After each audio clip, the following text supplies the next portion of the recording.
Alrighty guys, good morning. Happy fucking Sunday. Hope you guys are having a wonderful morning so far, guys. Happy daylight savings time. Oh my god, you have an extra hour to do hourly things with that you do in your hour of hours? An hour-ish? Hours?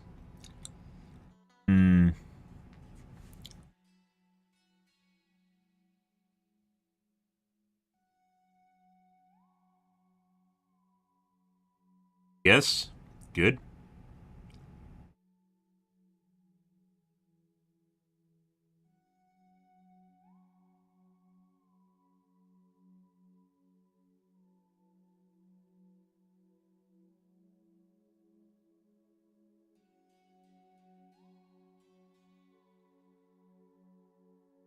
Well, alrighty, guys. Let's see how things go tonight.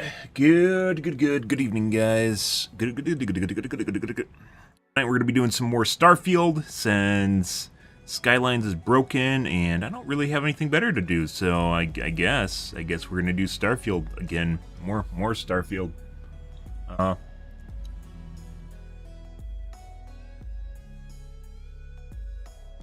Folks. Good.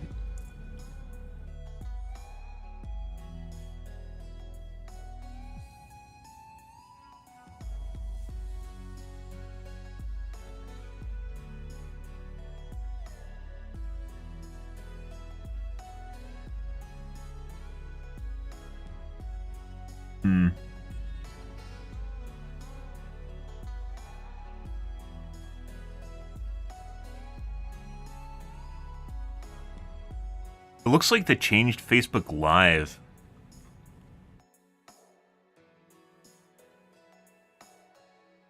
Not that really anyone uses it, but...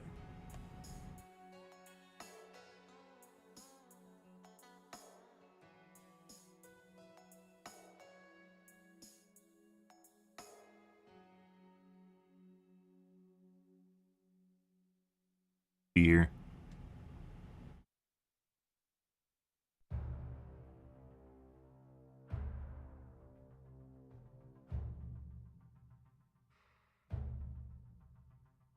Let's see.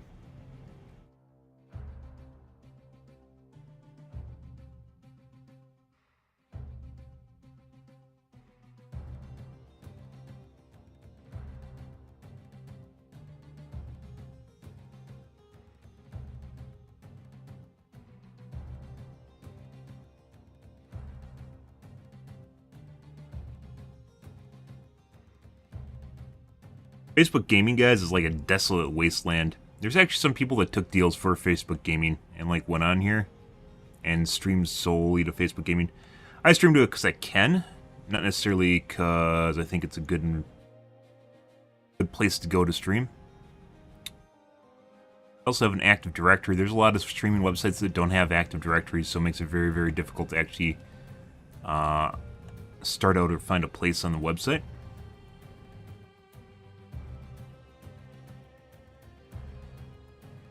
Twitter, for instance. Twitter has absolutely no streaming tools in any way, shape, or form because they don't seemingly care.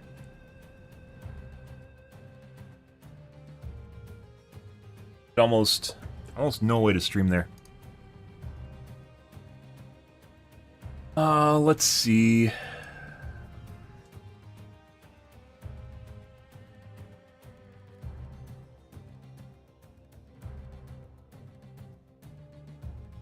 Rumble, not Venmo. What's the other website?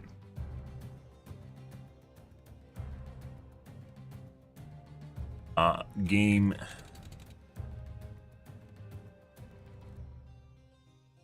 Mixer.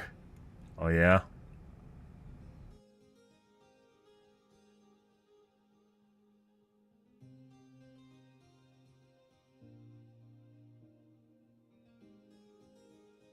Africa. Let's see. Twitch. Chats. One of these is what we're looking. One of them's a pretty good website, but it revolves around you actually having to spend more money. I think it's...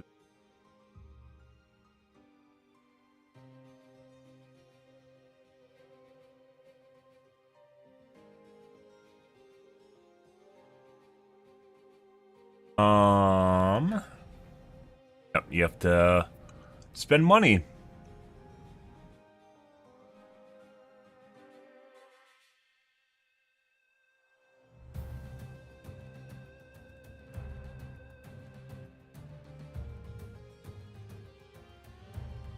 Trovo. Trovo is the other one.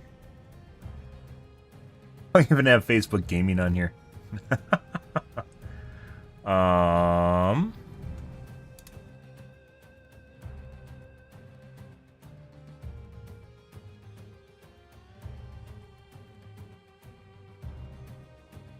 Try to hide all the meaningful stats behind a paywall.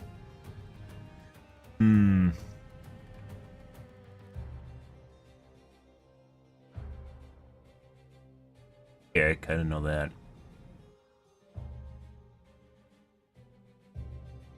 Ninja has the most hours watched in the last 7 days. That does not seem remotely accurate. Ninja definitely fell off. Last time I looked at his channel, he had like 8,000 people watching him. Still a shitload of people, but it's not like when you had like 130,000 people watching him.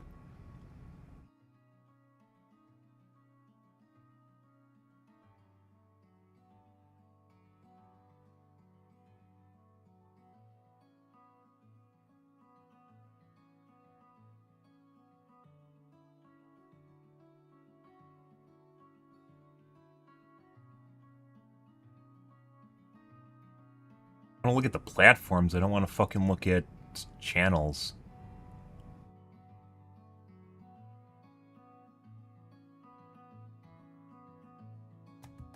There we go.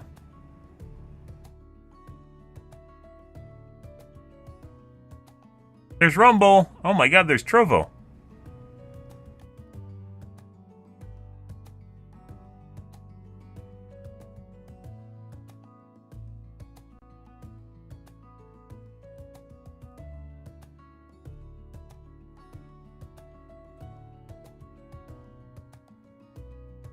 Yeah, just out of nowhere, he popped up from 8K to 60,000. Okay, that seems legit. He hasn't done anything, and as far as I know, besides Fortnite, Fortnite Season 1 came out, whatever that's supposed to be. That probably garnered a lot of interest. Or those are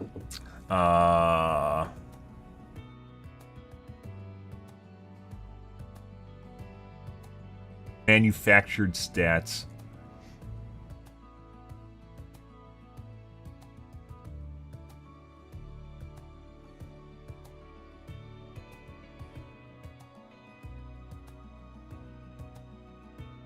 One 24,000 viewers.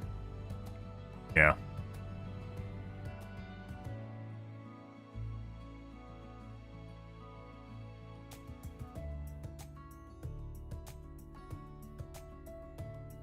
What's your YouTube?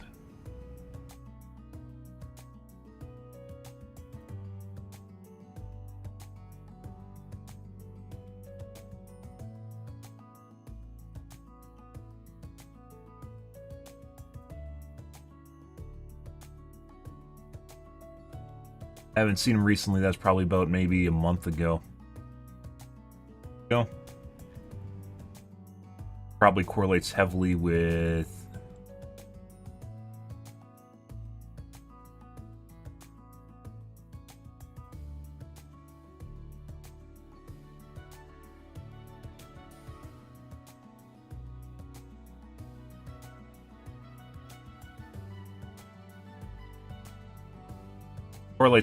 Season 1.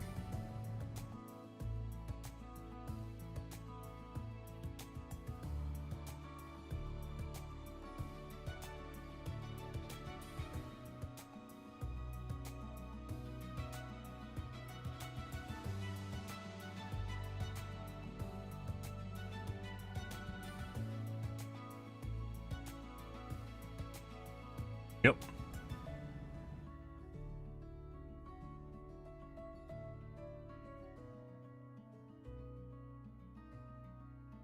November 2nd, so 3 days ago? What I remember.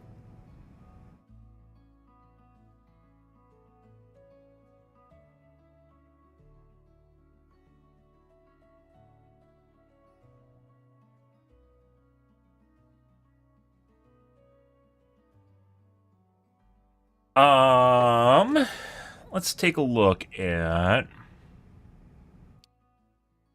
games.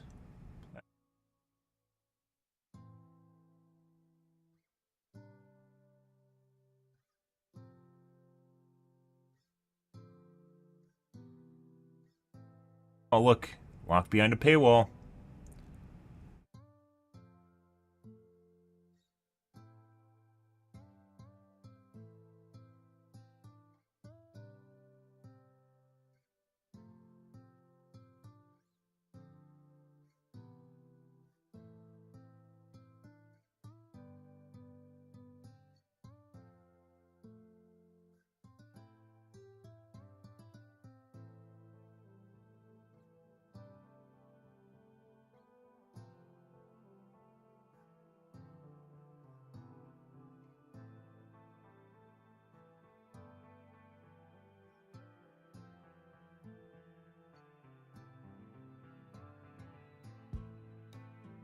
Probably special events is where you've seen the spiking here. Last couple days, Season 1 for Fortnite popped out. Social media. And allegedly brought a shitload. I don't know where they get their stats from, but there's websites that track the data for players in Fortnite, because I think it's not on Steam. So it's like...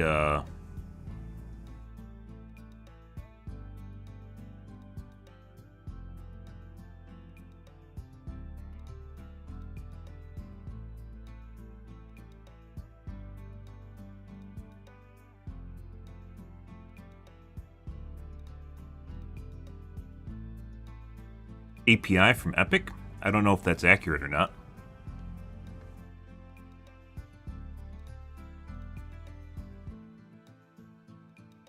How many players? People playing. I checked this out the other day, and it jumped from like 800,000 a day to 5 mil. I don't know where they get these stats from. This is always the questionable thing. So if you go like to Ninja's channel here and it says like it's estimated income, that's fucking bullshit. No idea, and I kind of doubt they employ AI to do it. I don't know where they get their estimated numbers from.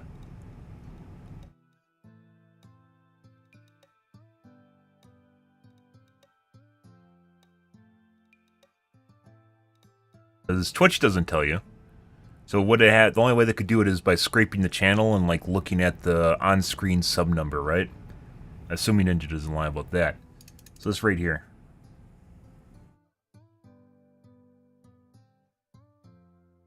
Calculated several possible scenarios for earnings since Twitch added local subs pricing. Okay. Alright. Yeah. So, kind of weird. You'll occasionally see Steam charts parroted on social media, on Twitter or such, where people will talk about Steam charts and the amount of subs people have or some shit like that. This is just a made-up number. There's no way to... All the numbers from this are completely fallacious. The most accurate case being they got it from the on-screen display on his channel, which, you know, maybe they have someone manually doing that. Kind of doubt it. So it's just made up shit. It looks good on their website, but it's not something where you can actually see this.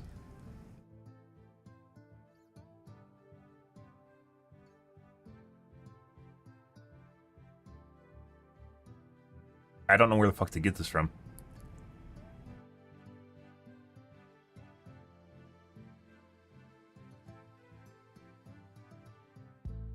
Closest estimate.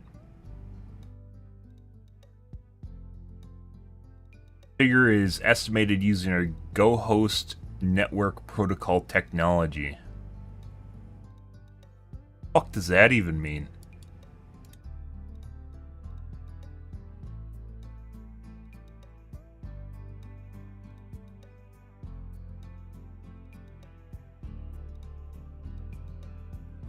Websites like this, I think this is one that I looked at.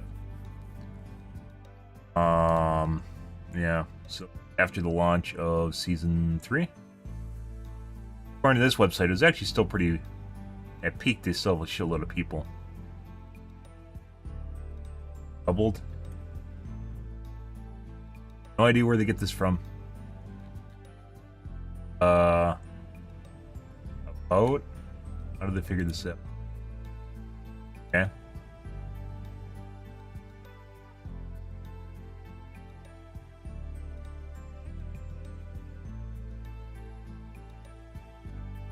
I don't know where they get this from, because Fortnite doesn't have an API. This is where you, like, not a big one. Good morning, Zeno. This is not a big one, like, where I'm like, I always ask for a source. But when people have stats guides, you have to make sure they're actually from somewhere. And this, maybe they're pulling from a website that, like, parses people's inventories or something. But as far as I know, you can't do that in Steam. Or in, Fortnite, so in Epic Games. So where the fuck are they getting... Where are they getting these numbers from? The Go Host Network. What the fuck does that even mean? What are you talking about?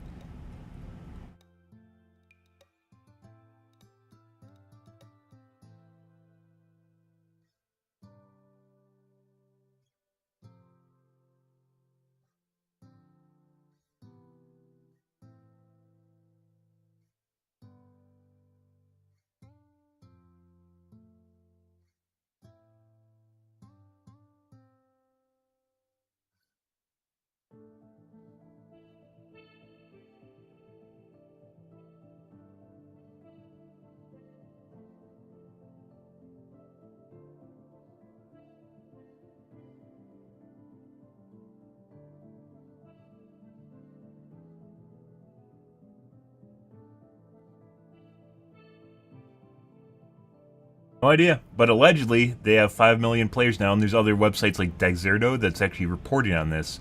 But they don't even question where the fuck they're getting these stats from. Usually, like, there's a disclaimer at the bottom here or something. Like the other websites said we get it from our Go Host, whatever the fuck that means. Go Host Network.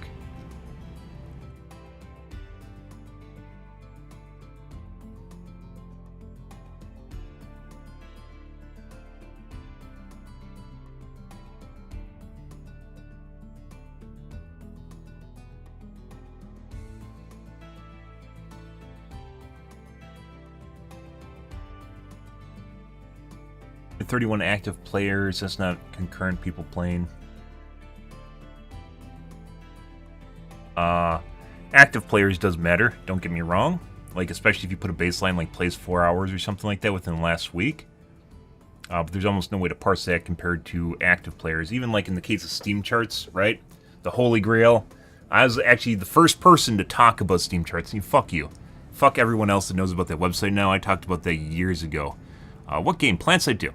Used it in PlanetSide 2. And ever since then, people have actually started talking about it off and on. One of the first people that... I was also one of the first people on Twitch to cover patch notes, by the way. Yeah, I will 100% take that. I will take it to the grave. Back when people were just talking about getting shot and shit like that, I would cover dev blogs and patch notes once again back in PlanetSide 2, even before that Blacklight Retribution in 2013. And you might go, oh, everyone talks about patch notes. No, they didn't. They never used to talk about patch notes because they were kids. Because they were kids and they didn't care. And then they realized they should care because it affects everything they do. Been streaming for over a decade, guys. Gotta stroke that dick once in a while.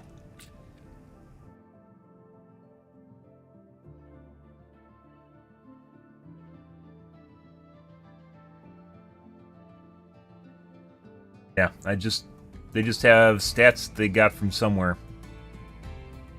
So, yeah. Cool. Fortnite at a peak because of Season 1 relaunch, I guess you could say. Which is still going to have the same issues it did in Season 1, which is now everyone spam builds. Spam building was around in Season 1. Not that people did it, but it existed because you could do it. People just didn't realize you could do it. Spam building took off in about Season 2 or 3 is when it really started taking off, like in February 20... It was basically one of the first seasons. It wasn't Season 1, though. Season 1 was where people were still building, like, 2x1s and sitting in them and shooting at people on the ground, waiting for them to move. And then people realize they don't need to do that. Well, we were just talking about how the fact you don't know where the stats are coming from. That's the whole thing. The argument I was making just now was we don't actually know where the stats are coming from. It supposedly, allegedly, has 3 or 5. The one website we just looked at was, what, 6 million people playing right now? Yesterday, during the day. Peak. Good.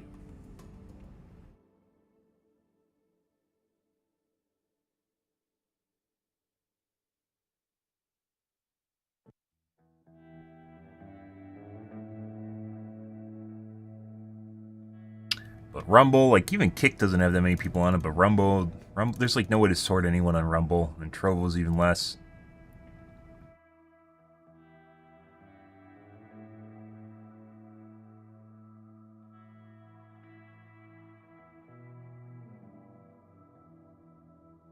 Like, if you want to watch a game on Rumble,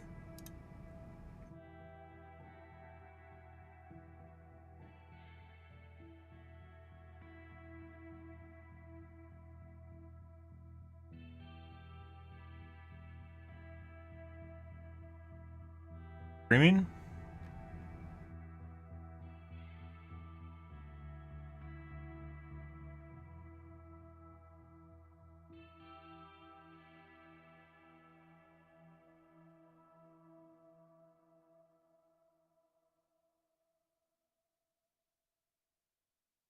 Last time I looked here, they didn't even have directories. They have a directory, but it looks like you aren't actually put in the directory. Like, it's kind of like the way YouTube still has a directory, kind of. It just doesn't always work. It's claim for the music. Guess you tag your channel?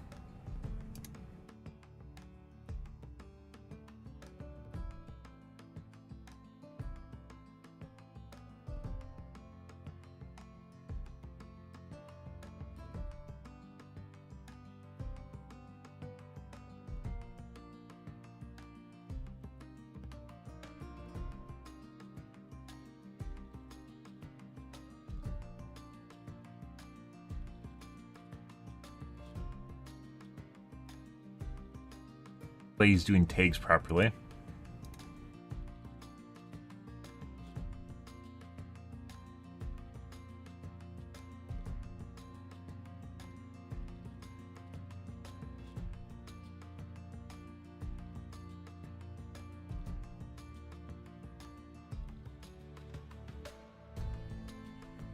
You can kind of do it. I think you do it through tagging. You can kind of put yourself in a directory now in Rumble. You never used to be able to do that. I remember going to Rumble and seeing that you couldn't even differentiate your category, much like Twitter. So, yeah, Twitter has a huge problem with your ability to bound.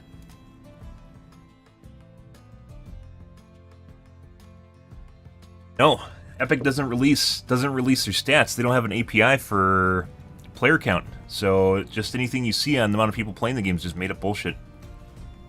I don't know how they figured out the Go Host Network, which is just a buzzword for we aren't going to tell you.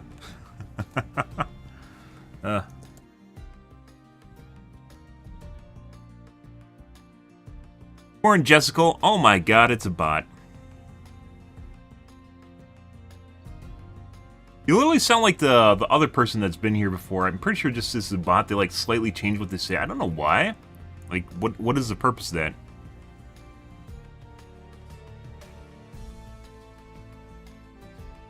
Oh.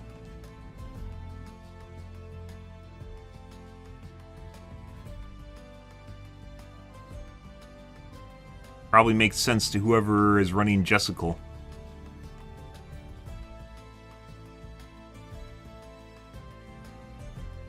What the fuck is that?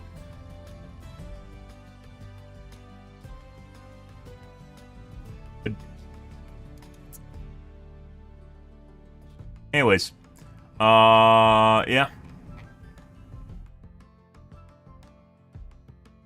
Not really much in the, even, I suspect it's going to change now that multi-streaming is a big thing.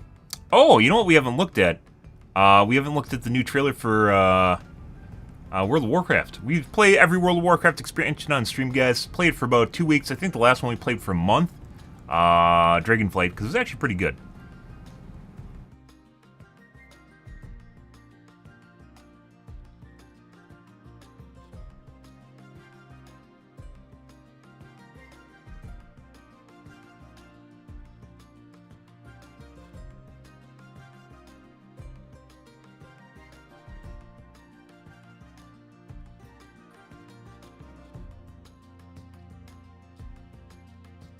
No one wants to take care of them.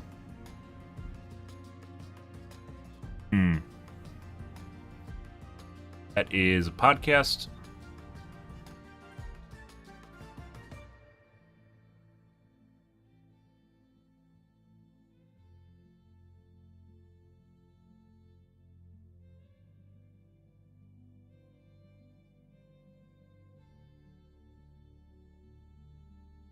Agu, which is basically just Fortnite heavy.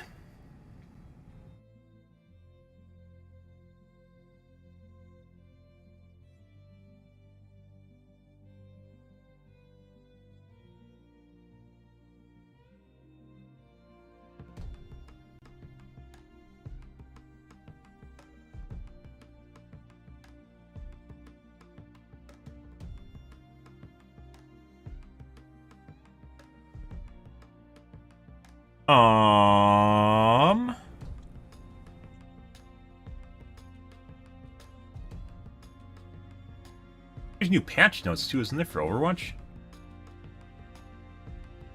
Dev blog that came out?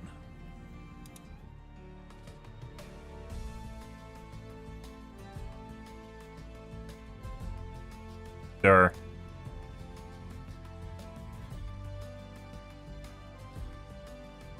Okay. No, October 31st.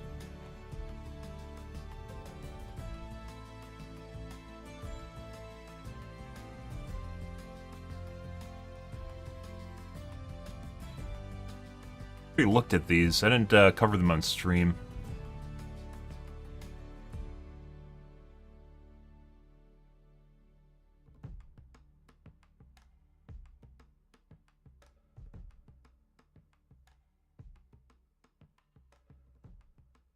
Character-specific options. Maybe it's a dev blog.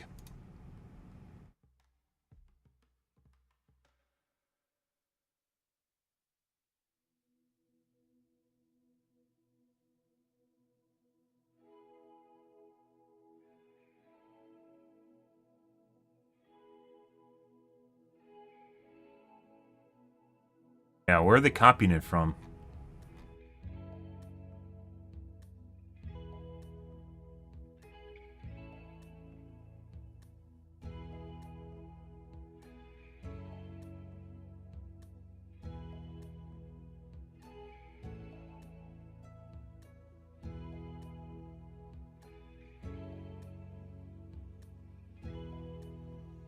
Just from their live stream?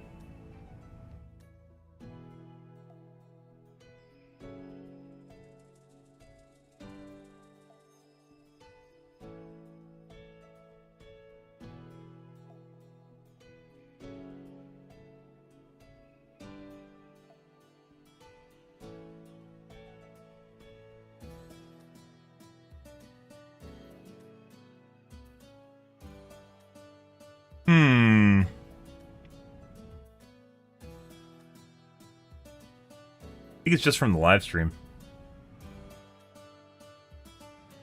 First.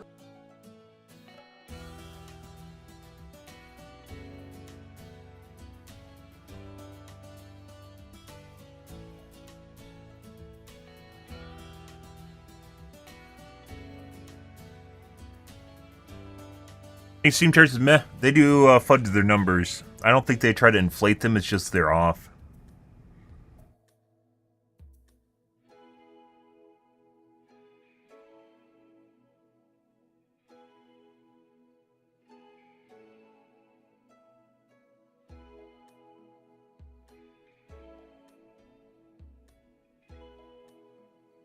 We're removing the requirement to get 5 wins or 50. Let's see. Overwatch. Competitive. want to fucking listen to a broadcaster. Do they just not have? Thank you, Zoe. Mauga is awesome. And the world. Why is this just not on their channel? Overwatch, YouTube.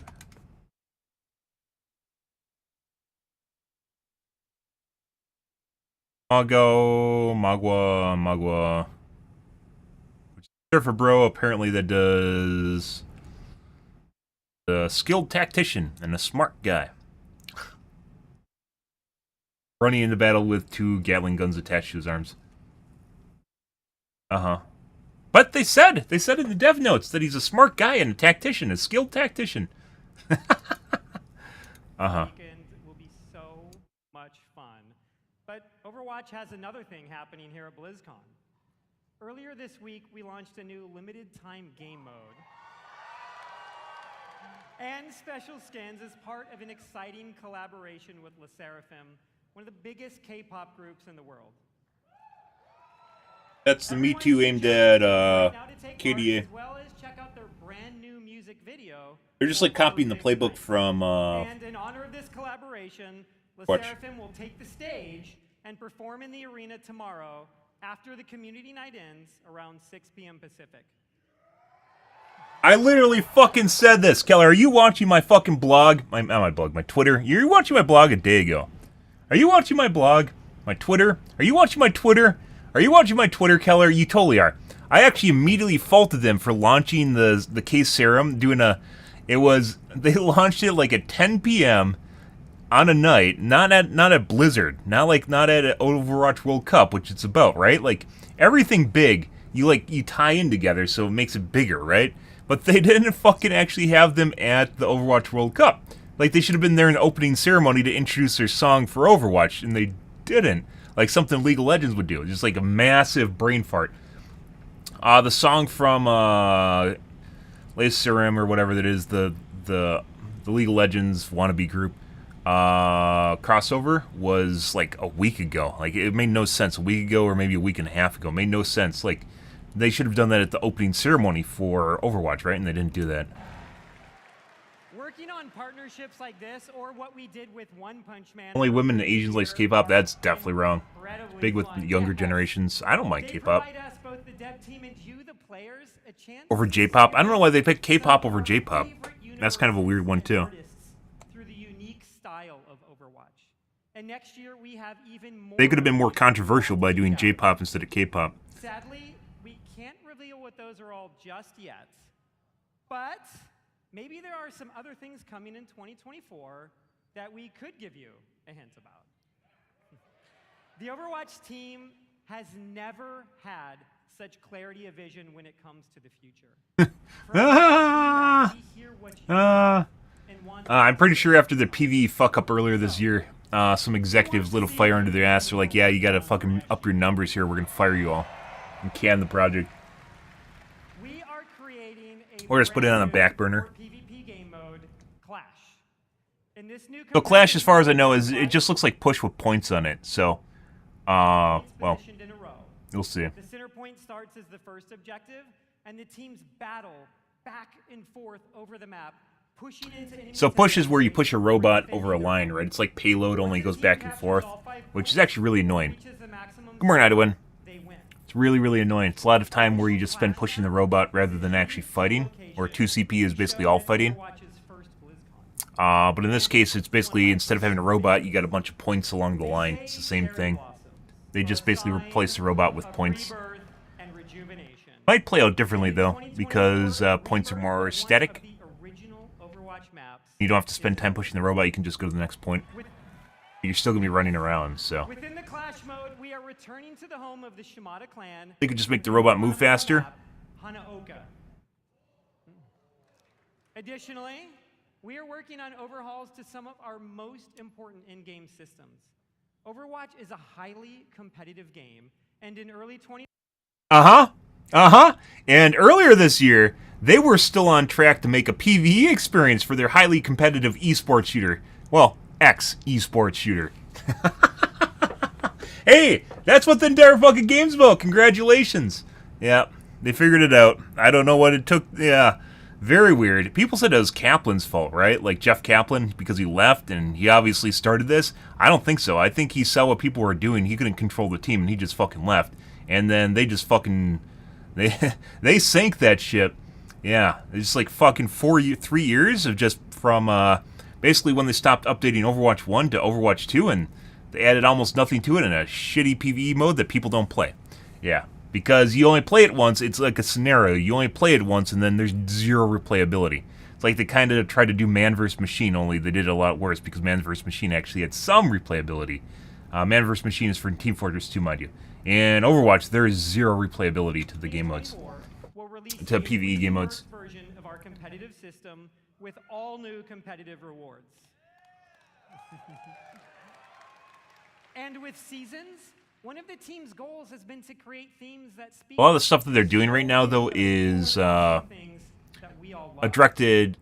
at Outcry, not so much at actually fixing stuff in the game. Like, the latest patch was supposed to address healing issues, and it didn't. Like, it's supposed to address how much healing healers do, and it did not. The only thing it really directly influenced is Alari now does less damage because her shot is not it had a width to the beam, which we covered immediately when she launched because I immediately saw it. I posted it on Twitter too.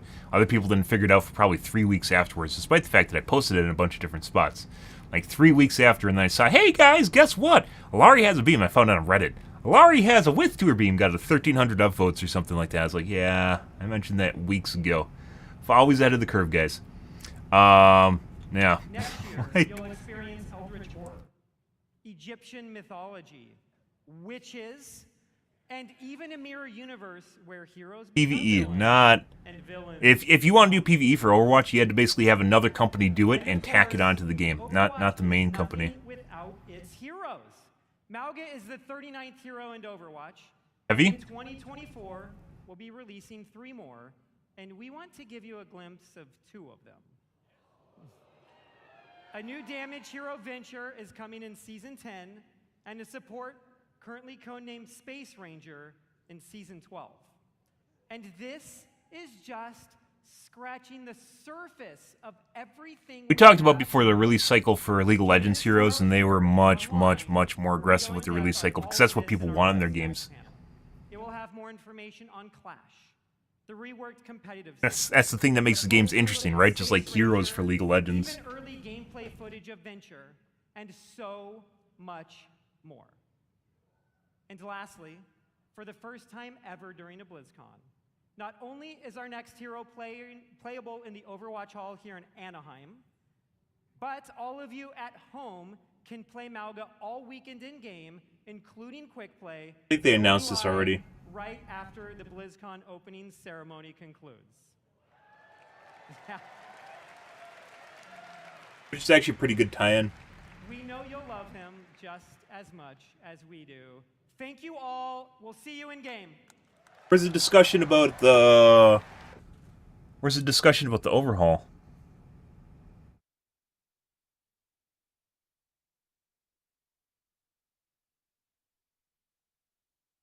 Dude. Like, where's the fucking panel? Dude, why does their YouTube not have the content you want to see on it, and then you have to go to other people's channels which just have an inferior version of it? What the fuck is this? I think it was from their maybe live stream? The Overwatch World Cup live stream? Which...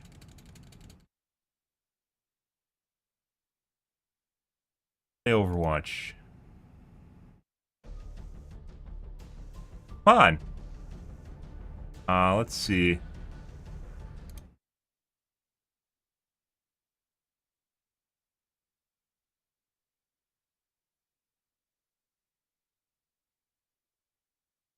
Here's the panel.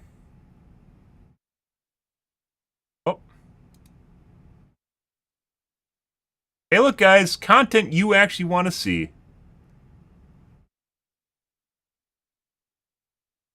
Our next panel presentation will give you a glimpse into the future. Here's Overwatch, What's Next? Why isn't this on the YouTube? No idea.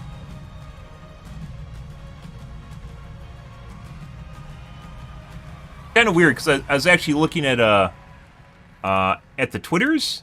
We're looking at the Twitters, and like there was a post that said Overwatch is like the best game for people that are autistic or something like that. It's something really weird. And it's purely because they pander. It has nothing to do with like the design of the game itself, but they inferred it was because of the design of the game itself. There's plenty of games with a bunch of things going on. ADD fuel, right? Like MOBAs generally have a bunch of shit going on in them. And they aren't all. It's like the only comparison between Overwatch is Counter-Strike or something, and it's definitely not true at all. Hello, BlizzCon. It's hard to believe that we're already more than halfway through. BlizzCon is an event that I wish could last the whole week. During yesterday's opening ceremony, Why isn't this on I YouTube? showed off a few things. Why do I have to dig for this? It feels great being up here with these brilliant people, working on all of the fantastic things coming soon to Overwatch 2. I'd like to kick things off this session with a quick intro.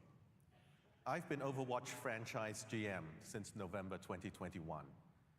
While I spent most of my first year as executive producer of Overwatch 2, I'm now focused on guiding Overwatch at the franchise level. Was this guy part of the problem of why I turned into PvE? I mean, that's basically after Jeff left, after Kaplan left, and they still decided it was in their best interest to continue down that path. And by the way, it honestly seems like with the Overwatch PvE, it felt like they didn't even work on the game for like 3 years. It felt like Overwatch PvE is probably like 6 months worth of work. And early in my Blizzard career, the company It's pretty bad. made the decision to move forward with a project codenamed Prometheus. Oh my god. This is another throwback to Titan. And seeing the look of wonder in the eyes of everyone around the table. It wasn't about numbers or dev schedules. No, the magic in the room was created by imagination of the adventures to come in the Overwatch universe. I had a similar feeling again at BlizzCon in 2014. I sat in the crowd at opening ceremony, and I literally held my breath as the announcement of Overwatch approached.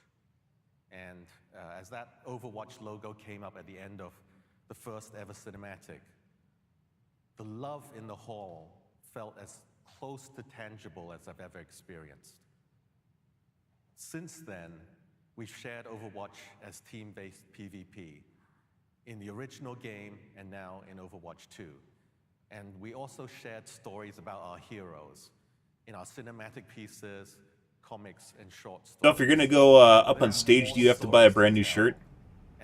It's like every time. Big and small to share in the Kind of feels that way. As GM, I'm leading the exploration to push the frontiers of Overwatch and to reach beyond. But today, we're very excited to talk about the cool things coming to Overwatch 2. We're going to show you stuff that's very much work in progress, and perhaps tell you things that would make marketing nervous. But we really want to give you as much visibility as we can into the future of the game. Yes, they lost a lot of credibility in the last year. Like, ever since the launch of Overwatch 2, it just, like, their branding just tanked. And then it, like, absolutely bottomed out with the PvE announcement earlier this year. Like, it's not that people really wanted PvE. It's just that they thought that's what they're working on. They thought that's what they're spending all their time on. And it turned out they weren't. Our main goal for Overwatch 2 is striving to make PvP gameplay more rewarding and more fun. For today, our intention is to focus primarily on how we are aiming to improve those elements of the game that we know are important to so many of you. To go through it all, we have members of our fantastic... So basically they're just addressing PR fires and blowback, one of which is the competitive system. We'll get to see how interesting this is. There's a lot of, basically from everything I've seen, guys, from other casters reacting to, none of it's level-headed. It's just, oh my god, guys, did you see the hype from Overwatch? Oh my god, keep the subs coming in. Keep the subs coming in. Oh my god, did you see how much hype there was? Oh god, there's so much hype with Overwatch. You know, and it has nothing to do with the level-headed take on what's actually happening, because they're literally just trying to boost their sub numbers. It's fucking weird. Like, during the whole Overwatch World Cup thing, just, like, listing casters that were recasting it, and the only reason they're doing it, like, they have almost no interest in it, It's like just listening to someone with like what is empty words? Not like crocodile tears, just parroting stuff. Pandering, I guess? Not really. It's like they don't even give a shit about what they're talking about. They're just doing it and going through the motions because they know other people are going to feed them subs if they do. Very, very artificial. Thank you, Walter. We'll see, though. And hello, BlizzCon. Yeah, so we are excited to share as many of the exciting things that our team has been working on as we can. Kaplan's coming back? I'm Aaron, and I am joined by our Yeah. lead character concept artist, Daryl Tan. Game producer, Monica Lee. Look like uncomfortable chairs. Right. Associate art director, Peter Lee. You're supposed to know these people? And senior system designer, Gavin Winter. Guy that gets shit done. Okay, so let's kick things off and get into it. Peter, can you talk to us about Clash? All right. Hello, BlizzCon. I wish. So, there's a lot of people that are talking about this in all sorts of different ways. They basically took the push game mode where you push a robot around a track, and you push it back, and you contest it when it moves back and forth. They took the robot, and instead of having a robot, there's just points along the way. So you capture the point, and then you move to the next point, and you do it over and over and over again. So it's basically the same thing. They just replaced the robot with something else. Because push, honestly, is really... It's worse than 2CP. I fully think so. Can we play the video? All right. Is this map looks familiar to everyone? We're redoing Hanamura, which I guess with push in mind. I'm not exactly sure. Hanamura is one of my favorite map. We'll talk more about that. But before I jump in, everything we are going to see today is very work in progress. And as a matter of fact, we were making a lot of changes even this week also. So I guess bringing it back, they have to do changes. I didn't really mind the way Hanamura was before. People just like it. 2CP became a meme. It got canceled because of Twitter. Twitter canceled 2CP. It wasn't terrible. People just hated it at one point because you could tie more often than other game modes. But once they added the ticks into the top, it wasn't a tie anymore. People just disliked the fact that you played 2CP because everyone hated 2CP. It was just the thing to complain about on Twitter. I think that looks. And it may not work exactly the same in Overwatch 2 because there's only one tank, but they could fix that too. If they wanted to. But they don't want to because they got rid of it.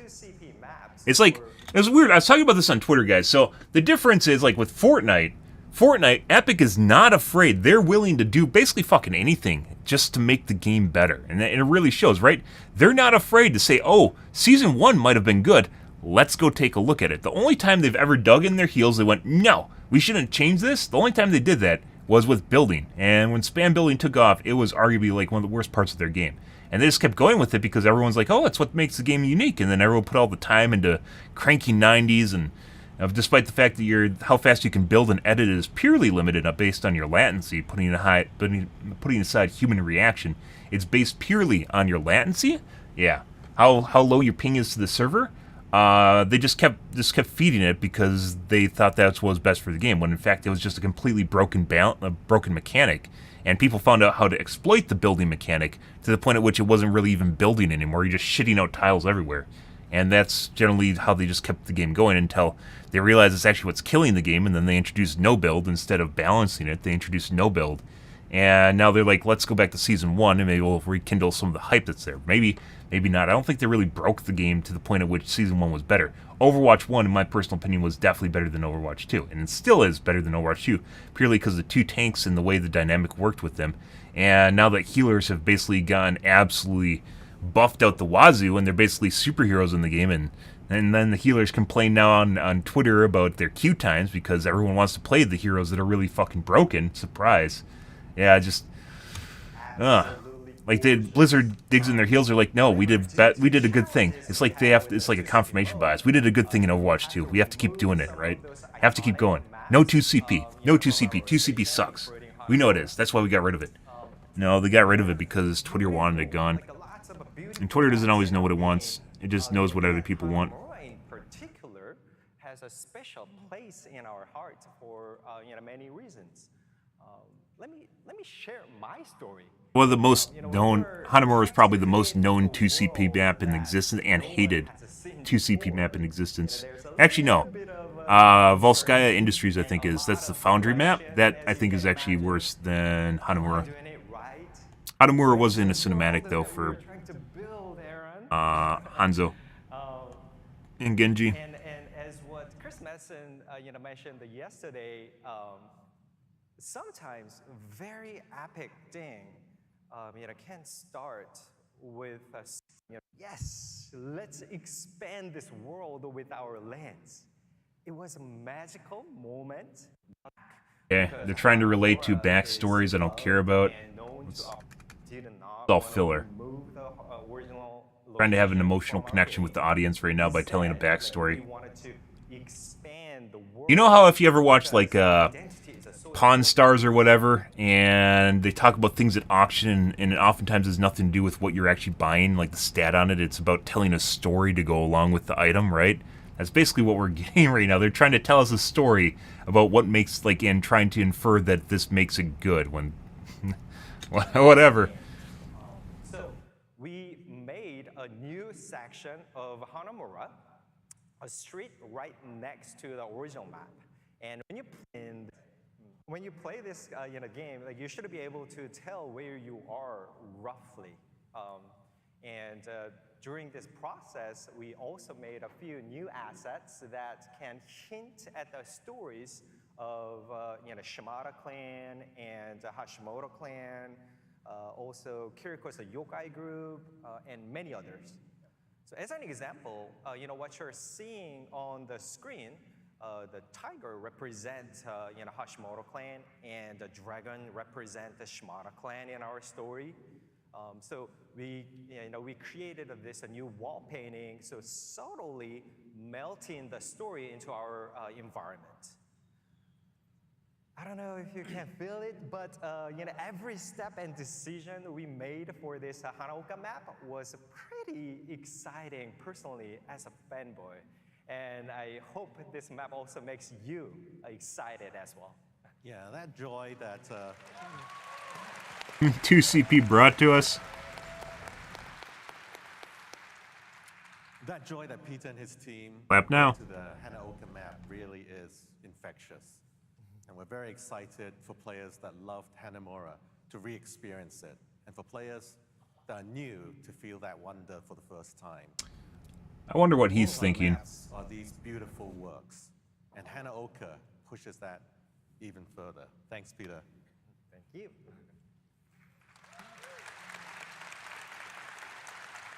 Yeah, so Clash, it's the third new game mode that we've made for Overwatch 2. The third new game mode we've made for all of Overwatch after Push and Flashpoint. And Doesn't go into quick play, it doesn't matter. Quick play or competitive. If it can't go into quick play or competitive, it's a joke. Always be developing new maps, and we put out several of them every year. But each time we do it, when we Several build a being map one. for a known game mode, one that we already have, we can only make so many changes to that map. Like an escort map, it's always going to have 3 sections, and we use really hard corners in those to provide choke points for Stop people from getting instantly brained by people that are running aimbots. We try to provide as much variety in those, but we really can't make something completely different until we start working on an entirely new type of objective, entirely new. One thing I criticized him for earlier this year was not spending time on game modes, things that matter. I had a pretty long-winded post on Twitter. Very different levels, and they provide different. Pretty sure I even replied to Killer at one point. Not that he replied to me, but I replied to him. When they're talking about PvE. It's one of the things that changes up games, guys. The meat and potatoes, characters, game balance. Maps are just like the fluff. Maps are just the fluff. Game modes change things too, how you play the game. Like a new game mode every year, but we're not at the point where we think we ought to stop yet. And so let's talk a little bit about the history of Clash and the history of 5CP, because Clash has 5 control points laid out in a row. This is not the first time the Overwatch team has tried to make a 5CP map. We originally started making it for Yeah. Volskaya.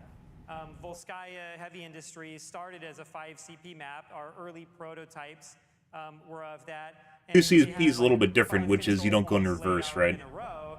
And originally we called it Iron Star. These images right here were pieces that Peter did Peter generated? a long time ago as we were Yeah, I working generated. on Iron Star. And I think you did these when we were on Project Titan before Overwatch, right?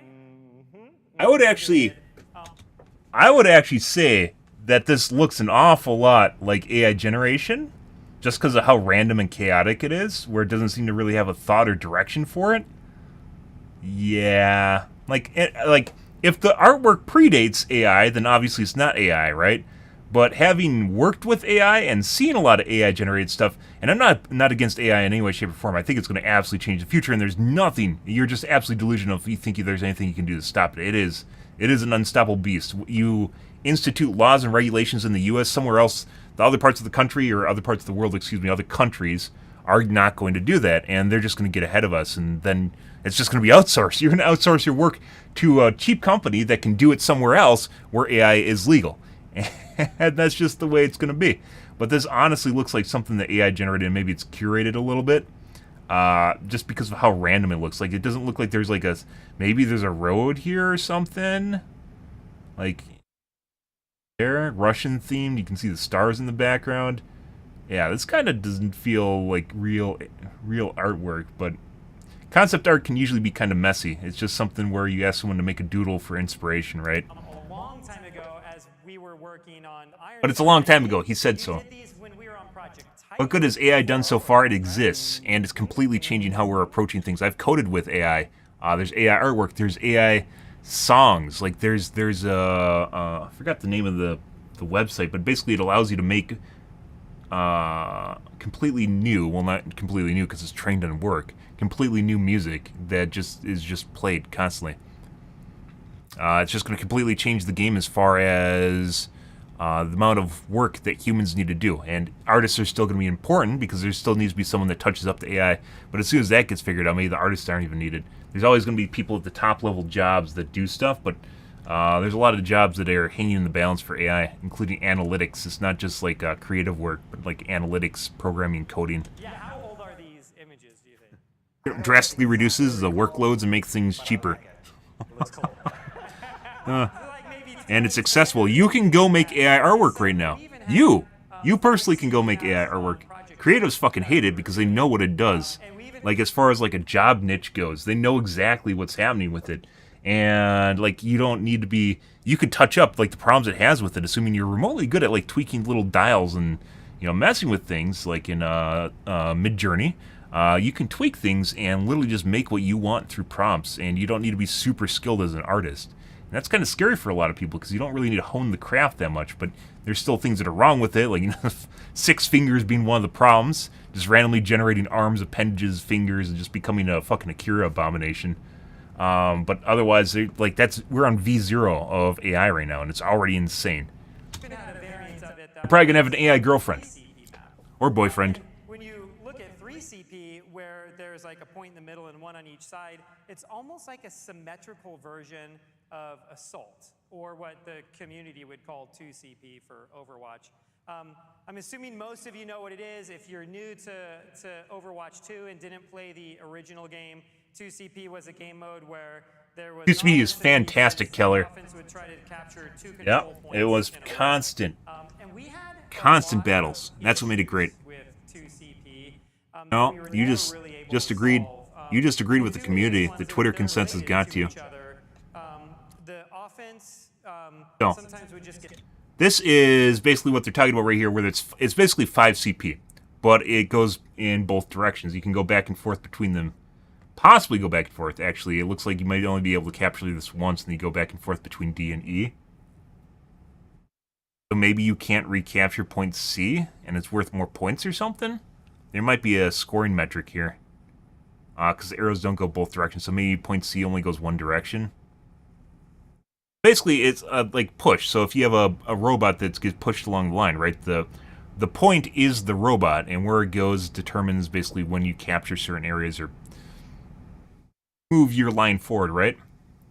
In here, it doesn't really. You just capture the point at the first choke and move it point through. in the assault map. And the way those maps were designed, because there's only 2 objectives, we really favored the defense from a level design point of view. But sometimes You know? the offense I mean, would that's the make point. no progress in the map. It was assault. Time would run out, they would lose. It felt like the match had like no story to it, almost like Bullshit. nothing even I absolutely enjoyed 2CP. And the other People just side, don't like dying, so sometimes anytime you because die Overwatch doing can something be in a the game, that it makes you snowballs, angry. the offense Because they gets focus too really much on bad. deaths, They which is win why a team deaths shouldn't fight, even be a metric in the game, because it doesn't tell you anything about how good they're doing in the game. It just tells you how much they're hiding in a corner, playing with their dick. You get, when you kill someone, you get barely any ult charge. Ult charge is equivalent of your HP for most characters. So,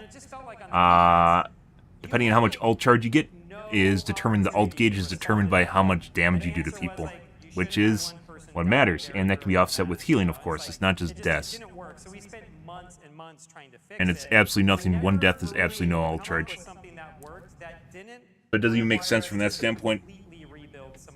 Just give something for the kids to bitch about. We like greatly expanded the cap time for those control points. It's like over a minute to take them some of the time. There was some promise there. It was a lot of fun.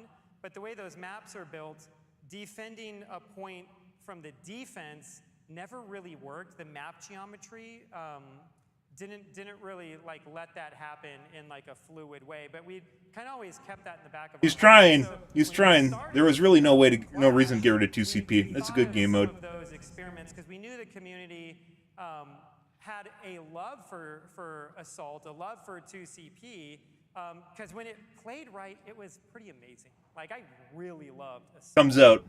And so we started Because it wasn't actually that bad. It was frustrating because you just don't get to win. Like, because it's not speedrunning. You didn't just get to win. So we started working on Clash. And so let's, like, I can get into a bit of the rules and the way Clash 2CP should 100% come back. I guess was the preamble for the way Clash works. I was a history major. I always like go into the past before I get to the future. Sorry. So yeah, Telling a story. 5 control points. And I gotta take a piss, guys. I will be right back, and we're gonna watch more of this. 1 second. And we're covering this, by the way, because I do like Overwatch, and one of the reasons I actually talk passionately about it is because it's a game I very much enjoyed. It's very unique, and I think there's still a lot of potential, as there is with most games, for it to come back and be good again. Be right back, guys.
Okay. At the start of the game, each team owns the 2 control points that are closest to their side of the map, and the middle point is the neutral control point. That's the one that both teams are going to fight over. For all the people here at BlizzCon, you can think of it as BlizzCon. Point C is the Overwatch World Cup. The arena over here is point A, and the Warcraft section is point E, all the way down at the other end of the hall. What does it have to do with anything? Do they fight over him? The point is going to unlock, and both teams fight over that.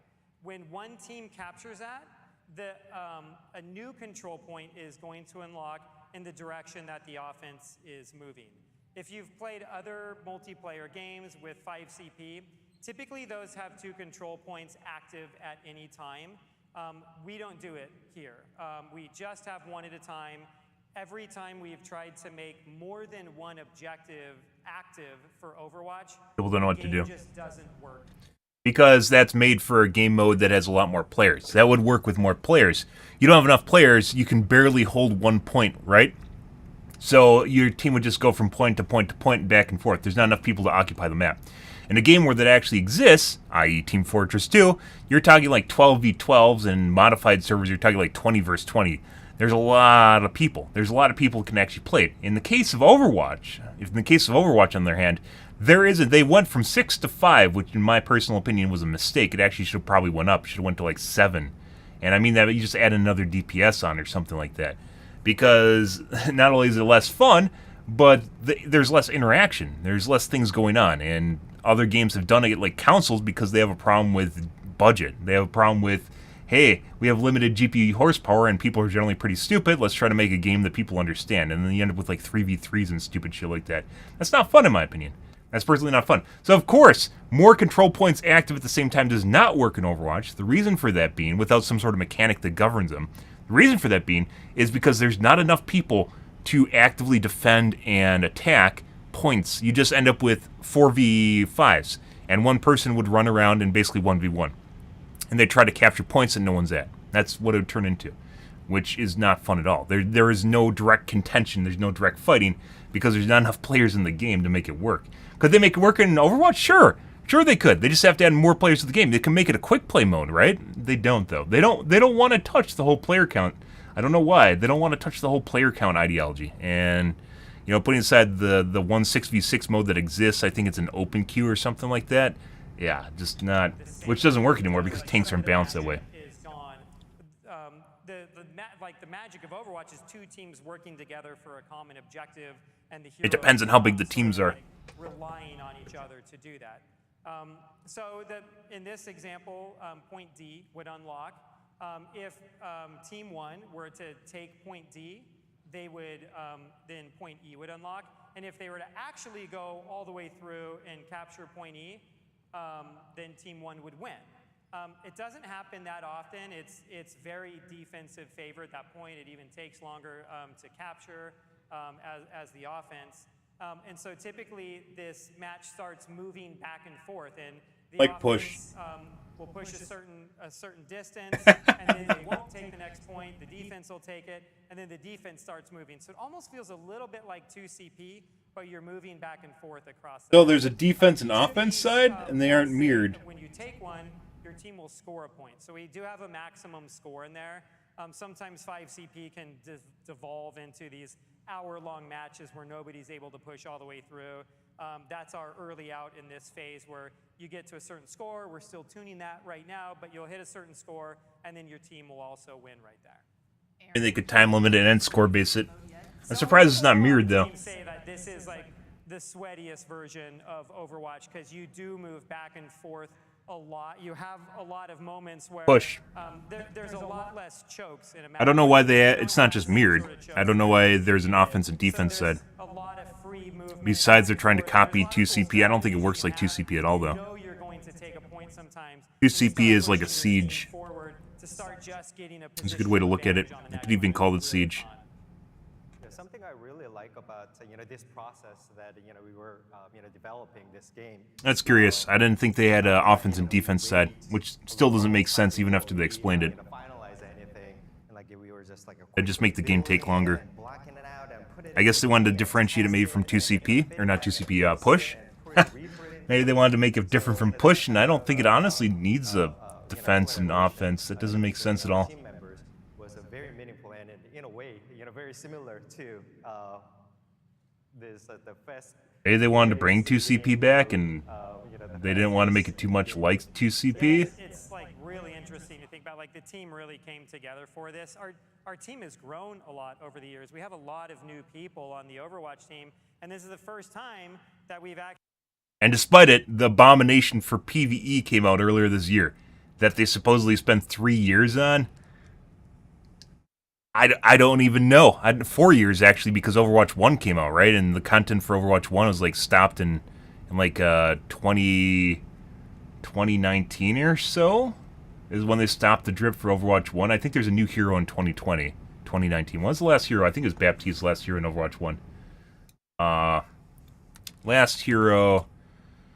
Overwatch hero release dates. Let's take a look here. I think maybe it was... No, it was... Echo. Echo was the last release before they stopped the drip. 2020. But basically, for all intents and purposes, it was done in 2019. So they stopped the drip, and they were already working on Overwatch 2 at this point, by the way. They stopped the drip in 2019, and they didn't really release anything until 2022, so that's 3 years later. And you knock off a year for, like, COVID or something, and then PvE wasn't even out until this summer.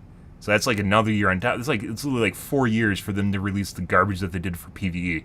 And their team apparently grew, according to what Keller just said, which is absolutely insane. I don't know what the fuck they're doing.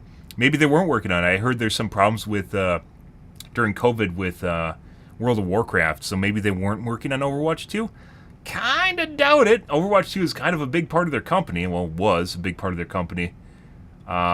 So the idea that they weren't working on the game, what did they do for 3 years? I mentioned this when PvE was coming out, because what they mentioned was actually like what they saw. But what were they doing for 2 years or 3 years? 2 years if you knock off COVID. Like the content they released from Overwatch 2 and the PvE did not make up for 2 or 3 years of development, 4 years of development. Does not make up for it at all. Like what did they do? I don't know. I guarantee you that's why Keller left though. Or not Keller, Kaplan left. Actually created a new game mode from scratch with all new people on the team. Gavin Winter was a part of it. The level designer on Like they have a Twitter problem or something? wasn't on the original Overwatch. Maybe Elon Musk needs to buy him. Really came together. It's like this new team, this new group of people that were able to pull this off. Kind of feels that way. So proud of all of I hope Elon Musk buys Overwatch or Blizzard. I wonder what happened to the company if he did. What kind of games would they then make? Would it be the same? Would it be like old Blizzard, or would it be a new Blizzard, or would it be a worse Blizzard? Before we get into that, Monica, can you get into some of the PvE updates that are coming? Yeah, super excited to be here chatting with you guys. Yeah, I didn't give two shits about Twitter till Musk bought it, because when you got on there, it was just all the same shit just posted to your timeline. Just a bunch of people agreeing with each other and jerking each other off. Any specifics that we can share just yet? I know I'm a monster, I'm sorry. But it's really awesome to see how invested people are and what's going to happen with the Overwatch story, both canon and non-canon, with the heroes and the universe. The team has received some really great feedback from players that we're going through, and we're using all of that to inform how we develop all of the cool stuff coming next. But for right now, I'm really excited to share some major updates coming in Season 8 for Hero Mastery. The thing that I really love about Overwatch is that it isn't just one thing. Hero Mastery was some weird ass fucking. It's like speed running. Leaderboard experience. We introduced Hero Mastery this past September.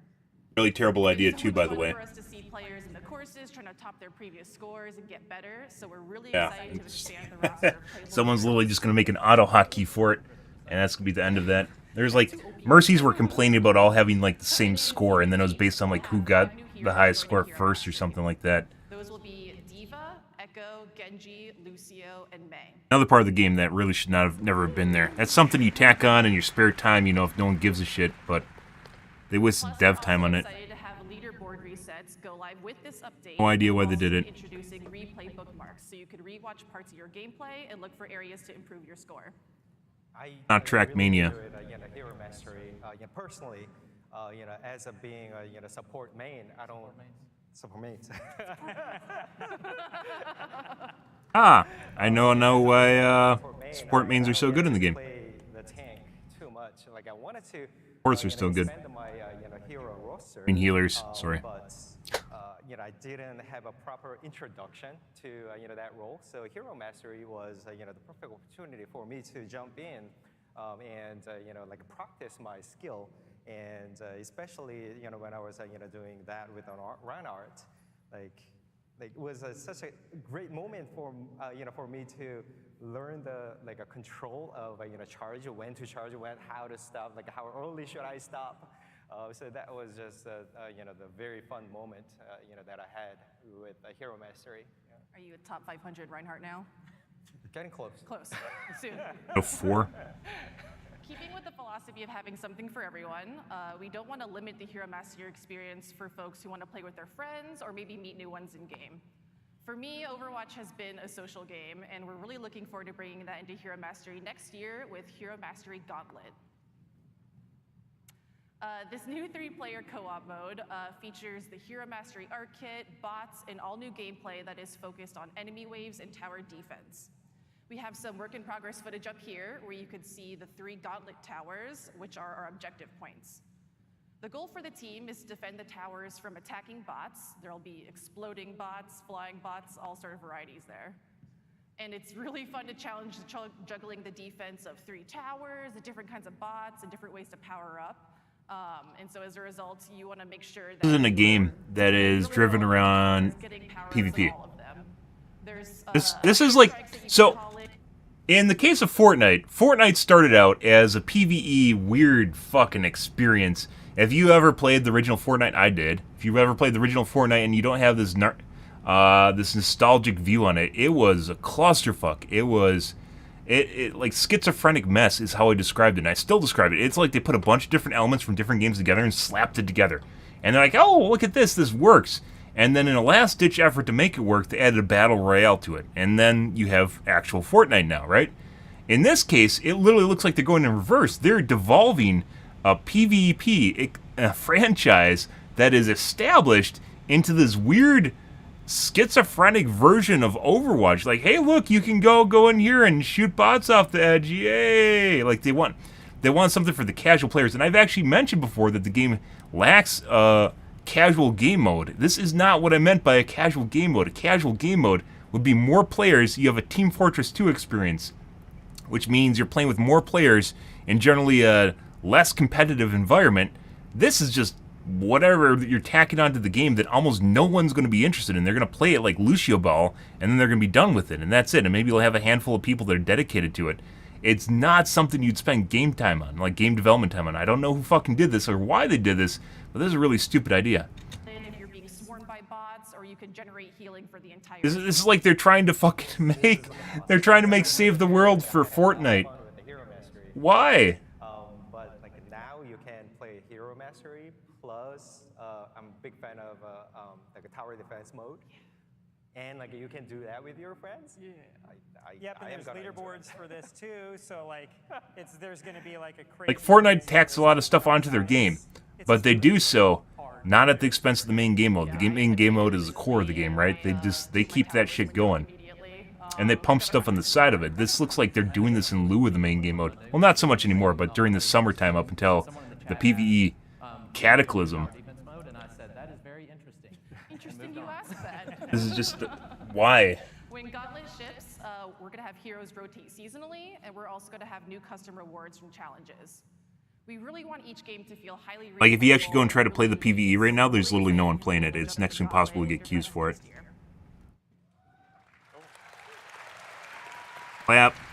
Clap signs on, guys. It's going to be super, super fun.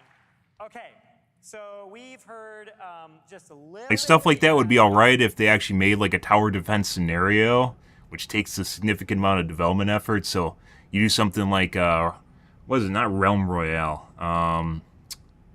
There's a lot of different tower defense games over the years. Let's see. The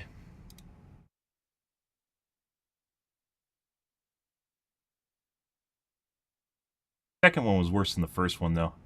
Sanctum was a tower defense game. Not what I'm talking about, though. First-person shooter tower defense game, too. Realm Royale was battle royale.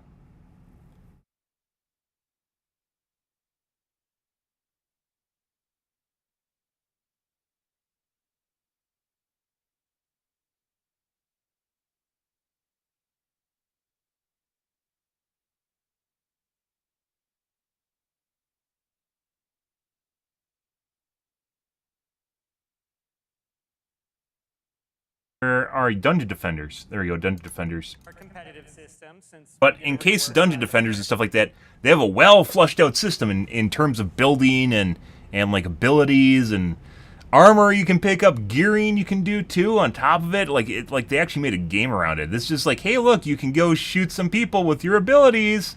Once again, like they're trying to do man vs. machine. Even man vs. machine in Team Fortress 2, despite the fact that there's basically like a linear way you play characters because there's only so many skills that are good. Like at least they have like the skill trees, and they just didn't really do it with this game. Keller's judging you guys, by the way. and we've listened to all of it. It's important for us to hear what you all have to say. Elon has too much on his plate. We've been He pays hard at people to work have on plates a that pretty he big then overhaul has. to it. And Gavin is here to talk us through it. Thanks, Aaron. First, I want to tell you about our approach to improving competitive play. So, Yeah. as most of you know, So I assume this is a knee-jerk. We'll see whether or not there's any we're meat to it. transparent about how we construct our matches, how your rank is determined. The reason for this, I'm very certain, is because it's weighted. Weighted means that they actually have criteria that they assess you by. It's not just based purely off wins and losses. We know it's not based purely off wins and losses, despite what they might have said. The reason for this is because people rank up off loss streaks, and people downrank off win streaks. So, it's not based on wins losses purely. Or how our rewards function.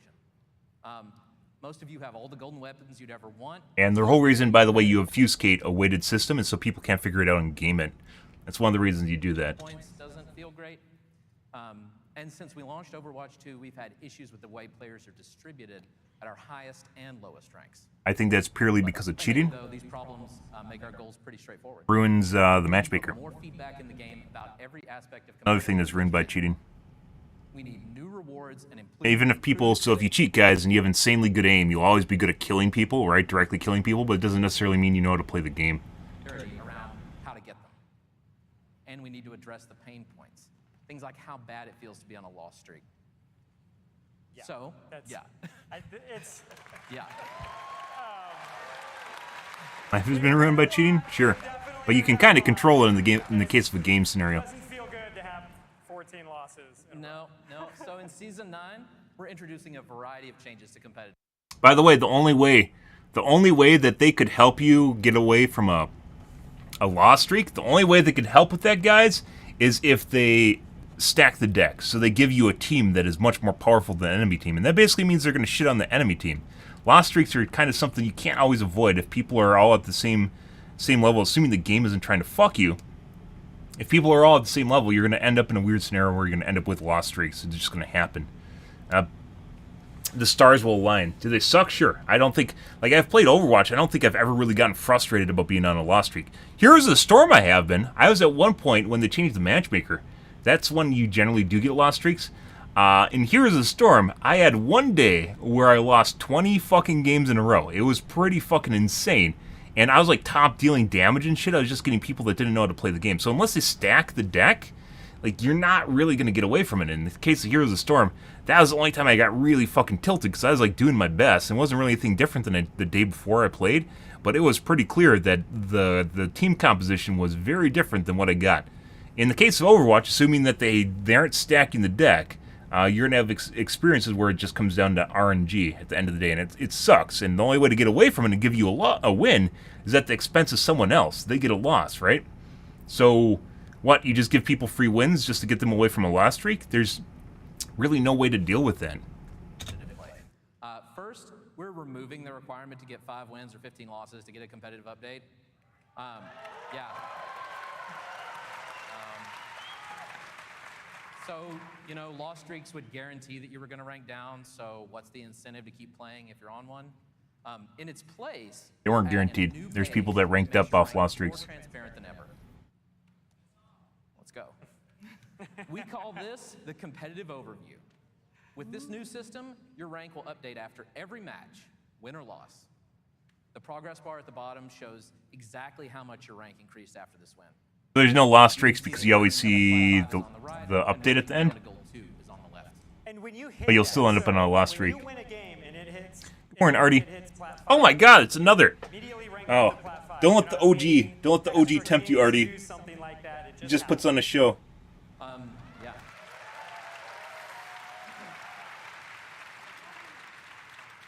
Down to gold 2 is on the left. And when you hit that, so when you win a game and it hits plat 5, you immediately rank up to plat 5. You're not waiting extra games to do something like that. It just happens. Yeah. Yeah. I guess, yay. So we call those green arrows below that progress bar rank modifiers. They show why your rank changed the way it did. So, since we want to be as precise as possible. So these are explained in detail by the information button on this page. It is weighted. It is weighted.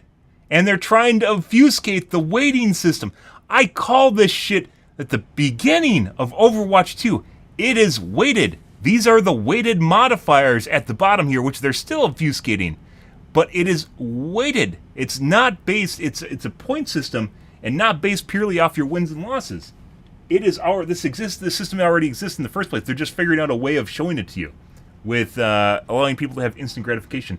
I called this shit. I called this shit months ago, a year ago. This one means you ranked up even more because you're on a win streak.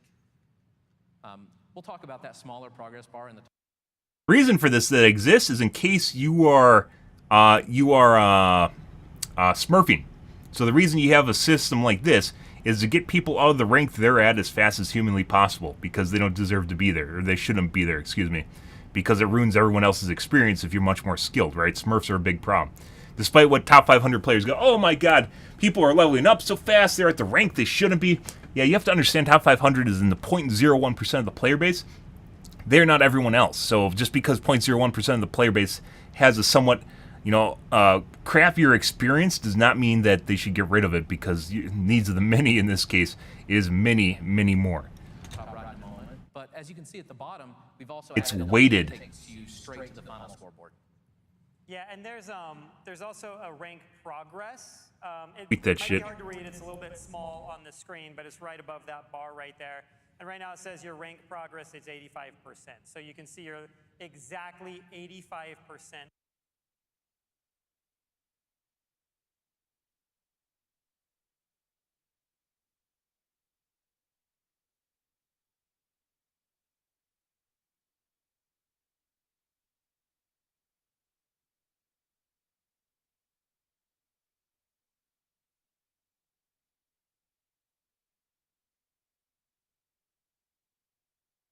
Was it contrary?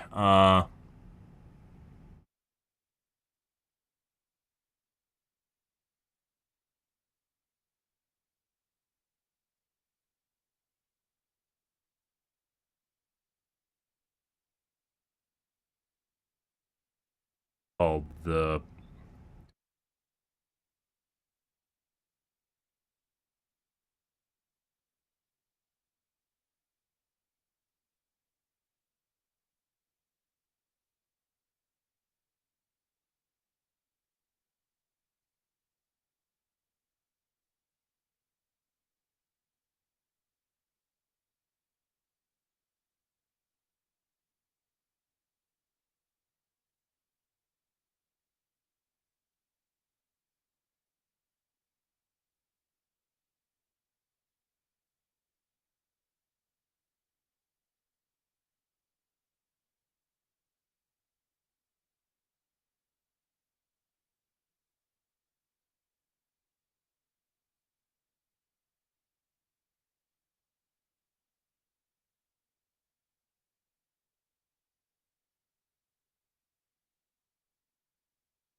Right, we're gonna schedule this.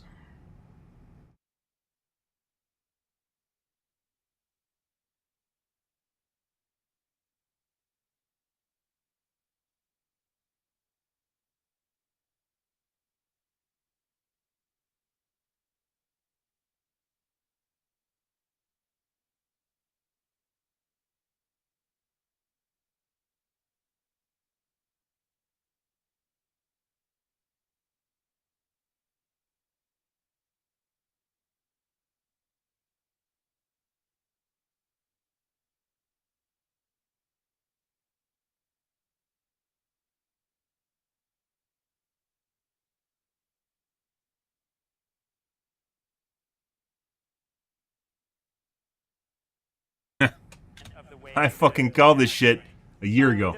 There's a lot of people, when we get feedback, a lot of people were asking us to bring SR back. It was the system that we had. It already for exists. Overwatch 1. It already fucking exists. It's just We had hidden. A few issues with SR, and It's just a number. maybe, like two of the biggest ones, or one. It was a very arbitrary number to just say you were 2374. Arbitrary. 2374. Everybody knows Right. what a 2374 is.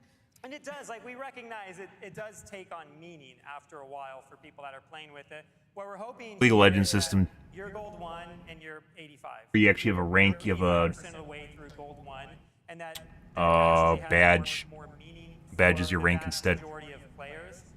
And also at the same time, the difference Called this shit a year between ago. gold Fucking 3 year and ago. gold With 4, examples, and people didn't sometimes believe it. it's like less than 4 wins Which is people away from each other. ranking up And off so a loss streak and it wasn't ranking down necessarily ranking on win played streaks. very well through Which the SR system. that's information you can't just ignore. You can't go, oh yeah, that makes perfect sense. No, that doesn't make sense at all. We really like having these divisions in there, and we really want people to know precisely where they are in that division, and so that's the reason we went this way. Obviously, I don't have a problem with this, by the way. we I listen didn't have to a problem people, with the weighted system in the you know, first like, place. The system can evolve over Called it. time, but this Fucking is called where it. it's at right now. Yeah. Thanks. Yeah. Yeah, so when we launch Season 9, we'll also be resetting ranks and bringing placements back to Overwatch 2. So this isn't a full MMR reset, but it will give you a chance to make a big change to your rank. Because People just like having the ability and thinking they're better than they are, or worse, not worse than they are, better than they are, so they deserve to be in a better placement. Which I don't have a problem, by the way, with placements. I don't have a problem with placements or with lack thereof. The both systems work, in my personal opinion. Placements give people a little nugget of hope, right, that you can do a lot better than you currently are because you're just in the wrong place, right? Which sometimes it is actually the case. But yeah, it gives people a little zap of pizzazz that they can do a lot better, and then they play for a week after placements and realize they're probably, they're back where they were in the first place. Chance to earn a new rank, because we'll also be redistributing players at all ranks. Those of you They're that are changing. Bronze 5, Silver 5, and Silver 4 know how hard it can be to Yep, collect probably in the players, coming days. and we We're can going back fix already. that with the redistribution. We're going back purely. I thought Cities was gonna be good. It's not really, so whatever. And Starfield, we're playing it just because I don't feel like going back to Overwatch 2 right now, but it's still fun. But probably going back in coming days.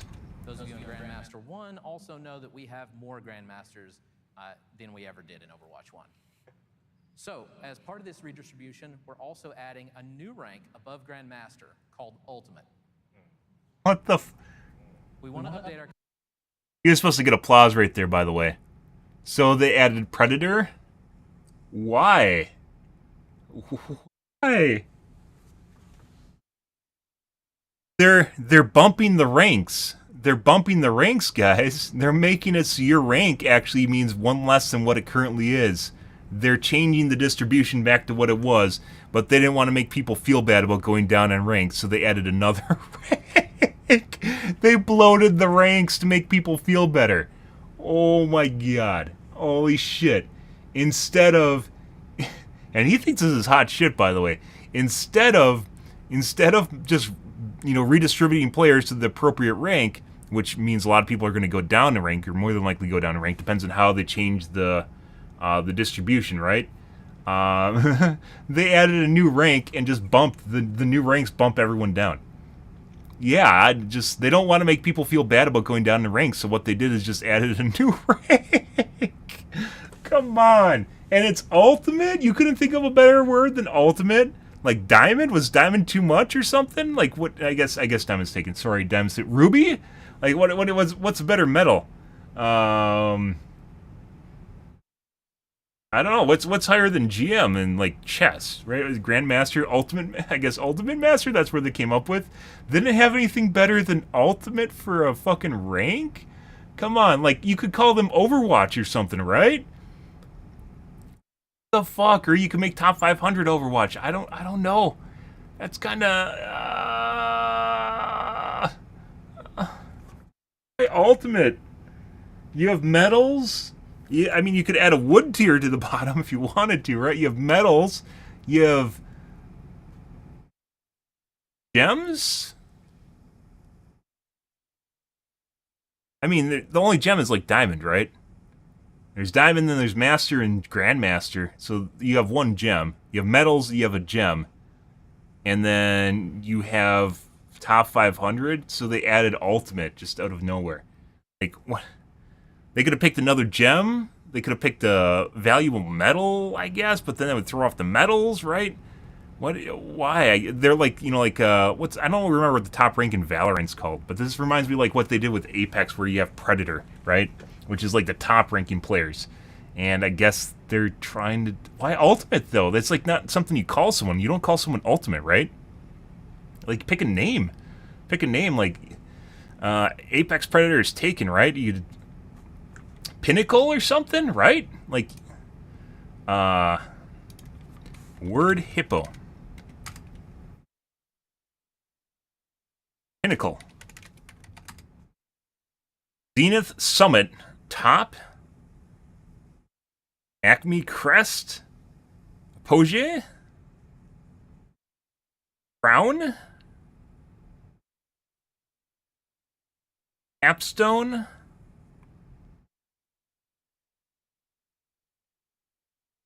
Eminence? You could call them Eminence?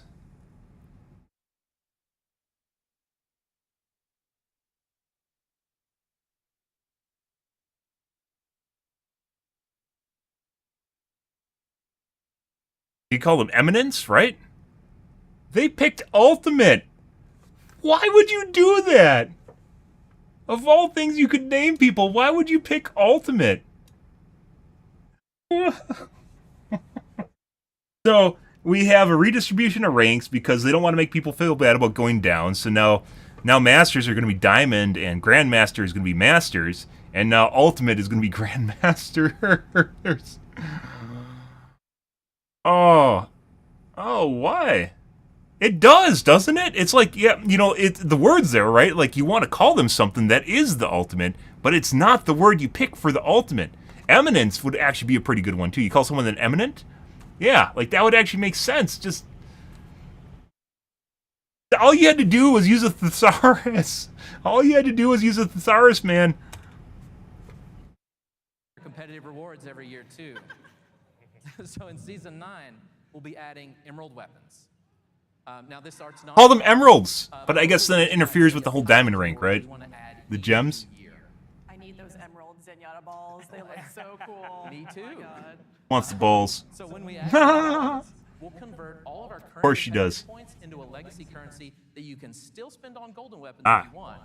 More legacy currencies. You'll need to earn competitive points in the new season. I think what's like really exciting about this, I love. By the way, you could make some guns look really fucking cool, so not against that. Eminence is classy. Yeah, the fuck it is, isn't it? You call someone the Eminence? You call someone an Eminent or Eminence? Yeah. Yeah, it is, isn't it?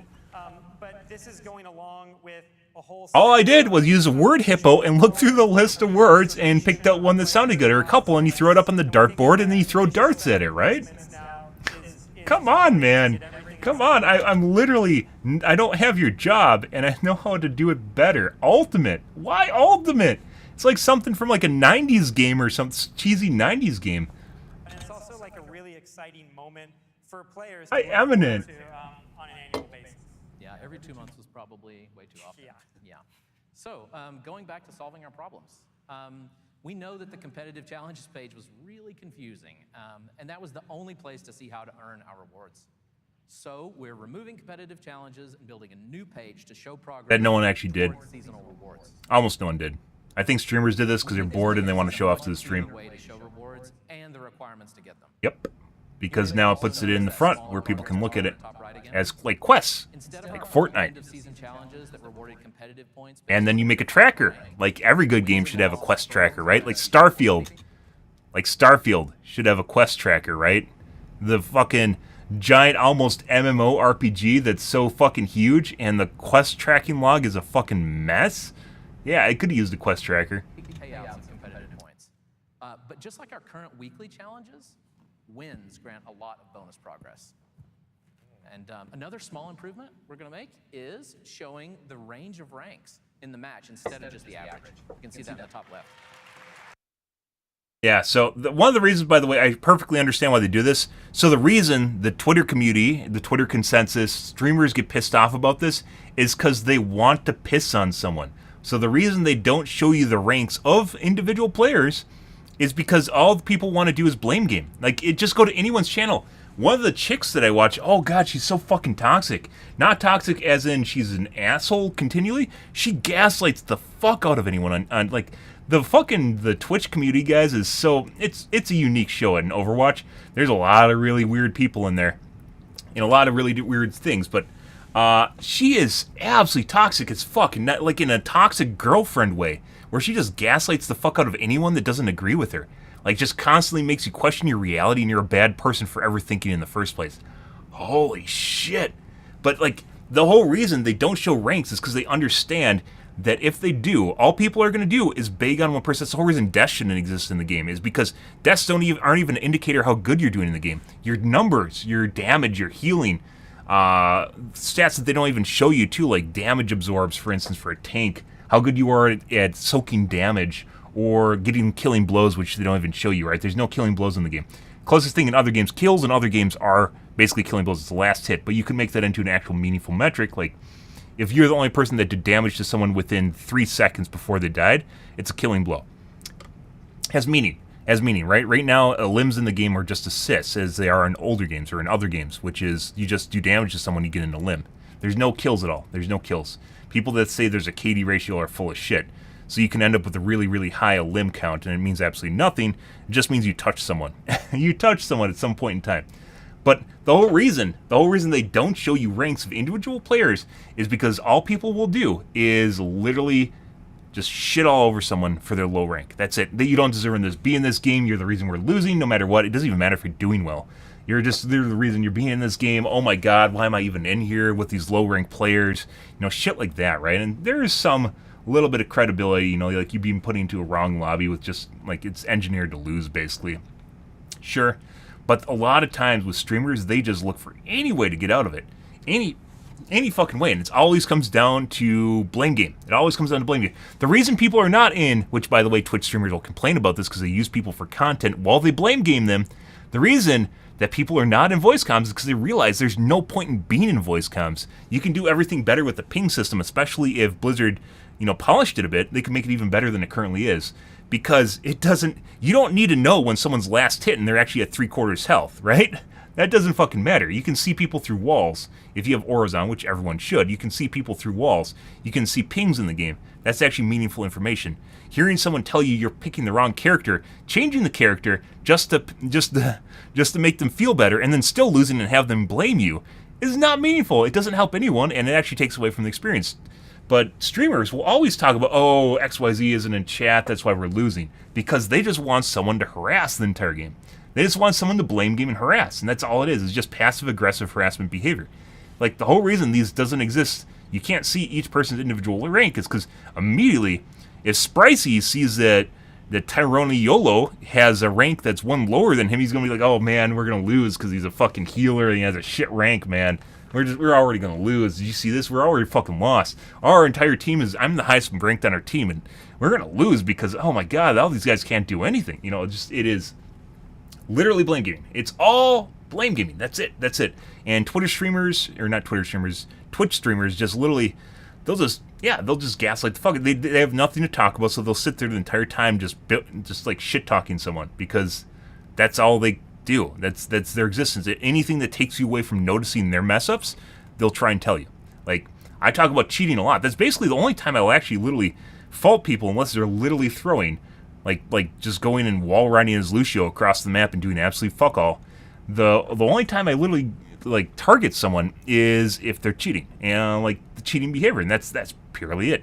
And there's a lot of cheating. You can literally Google Overwatch cheats and have a fun day, guys.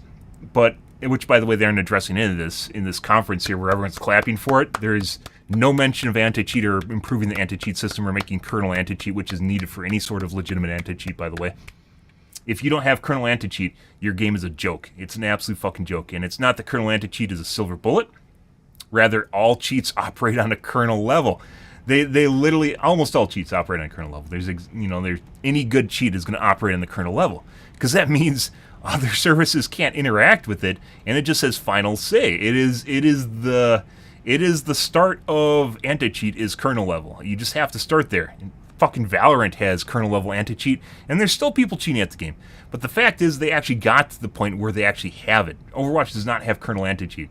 And it really fucking shows. This game is a mess when it comes to cheating. It is an absolute fucking mess. It never used to be, but it is now. But anyways, going back to this, guys, the whole reason they do not show ranks is because it's blame game. It's blame game fuel. That's the reason for it. And people should understand that you should not be allowed to see rank. It doesn't matter how much you want to see it. And anyone that tells you, oh, I want to see this person's rank, the reason they're doing that is because they want to blame game someone. That's it. That's purely it. They just want to look for an out. That's all it is.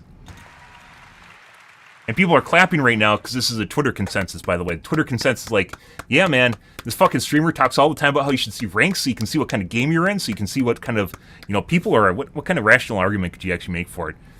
So everyone's on exactly the same footing, right, in this game? Yeah, no.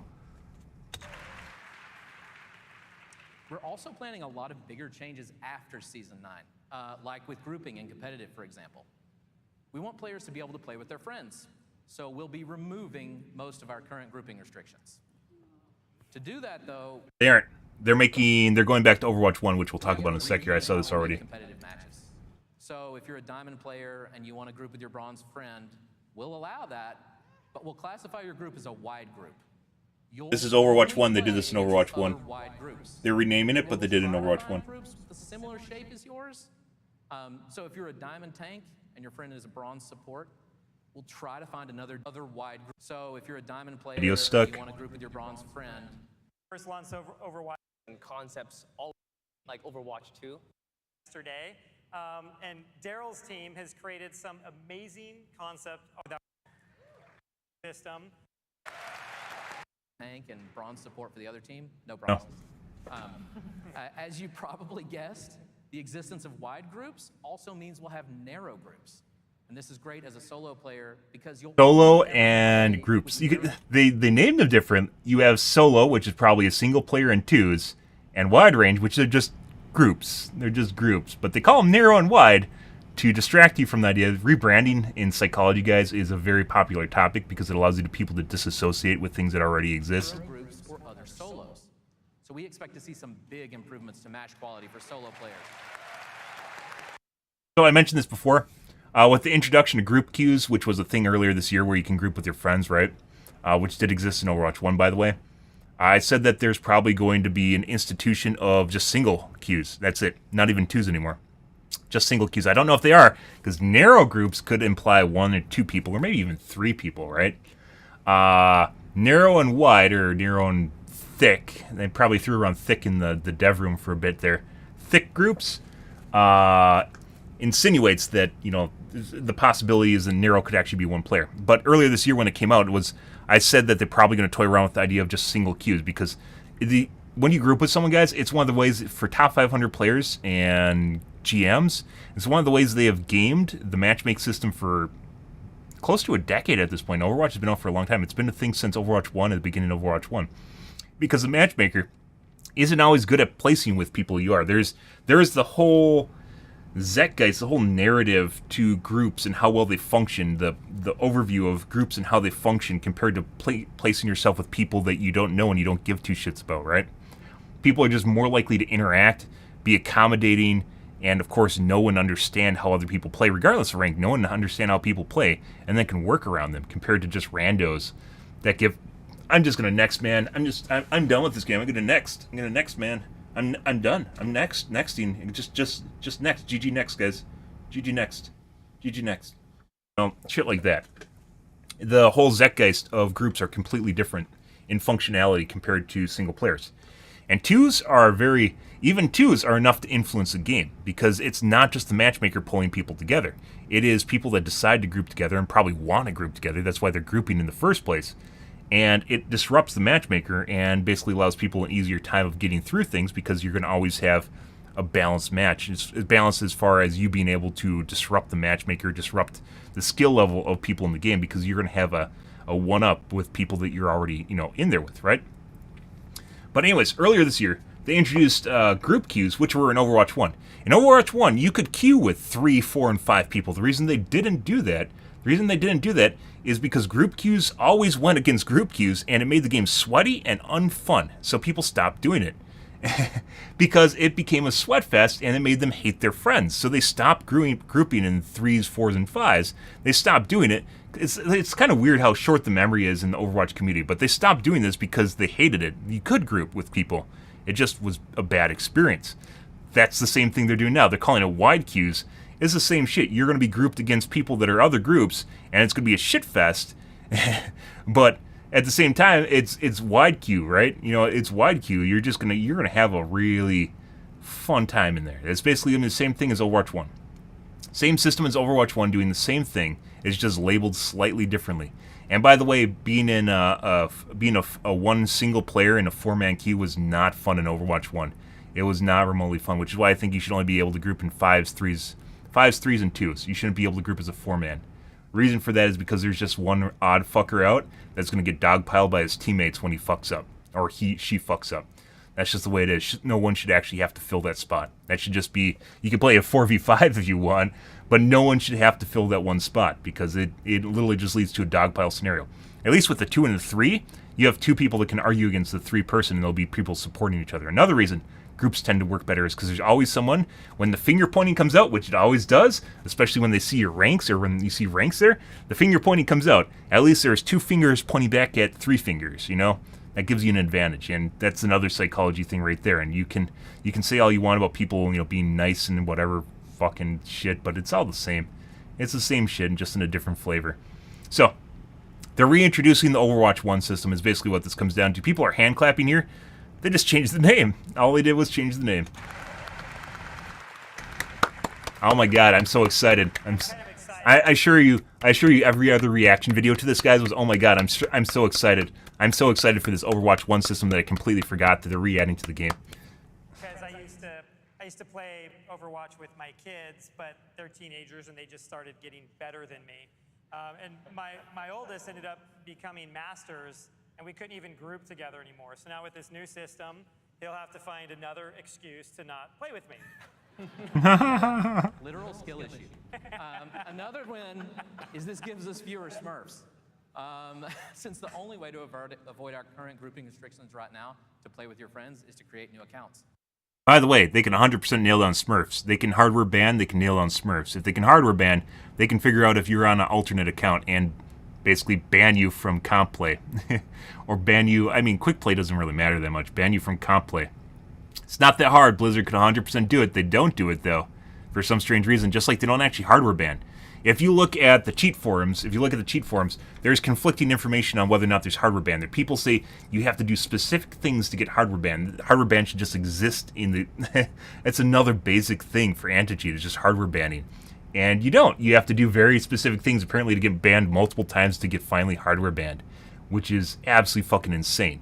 But here we are. And by the way, they can use the same system. Not that you should get banned, like you can't play, but rather they just make it so they associate the 2 accounts together and you have the same MMR.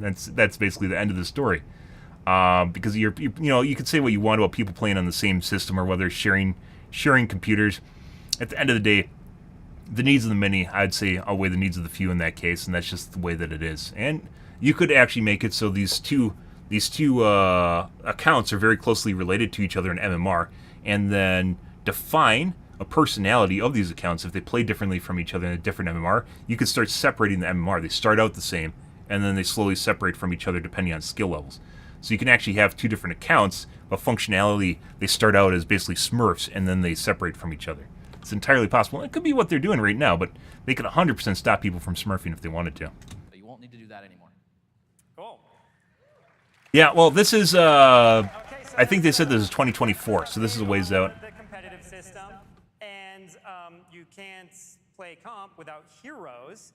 And I know we teased Maga, heroes the Heavy, the Heavy. yesterday. And Daryl's team has created some amazing concept art to show for some of those heroes. Take it away.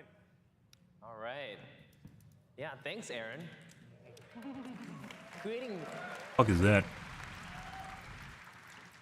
such a visually unique and beautiful game like Overwatch 2 takes a lot of time and iteration. Because you can't read it? We went through some of these processes, from coming up with a hero idea, to drawing the concept art, to the modeling, then Beat Sugar one. then Which I don't mind actually HFCS Mountain Dew. We have a bunch of hero ideas, But I also like the Beat Sugar. concepts always brewing. And during the opening Yeah, ceremony, the Aaron 8800 released X3D. two of It's these probably going to be heroes still a year and a half out. Next year, we'll be releasing 3 new heroes. Unless they release it at the beginning. Support and a damage hero. Internally, we are already testing all 3 of these heroes in their various states. And more. We're testing more heroes. And but more, sorry. and more. Hey, look, the award-winning strategy of basically every service game out there is having heroes and weapons. All 3 of them just yet. The hero Not commonly PvE. 14 is far enough that we're gonna keep that working. Plus, the game's based around PvE. I have to stress that a lot can still change this far out, including abilities and even their in-game models. But here is what we can show you. In Season 12, the next support hero will be released. Currently known on the development team by the codename Space Ranger. She will be our first hero for the Mars colony. She's so cute. I love her so much. Thanks, Monica. Can't wait for the Rule of We aren't 34. quite ready to show her in action just yet, but we do have some early. I already see the tentacle arms coming out, guys. Yeah. I won't dive into her kit either, but she's a highly mobile support hero who has quite a bit of vertical mobility. To that end, she has no lack of thrusters on her suits. So, a flying hero? And That's what gonna we fly see better than things are Farah. still changing. Space Ranger is a perfect example. Her gun has already changed from what we're showing here. Not only that, but as production moves along, we will inevitably run into other elements on her design we'll have to iterate on. When we fully reveal her for Season 12, we can talk about all the changes we made to her from the early drawings that you guys see over here to the final model and the final concepts. So, Space Ranger likes battling her foes from air and space. How about a hero now that battles from under the ground? He doesn't. Season 10, you'll get to play as I've seen some of the damage footage. hero, Vengeance. It's fucking weird, guys. So, or she, they, I guess technically she's a they. Is it non-binary hero? Canadian hero. They burrow underground. They burrow underground, and that's it. Like, you think it'd be something like a lurker, right? Like a lurker in StarCraft or something where they attack from underground, or, you know, pop out and throw people up in the air. It just looks like another movement ability. I looked at them, and they just burrow underground and move around, and that's it. And they're basically invulnerable. Like in StarCraft, you can have lurkers that burrow underground, they become immobile, and then they can attack, right? And do things from underground, or have different elements. They just have a mechanic in which they just are underground and invulnerable. And like Heroes of the Storm, even like another Blizzard game, Heroes of the Storm so far ahead of its time, guys. Like there's Dahaka, which goes underground to heal, and then he pops up, and then he can start attacking. He's a pretty cool tank. A lot of really cool heroes in Heroes of the Storm. He pops up and he knocks people back, or can knock people back, and then he does like a damage aura around him, and he walks around and eats damage, and then goes underground basically to heal up using the mechanic. But in the case of them, whatever hero this is, they just burrow underground and move around, and they're invulnerable. It literally just looks like another movement ability. So Not too thrilled about that. Like, it's weird because there are all these games out there, guys. And by the way, MOBAs copy from each other, like, all over the place. You know, obviously, they all come out with new things that are unique and different. But at the end of the day, they just, like, they copy a lot of the shit from each other, and a lot of heroes share similar abilities and stuff. But in Overwatch, we still have problems with them being original, like doing things or even copying other MOBAs that have good qualities to them, like, you know, something you can do with a character and make it pretty cool, like Dahaka or a Lurker, right? And build mechanics around the whole the idea of being underground. They just don't do it. People often forget that Farah is half Canadian, myself included. I'm half Canadian too. The roll kill changed a year ago, ended up being bad. No, it's in general is better for the game. You could make a case, and I did at the time, make a case for roll queue actually kind of ruining part of Overwatch, which is the unique aspect where you can play multiple different roles at the same time in order to achieve a better result, right? To counter or have counterplay that's better. At the end of the day, you could make a case for that, but they got rid of it because of the toxicity associated with roll queue or non-roll queue, which is just people complaining about what characters people are playing or who should play certain characters, right? So roll queue in general is probably overall just better for the game, even if you don't like the idea. For past treasures and hidden secrets, and will go any which way to get to them. And for Venture, that way is often down. Venture uses their powerful drill to dig through the map to attack the opposing team. Because this drill was they don't attack. In its moving pieces, right? And has a lot of syllogical geometry. From what I've seen from the footage on Twitter, Venture doesn't attack at all. Even for the weapon. And now I'll toss it over to Aaron to show you guys some of how. Aim for the roll 34 on this one too, guys. So we have some early gameplay footage of Venture from a recent playtest. So, work in progress, guys. We always do those kind of like silly little portraits. It's basically the same shit though. It's not like Dahaka at all. Goes underground. Burrowing underground is kind of amazing, so they can like burst up out of the ground, do additional damage, has vertical mobility to it. There's a little bit of a pop-up. Really well. This weapon is amazing. It shoots a projectile out a set distance and it explodes right there. It's like it's Black really gun. nice to be able to hit people even around corners with Or it, like Sigma's weapons. when they duck out of the way. The dig also, it's like the most important part of this is it makes you invulnerable, you know? So it's like you can't be hit when you're underground. It's a great way to escape. It's also a great way to get in close to players. You pop up like that, and then you have a dash as well. And so the dash, you can do it in the air. You can dash underground if you want to when you're moving. It's all around just like a really, really fun. Definitely should have built more around the mechanic. This idea or this goal that we. In the case of StarCraft or in Heroes of Storm, when you're underground, you move slower even though you're invulnerable. Lurkers aren't though in StarCraft, obviously, if you have an observer or whatever. And just kind of have like some joy there. And Venture, I think, is one of those. I don't have anything wrong with. I don't like have a problem with a character that moves underground, but rather build more around to make the character more unique and different than what they are. To expand on that point, Than just another movement ability. I also literally, just keep hitting, the button, to borrow in and out, without any. So basically, it's just Alari's movement ability, so you can knock people back after you pop up. Big shout out to our animation and FX team to make this happen. Yep. So this felt good. Now we didn't show the old. We're holding that till season 10 until we fully reveal the hero. We figured how. These are just some of the things that the team is working on. There's so much more. Next year, we'll like have a lot more things to talk to you about, a lot more things to reveal than we could have just fit here within 45 minutes. I want to say that improving the overall play experience is really important to us. And this Yeah. Their ass was about to be canned earlier this year. I guarantee you, whatever email was circulated around the company after the cancellation of PvE, definitely, yeah, you can see the above face. There's so many different, like the community summit that didn't exist that they reinstituted. The Twitter consensus nerfs that they're making, they're retooling to actually focus on the PvP element of the game, which is literally the whole reason for Overwatch that it exists. New characters constantly being released, yeah.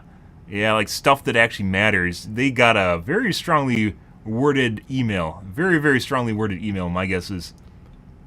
Yeah, well, putting aside the layoffs, they were not putting a good foot forward earlier this year. That's like, I mean, even prior to that, with the launch of Overwatch 2, they just introduced Push and a couple characters that apparently they had to, like, the amount of characters per year for 3 years was basically 0, and then they introduced 3 characters at the beginning of Overwatch 2. Come on. Like, they should have at least 9 by then, I think. So the way it works for League of Legends, I think they try to target like 3 to 4 new characters per year, and one of the characters they put a lot of effort into. Like, there's different tiers in terms of quality that they do, and like it really shows. Like, League of Legends is a very popular game, right? Fortnite just constantly releases new weapons and new things that they add to their game to make it different and interesting and unique, because they need to. It's a service. It's not a game where they release one version of the game and then they're done with it. They charge people money over time in the case of microtransactions, right? It's not just, oh, I paid $70 and this game's dead in 2 years. The game's been around for a while. And despite what people say on Twitter about fucking Blizzard should have free skins and shit, yeah, no, they shouldn't. They should be a service and they need to get paid. That's the way it is. And you can choose whether or not you pay for the skins. You don't need the skins. The entitlements surrounding skins, I also do not agree with. I don't understand that at all. But you can play the default model and not pay a dime, and that's your prerogative, right? But yeah, they got a very strongly worded email earlier this year. But also how everyone engages with the game's meta systems. So one last thing I want to mention that I know people are. And by the way, what a failure PvE is in the game can be witnessed by you trying to queue up for PvE. And see how long it takes you to get a queue for it. It takes forever, and usually you're just paired with bots. Yeah. I went back a week after PvE launched because I wanted to finish some of the stuff, and all I got was bots in my queue. Yeah, a week later, all I had was bots in my queue. And that's not where you want to be. Not it. I ended up playing it on a lower difficulty mode because it's just, like, there's no way to play with bots and actually have a decent team. Really interested in is a set of Like, changes one other player and then 2 bots.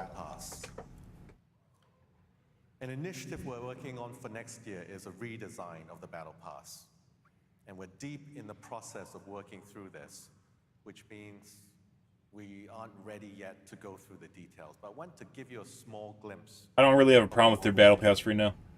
One goal is People for just all want free players things. They more just want free ease things. They just want free when it comes things, to guys. It's the way the world works. Let me talk through a couple of specific. Wanted free things when they advocated to get rid of loot chests. And then they got rid of loot chests and they realized they had to pay more money. And all of a sudden they want loot chests back. Despite the fact that they got rid of loot chests and everyone's bitching up a storm back in like 2018. Bitching up a storm about the kids, saving the kids from gambling. And now they want them back. Different case, you missed the chance to get Cyber Demon Genji because you weren't around to play that first season. What we want to do is I have no problems, by the way, for them reselling skins that were on the Battle Pass. If that's what he's going to suggest. option to earn any single mythic skin we've ever released when There you go. play through the premium Battle Pass. Just later. But beyond this, we're aiming to make play in Overwatch 2 more rewarding with a total set of changes to the Battle Pass. We'll have more to share on that next year. As they should. What we presented Part of that is because, you know, even if you wanted to pay for the Battle Pass, you can at a later date. Or they could just make it so, like, if you subscribe to the Battle Pass, the current one, you can earn Battle Pass levels from earlier generations. That's also, you can finish the Battle Pass from earlier generations. And, like, you can tab through it as long as you have an active Battle Pass for the current season. That'd be maybe even be a better system, or you could directly purchase the skins. Very easy to figure that out. I don't know why it's years out. Like, what is the internal, like, in companies like this, guys, what is the internal struggle with figuring out the Battle Pass system and making it work? Like, how does their day-to-day life work where they have to spend 8 months mulling over how to change the Battle Pass to be more accessible? I literally just described it to you guys in, 10 minutes? Like, things that they could do to change it, and they could pick any one of the ideas and then just do it. Like, why do they need to spend 8 months from now in order to actually make the Battle Pass work? Like, there's tons of people here. Like, is this like job security? It's like they're like doing too much too soon, and then all of a sudden, like, they're gonna not have anything to do. Like, what the fuck is that? Why can't they do it now? Like, it's easy as shit. Even for a coding aspect, it's easy as shit. On what we're developing, planning, or even thinking about. And then if it doesn't work, you change it again.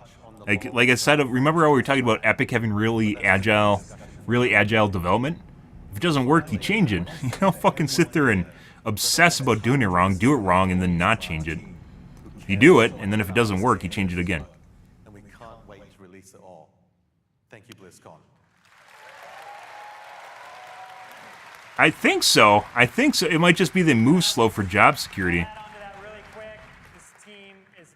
But the way it works with development, guys, is just you do something and it works or it doesn't work. And if it does work, then you just move on to something else. There's always something new you can work on, and Fortnite is an example of just that. You just keep moving forward. You just keep moving on to the next thing. Are they really worried about, like, what are we going to think about next if we aren't thinking about the battle pass for the next 8 months? What are we going to do to rationalize ourselves to HR or something like that? What is the rationale there? Amazing people, and this is just they could do it right now. They could do it this season. They could do it next season. and even a glimpse Hammer that shit out. Done. Next issue. like an image of a Peru map. That's Hey James, good morning, dude. that we also started this presentation off with, and there was, I'm sure people will talk about it online in the next few days, some other Easter eggs in this presentation that kind of give hints at some of the things that are coming next year as well. So thank you everyone so much, and we'll see you on the streets of Hanaoka.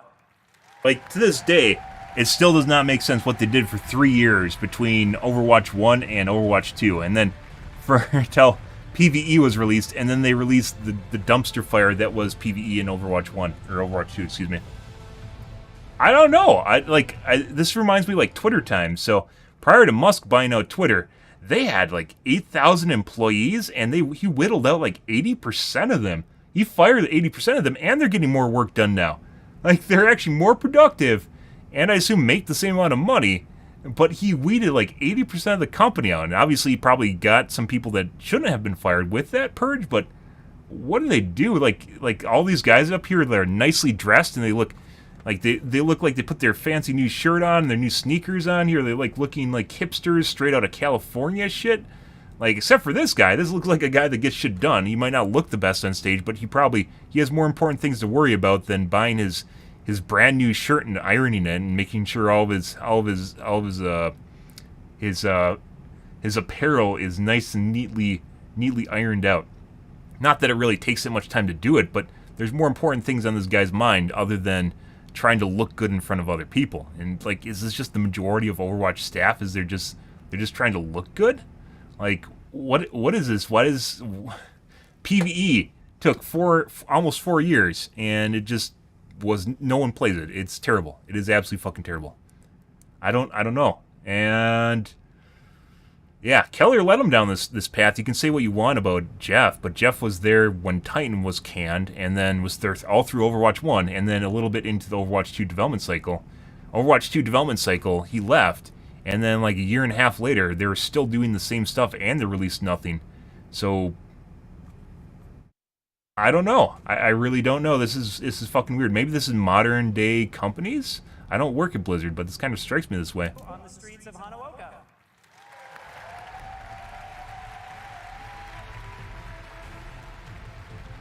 Yeah. Or League. League has a very aggressive development cycle. They're probably a staple of what I call video game development 2.0. They call it video games as service. There's a lot of different names for it. Basically continued development after the game release, right? Where they're constantly just trying to improve things and make it better.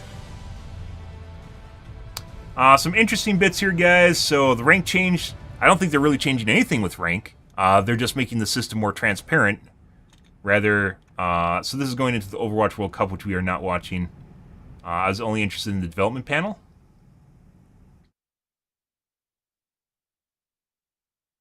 Yeah, not interested in Overwatch World Cup. You can get other casters to jerk you off on that one.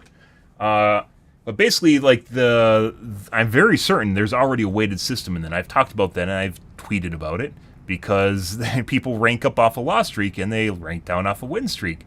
So that means that the rules are not there where wins and only losses matter. So, yeah, you know, like, kind of a little bit weird going on here. And the weighted system was at the bottom there. What they call modifiers or whatever at the bottom. It's weighted. It's telling you the system itself is weighted, and it's always been weighted in Overwatch 2. That's why they have obfuscated rank. They're just showing you now the little minutia as it changes, but they're still hiding the fact that of how, not completely, but they're trying to hide the fact that it's weighted. And regardless of what they said, yeah. I don't know. Very weird, and once again with Underground them, like they could have done it better. You can look at Dahaka from Heroes of the Storm. You could look at Lurkers in StarCraft. There are other. I'm sure that I'm not familiar with League of Legends heroes anymore because I stopped playing it probably 4 years ago. But there's other heroes, and probably some in Dota, where you can go underground. You can do things from underground. Like, there's a mechanic to being underground. It's not just invulnerable. Oh, look, I popped out, and that's it. Like, you know, there could be more to it. Like, you could heal. Like, they gutted, like, some of the more interesting characters. Symmetra was gutted. Torbjorn was gutted, right? He used to be a builder. Symmetra used to be a builder, too. And they got gutted because they had to be more in line with being DPS, which is a shame. The homogenization, where you make everything into a hit scan. You just make everything into a bullet stick, a stat stick, where they just pull the trigger on something and it spits out a certain number of DPS, and that's it, right? They tried to homogenize them and turn them into the same thing. It's good to have unique and different characters. Heroes of the Storm is one of the reasons I like the game, and I played so much of it. I haven't recently, but I played so much of Heroes of the Storm, is because there's fucking unique and interesting characters in a MOBA, right? They aren't all the same. They aren't just auto attack characters, as they call them. So just people that just right click and bait 80 carries, as they're called in other games, where you just right click constantly, right? It's just all right click. Very, very boring characters. There's a lot of abilities and interactions between characters and synergies, and it's really important.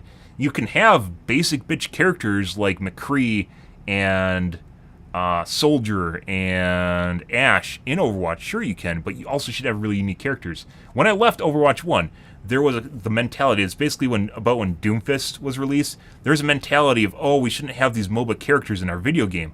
You know, everyone wants to fucking play Kovacs and literally just sit there on their Adderall trip and click a pixel, and then they think they should win. Games have more involved with them than just clicking a pixel. And any game in which you, like, go play Counter-Strike if you want to click a pixel and win. Like, that's not it. And, like, Overwatch is supposed to be more in-depth and more interesting rather than clicking pixels. And after Doomfist was released, and for some strange reason people couldn't help walking down a hallway into a really loud grunting man and getting one shot and going, oh, it's Doomfist, guys. Oh, he just one-shot me again. Doomfist is so fucking lame. You can hear him grunting, like, from a mile away. It still blew my mind. You could literally hear him in the hallway going, you know, and the guy walks, what's over there, you know, and you saw on his Adderall trip, his eyes are fucking saucers. I have to go around the corner to see what it is, guys. And he looks around the corner and he's like, oh, it's Doomfist, and he dies. You know, yeah, like, a little bit of forethought, you know, common sense should be rewarded in the game. And Doomfist, I honestly think, needs a damage buff. He needs to actually one-punch people again. If you get set up for a one-punch, you probably should die. That's just the way it goes. And you can bitch all you want about Doomfist killing you, but right now he's a very, very anemic tank. He does, like, no damage. He just goes in, he jumps in, he punches people, and then he holds his block, and then he jumps out. And that's basically Doomfist's life right there. And it's honestly kind of sad. And even when he ults, it's not really that big of a deal. The only time I've really been threatened by, like, Doomfist is, like, occasionally you get one that knows how to combo really well, and maybe he can combo you with all of his abilities and kill you, like, instantly. It is very, like, with the charged gauntlet, it is very rare. He's not one of the better tanks in the game right now. But, yeah, like after Doomfist was released, all the fucking esports players were all like, man, which one? Why are there, like, MOBAs? Why do they have so many abilities, man? I'm not here to play MOBA. If I want to play a MOBA, I'd play LoL. Yeah, but if you wanted to play Kovacs, you'd be playing Counter-Strike or now Valorant, right? Which is kind of a MOBA, but not really like Overwatch is. Overwatch has a lot of MOBA elements in it, and that's the way it should be. And it's a shame that a lot of the unique things that the game could be, they're afraid to do because they don't want to offend the esports Kovacs players. And that's really stupid. You should not be catering to that niche. You should be catering to what the game could be. And people will say what they want about it, what they want it to be.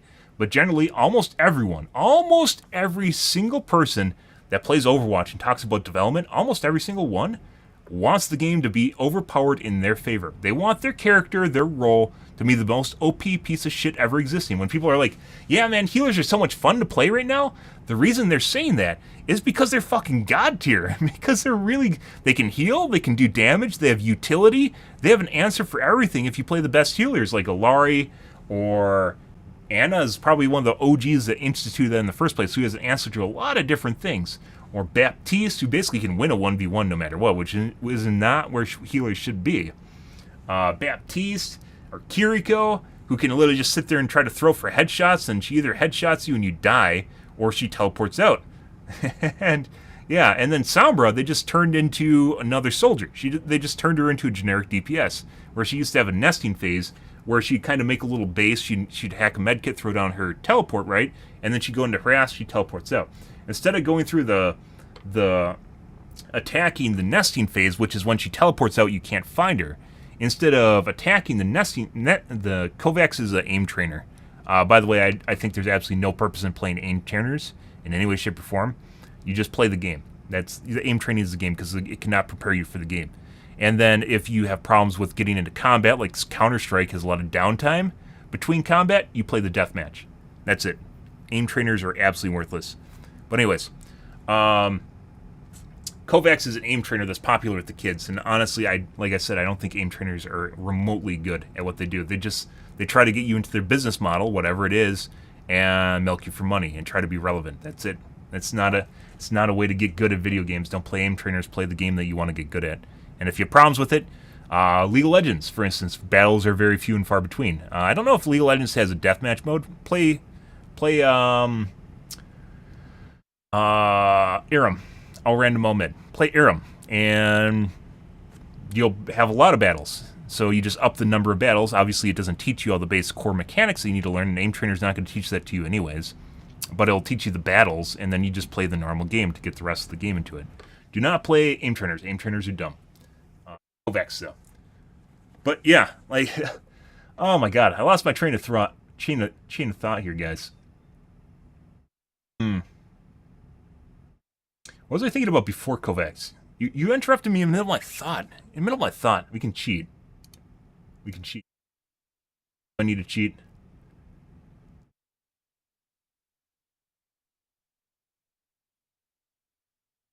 MOBA heroes, yeah, MOBAs, they should actually go more with, I think I was on a tangent talking about MOBA heroes.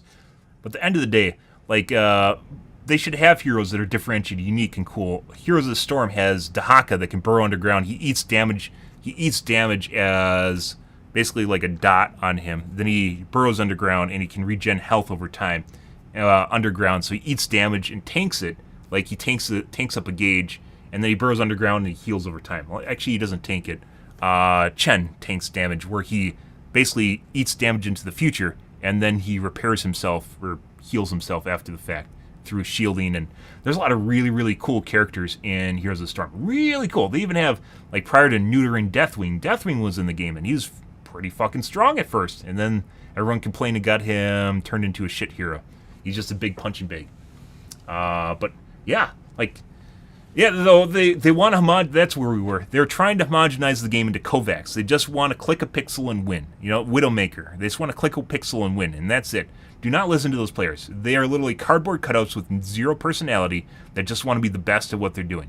You want to make something unique, different. Like, it's weird because we're talking about another Blizzard franchise. We're talking about Heroes of the Storm, which is a great game, by the way. It is nothing, well, it's not. It's a MOBA. But it is very different from League of Legends or from Dota. If you've never played it, I term it MOBA 2.0 because it takes all the shit out of Dota and League of Legends, all the problems with MOBAs, which is, you know, item building, getting trapped in item builds that are terrible and not knowing why, and not knowing the intricate background of item building, or not farming CS, which I find extremely boring. Not farming CS. You still have to farm CS by getting experience, and they changed it where now you get globes, so you can go to lane and farm them even over time later on, but your entire team ends up in the same playing field.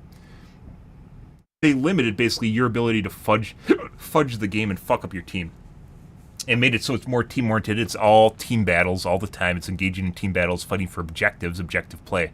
And it makes it a lot of fun, in my opinion. But there's a fucking siege tank. Hammer is in Hammer is in Heroes of the Storm. Yeah, Hammer. And they still have Zarya. They still have Overwatch characters. They could literally reverse... They could reverse pick up characters from Overwatch. They could pick up characters that are in Overwatch and bring... Or, in Heroes of the Storm and bring them to Overwatch. Where they have crossovers where Heroes of the Storm pulled characters from other franchises like Diablo, StarCraft, Overwatch. But they also had unique characters. I think they're just called Nexus characters. Like Orphea, which is pretty cool. And... affirmative action character. Kira, I think her name is. Which is actually a pretty cool character based around bleed damage, right? Was based around bleed damage. They neutered her too. And Deathwing, although that's from World of Warcraft. You have to look him up now. It's been a while since I played Heroes of the Storm. Mainly my time's been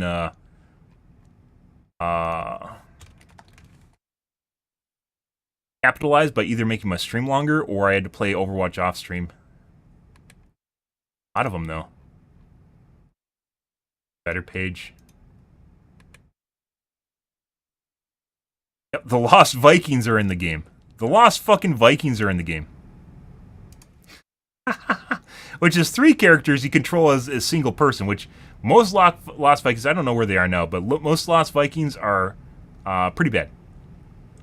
Kirazim, very cool hero. You go into melee and you punch people, kind of like what Bridget does, only not also a tank, and he jumps around the battlefield, so I think it's Chen in League of Legends that does stuff like he's a healer in League of Legends. Lieutenant Morals, who's a fucking literal heal bot. Kind of like Mercy, but better in my opinion. Let's see.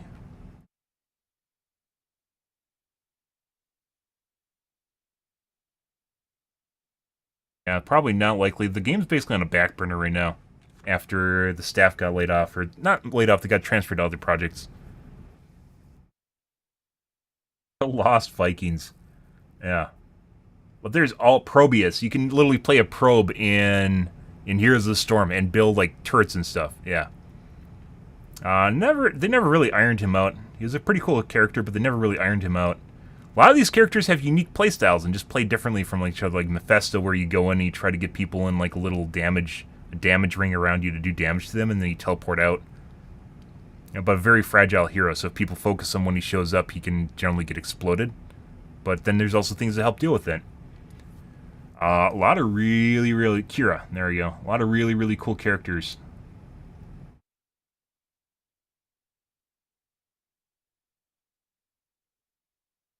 Basically, she's a melee character that goes in next to people and applies bleeds to them. She can basically use a grappling hook to get near people and then apply bleeds to them and grappling out if she can, or use her ultimate or whatever.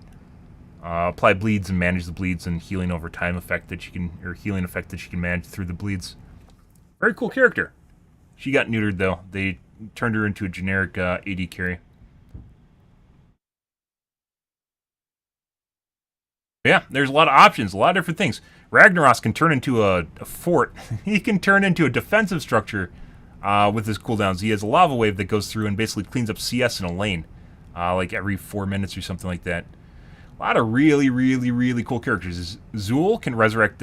He makes skeletons, yeah, out of mobs, and you can make a skeleton wave sort of with characters.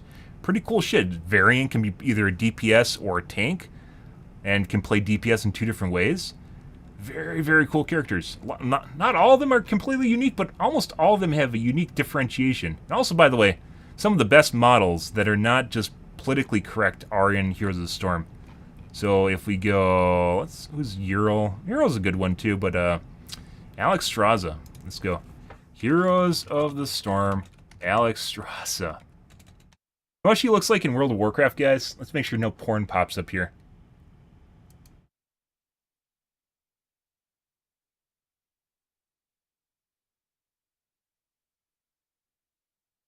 Like quite a few curves. Very curvy in Heroes of the Storm. And in World of Warcraft, not really the case at all. Like very curvy. Go World of Warcraft. Instead, make sure there's no porn. Looks like a cat person in World of Warcraft. I was kind of disappointed with that. Like that. She looks like kind of like a blood elf. No, almost no curves. Almost nothing going on there. Best examples of models are probably from Heroes of the Storm. In my personal opinion, of all Blizzard's franchises, they definitely took a little bit of creative freedom with them, and I think it honestly looked a lot better. Like they worked out better. Like she has like a cat, looks like a cat person. Anyways, a lot of examples, a lot of different things they could possibly do in Heroes of the Storm. They just never really, or in Overwatch, they never really did it. There's a lot of things. You don't need to look that far. There's plenty of things you can do in Overwatch and make the game good. Doomfist, I think, should still be able to one-punch people. They need to bring that back as a tank, especially because he is the one. He is the one on the team. They need to bring back like his ability to one-punch people, and obviously add criteria to it, not just out of nowhere. Add criteria out of it, like when he powers up his gauntlet, make it a little shiny so people know he can fuck them in the ass, and give him his one punch back. So he does like 200 HP with one punch or something along those lines. A lot of opportunities they could potentially do for them. They don't. They're like, oh no, he's not playing Kovacs, guys. He can't fucking shoot someone from a platform with his hit scan rifle multiple times and kill them. Oh no, he's unbalanced. Yeah, maybe just give people like little things that make them happy. Things that make the characters unique and different. Even if they aren't always completely balanced in and of themselves, they don't need to be. But we'll see where it goes. At least they're on better track than earlier this year. I have absolutely no idea what Overwatch was doing earlier this year. It was absolutely on the wrong path, and still kind of is. They're still doing like the hero mastery shit. Yeah, that's not where the game should be. I don't know whoever thought that up. That was a bad idea. Maybe if they have a bigger studio, they can put a small little team on that and they can do whatever. But at the end of the day, they should be focusing on new characters, new game modes. Skins pay the bills, right? It doesn't matter whether or not people don't buy them. Just pump out the skins. And the new skins for the crossover, despite the crossover feeling kind of gimmicky, guys, the new skins were great. The new skins for the crossover look really good. Let's see. What is it? Lace, FM, Overwatch, crossover, skins.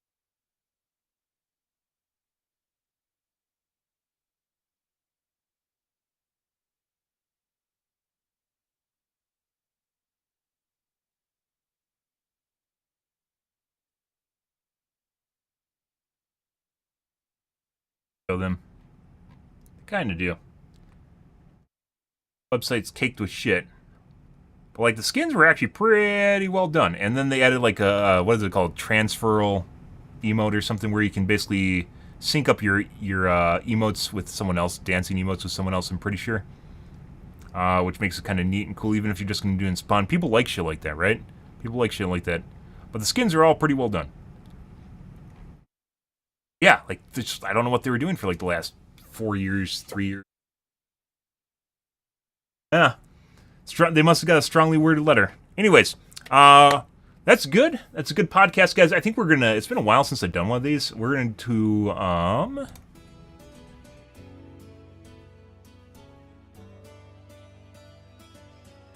I think I'm gonna make a video out of this. I'm gonna.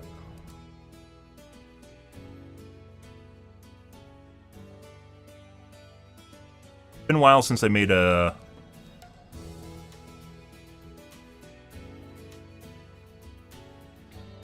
Podcast video. Let's see.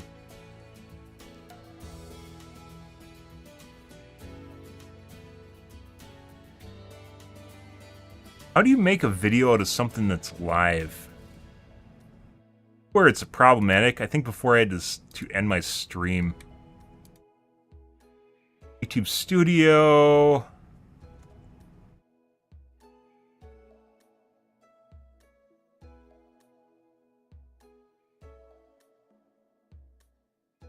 It's very difficult. Oh, create highlight video. There we go. Yeah, it's not the same thing as clipping.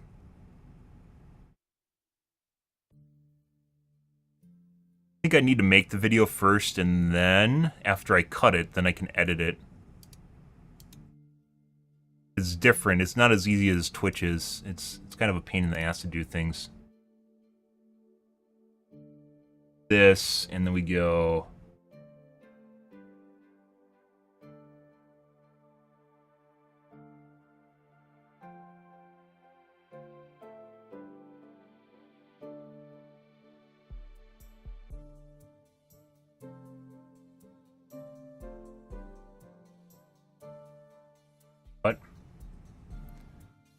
Back to 47.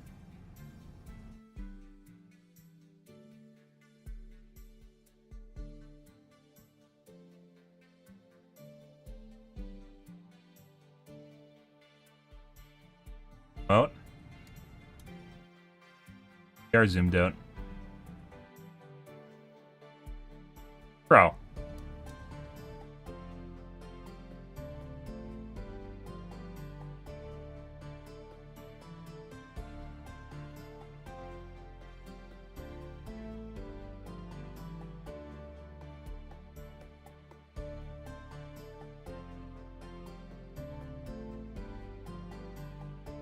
I think I need to end my video to clip it.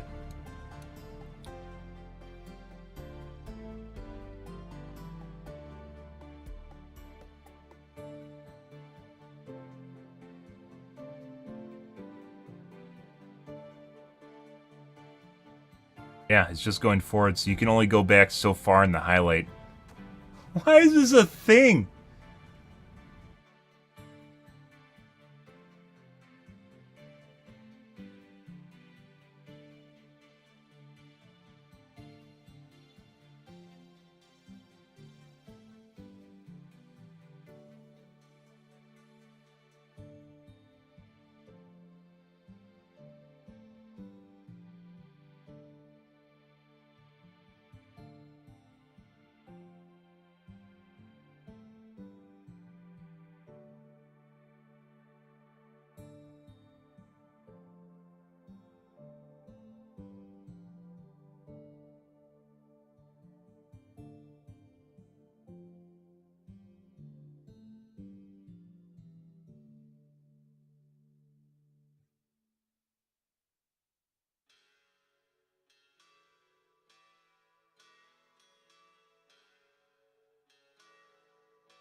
Problem is, I think if I edit the video, then it's like editing the original video, and that's not what I want to do. I want to make a highlight.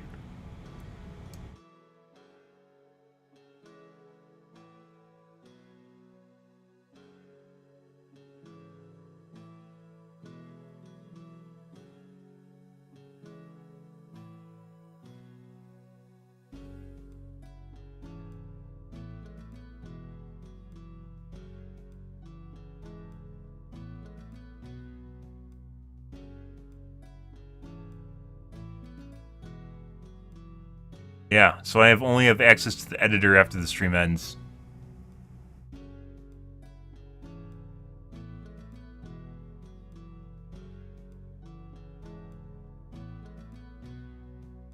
Video cannot be trimmed because it's too long.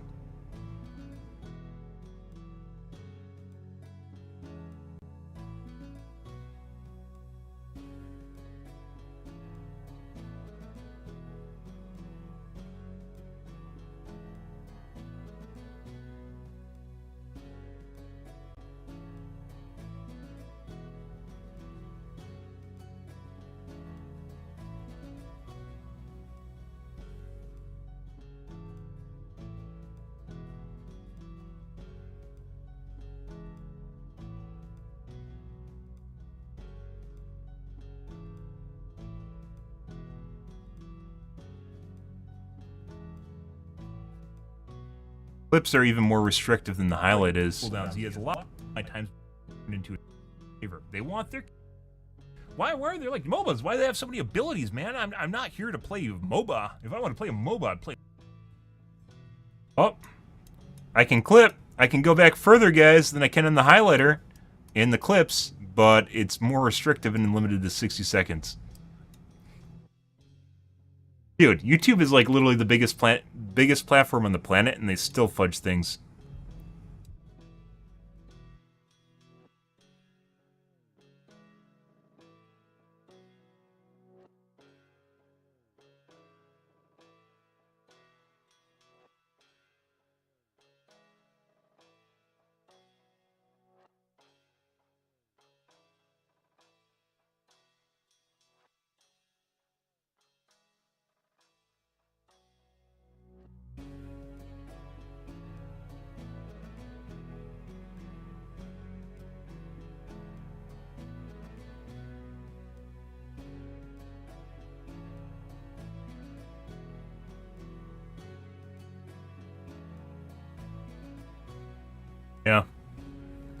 some strange reason when you're making a highlight, you can't go back far enough to... Well, whatever, guys. I guess we'll do this after I'm done streaming.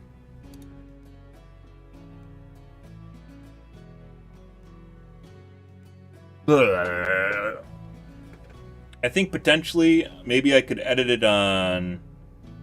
Well, I don't stream Twitch anymore. Normally what I'd do is I'd edit it on Twitch, and then I would export it to YouTube. I don't even think you can... You can watch the AOT finale? Is it the AOT finale, or is it the final finale? Which finale is it, Artie? I'm waiting on it for it to actually end because they debate it constantly. I talked about that in the first season, how it's kind of the final season, and then they said there's another season. I'll watch it. I'm sure going to watch it. I'm just waiting for it to finish. Let's see.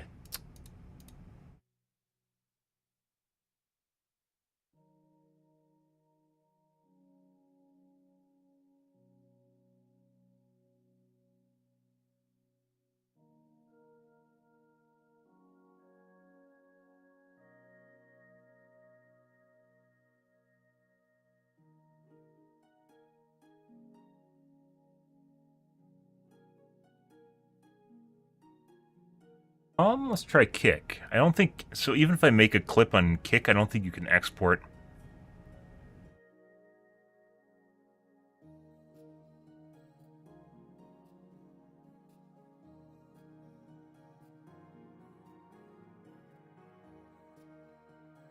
Like, Kick is kind of very slowly copying Twitch's features, but I don't think that's actually in yet.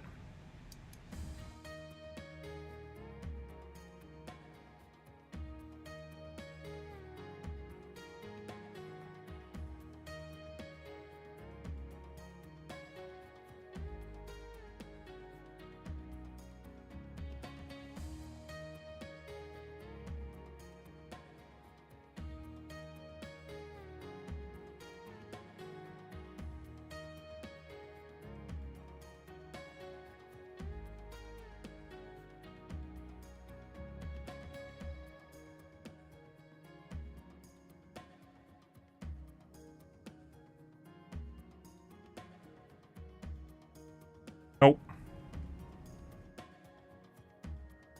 Don't really have any functionality in. It's worse off than YouTube is.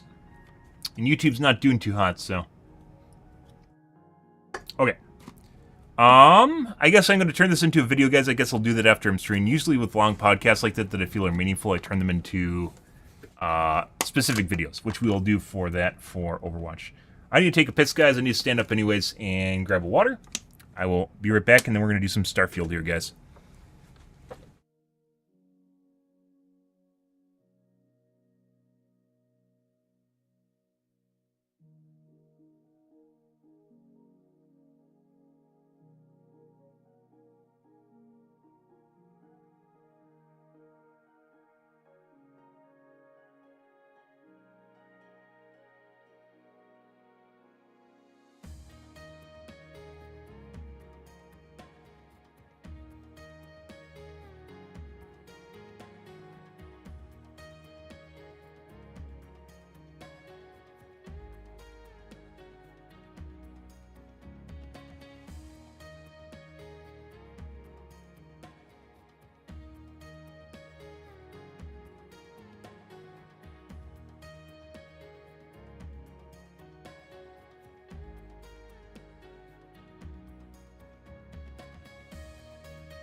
Alrighty.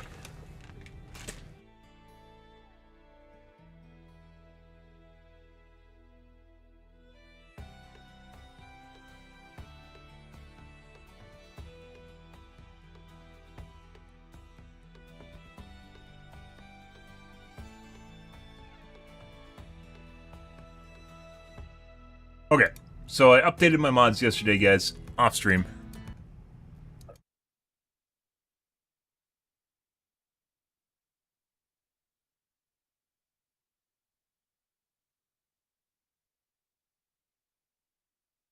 Maybe things will be a little bit better here.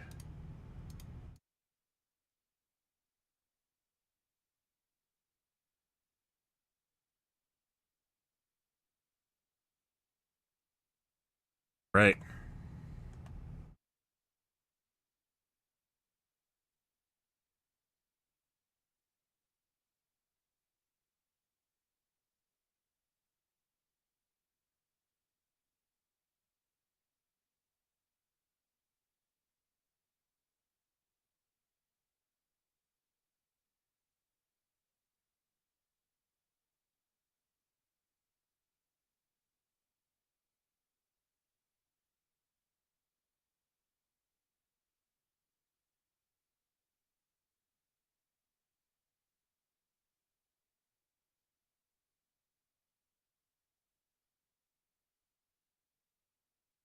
Yep, I believe we were in the middle of the UC mission, where...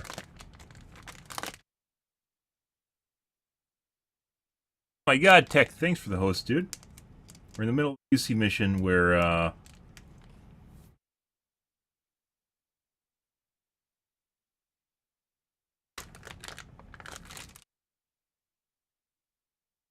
got some turkey sticks here, guys. Normally, I don't actually buy,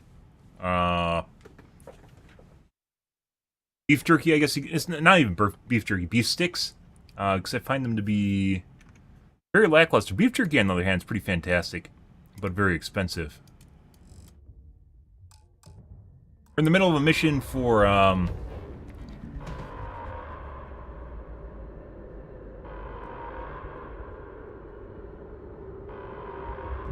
they're turkey sticks, too.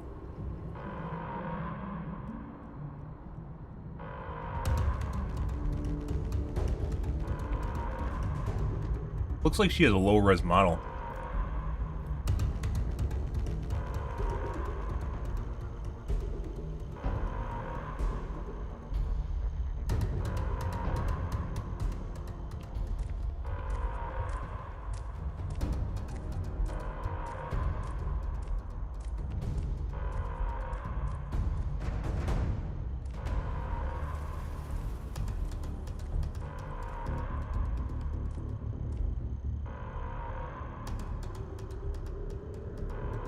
Paramorph.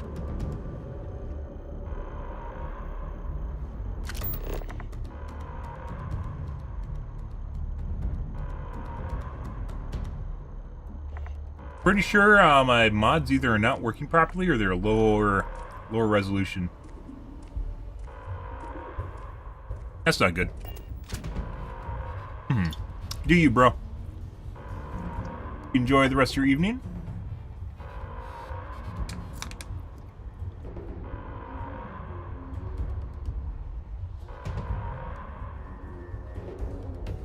Yeah. Appreciate the raid, by the way.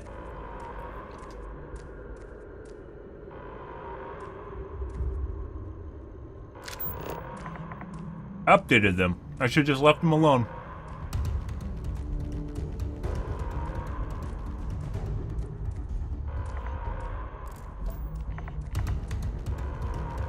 Left them alone, guys.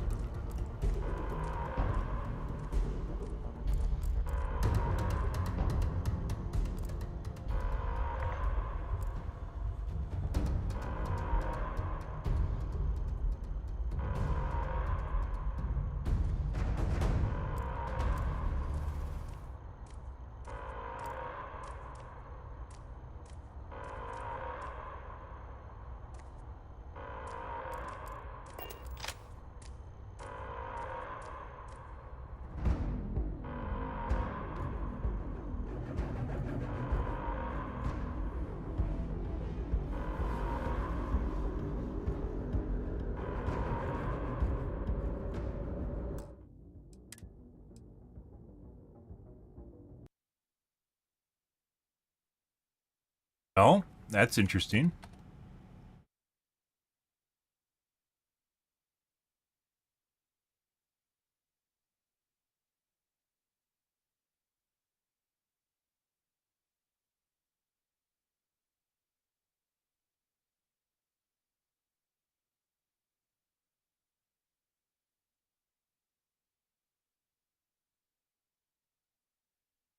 Heck.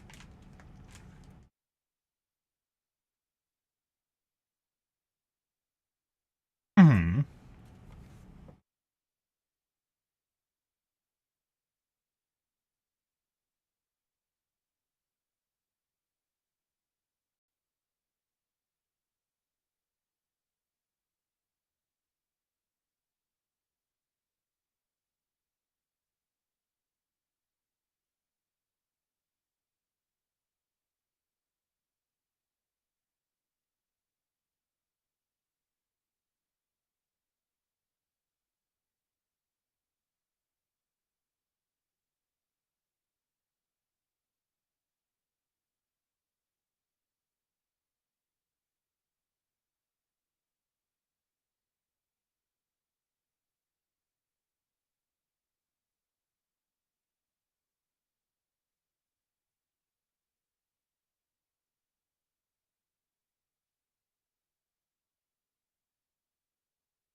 Very salty.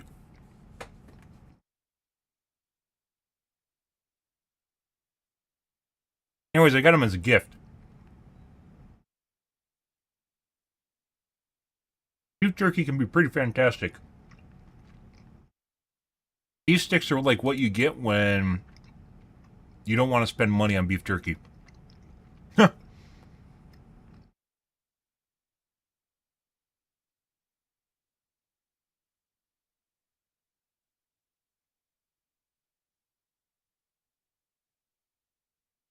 I wonder if this isn't working right anymore.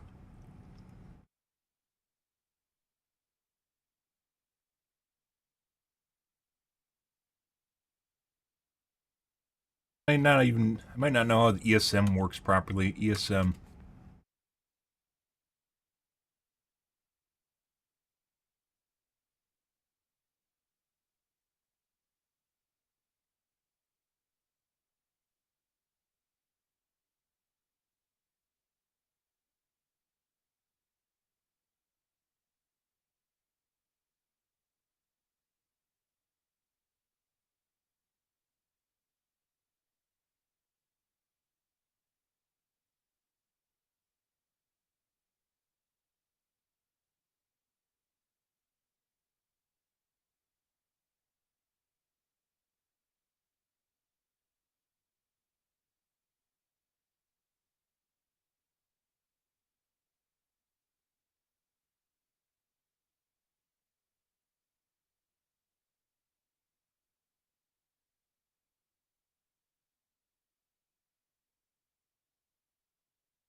Yeah, don't need the ESM?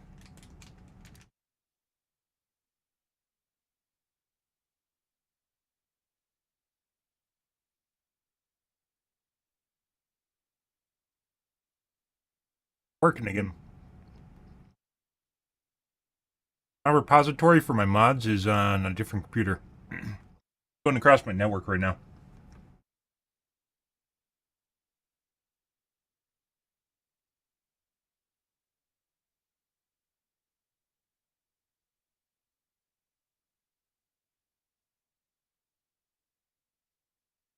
Beef jerky, by the way, can be pretty fantastic. It is super fucking expensive.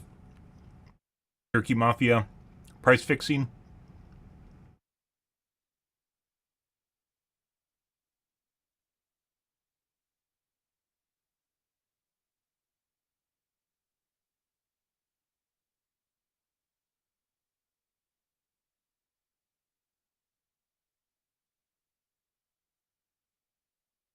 Beef jerky? What kind? There can be some really shitty beef jerky, by the way.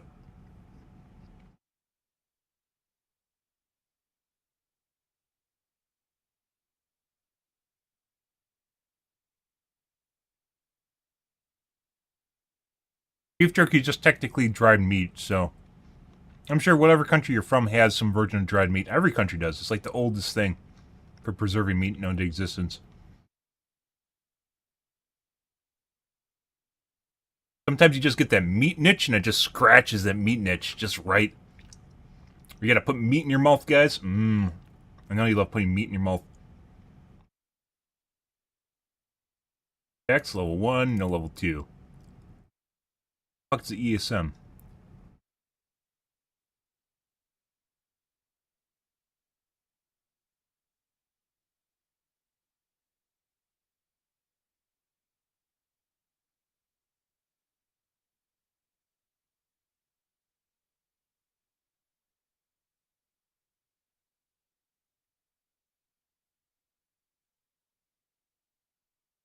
Actors, humanoids.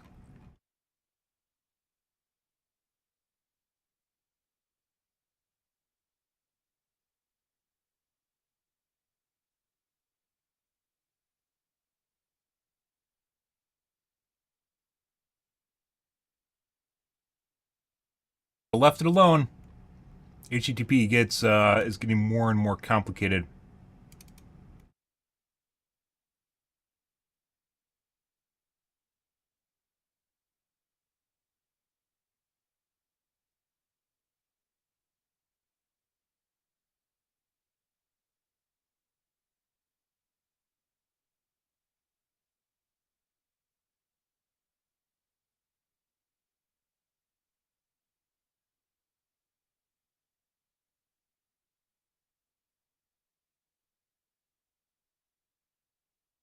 Imported from the US. Oh. So you got PFAs in your jerky? Everyone loves PFAs.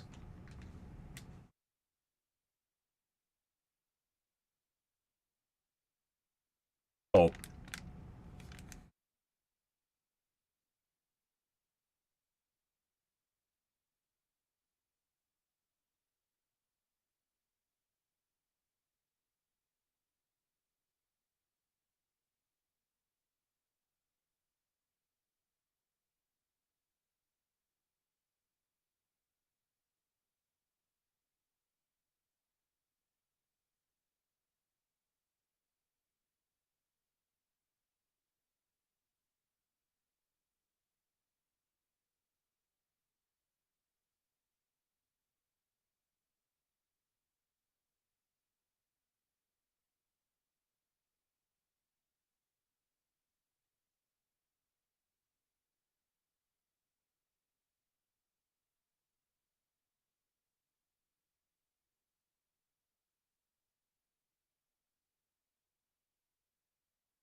Odds are redundant. Break it further? Contains spices, dextrose, lactic acid starter culture, carrageenan, sodium erythrate, garlic powder. Oh, that's good. Sodium nitrite, beef collagen casing. Mainly. I don't know why they're putting turkey in beef casings, but I guess.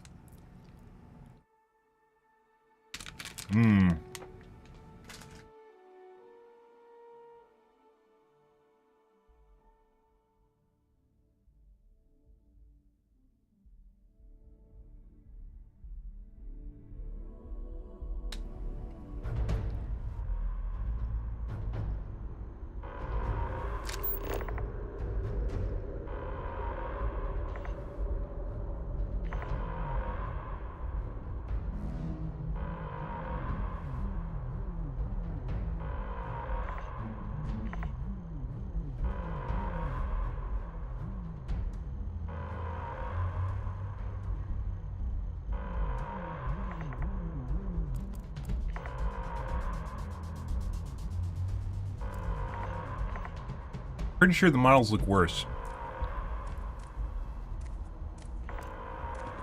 Huh. What the fuck is that? Intentional? I don't know.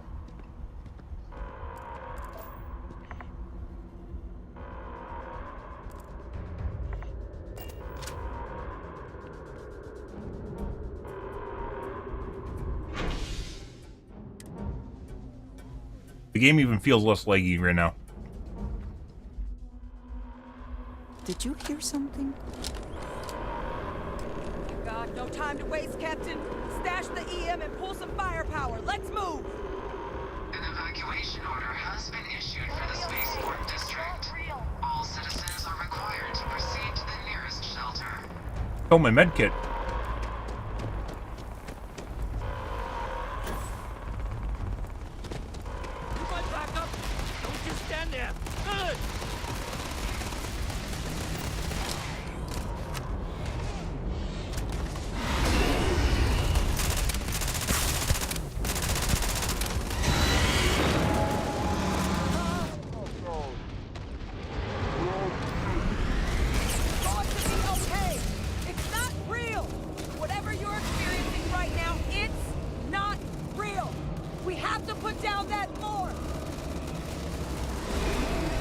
Talking to me. All around. No way out. Stun actually does a shitload of damage to it. Must be the...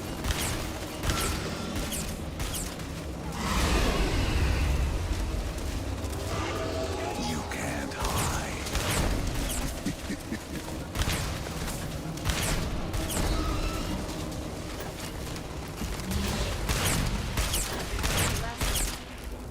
Hey, buddy.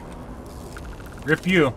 This gun doesn't do a lot of DPS, but apparently it does damage that actually does a shitload to it. Wait, officer?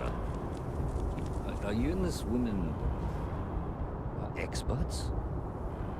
Take whatever we can get right now. Wow! We've got the remaining creatures. Wow, that pause! We're barely holding our perimeter. They said you've done this before, huh? Well, we've got one fire team to spare and whatever supplies you need, but I can't risk them taking over any more of my men. Put those things down and do it fast. We'll hold them as best we can.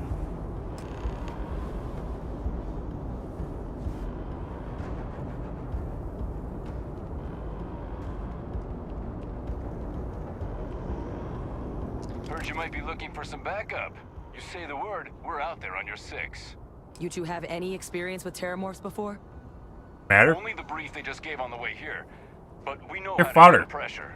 Yeah, don't get under their skin. Surviving a full-on mental assault isn't the same as keeping. Don't talk them out of this. What the fuck are you doing? Might make you more liability than asset. We're not UC security. What the fuck? It's a suicide mission. Why are you talking them out of the suicide mission? Huh. Actually, I don't think you're going to survive in combat, so you shouldn't even come with us as our backup. They're obviously fodder. They're fodder. They're going to die. The idea is not to get them to not come with us. It's to get them to come with us, and then we kill it while they're dying. Bethesda, please.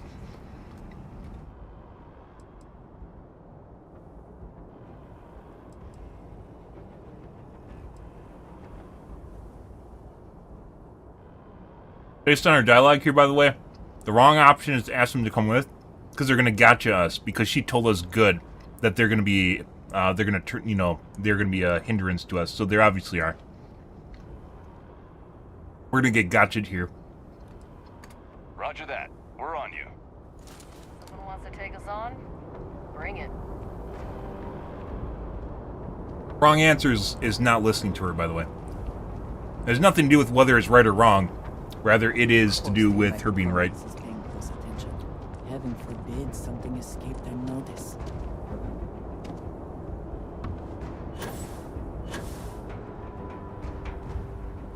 Hey, buddy.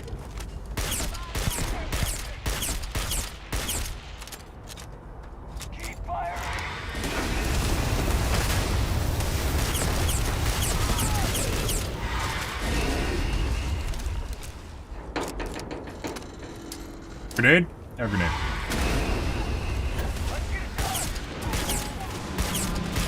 Maybe they didn't even write it in.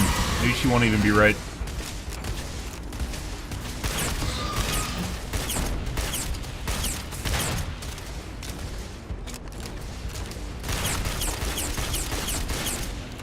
Buddy.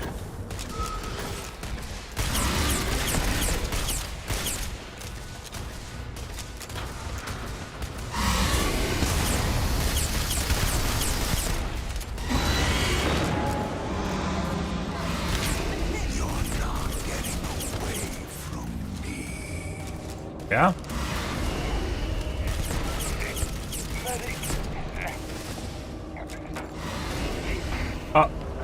He's not actually dead. You're not gonna leave me, are you?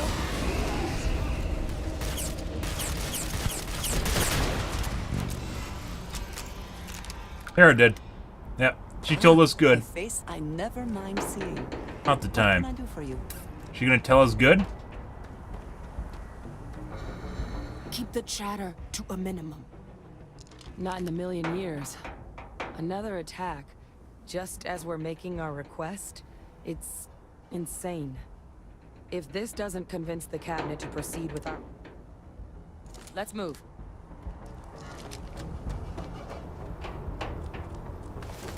And they have a microgun. Just a normal microgun. Microguns are pretty shit. Especially when they're on NPCs, because they take time to rev up, and they don't have enough time to do so before their AI bugs out. Ah, gene tag.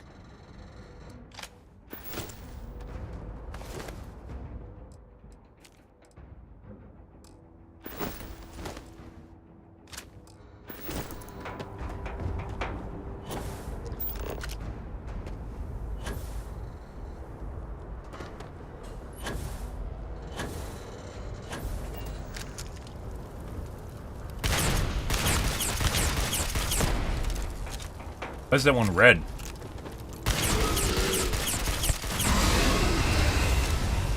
Huh? What else we got going on here? Let's get one of these guys. I feel like it does as much damage.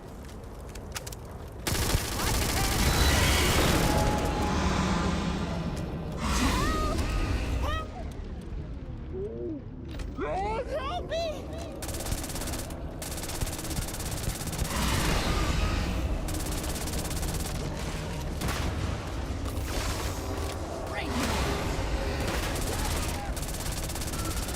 You will be leaving here alive.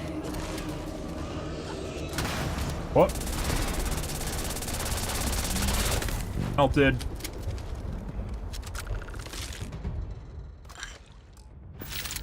All wrapped up. We should go tell the sergeant what happened. Got us good. The rest of the city is safe. Those Thanks guys to us. died. I don't even know how they died. They're Whatever behind boxes accolades and are shit. coming. Oh.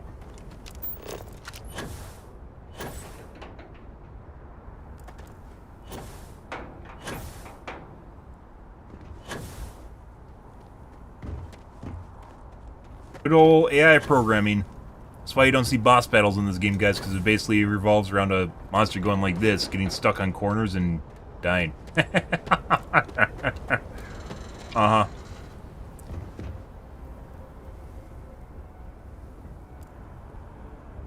I need to steal their loot. I mean, reappropriate their loot.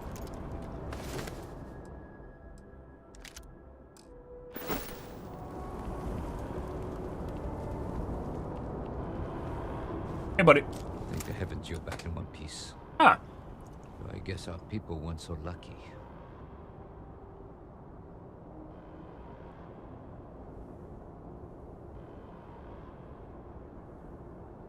It's what they signed up for. Not my fault they couldn't hack it.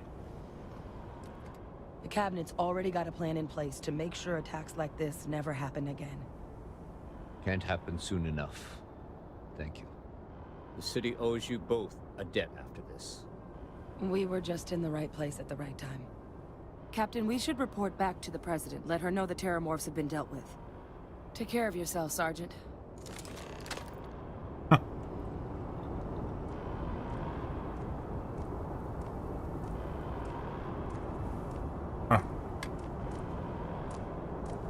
Yeah. Now what? I'll open my menu here to go and take a look. Report the president.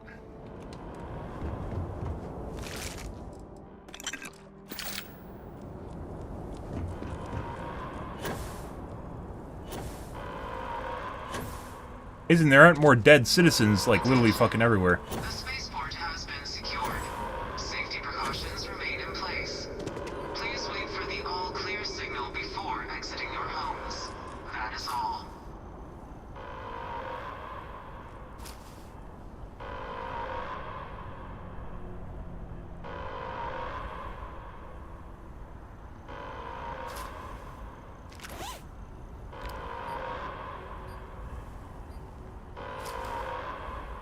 I hope whatever you took is worth the risk.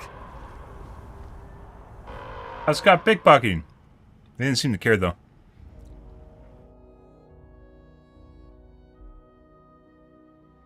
But yeah, they make beef jerky in literally every country. All this time itself. But they also don't seem to care that I got caught pickpocketing.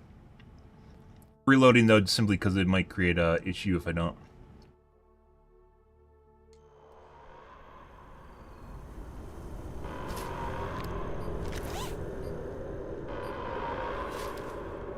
And you got away with it?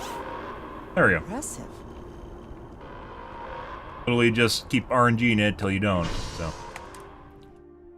I don't even think there's anything worth pickpocketing anyways. Yeah. Be right back again, guys. One moment.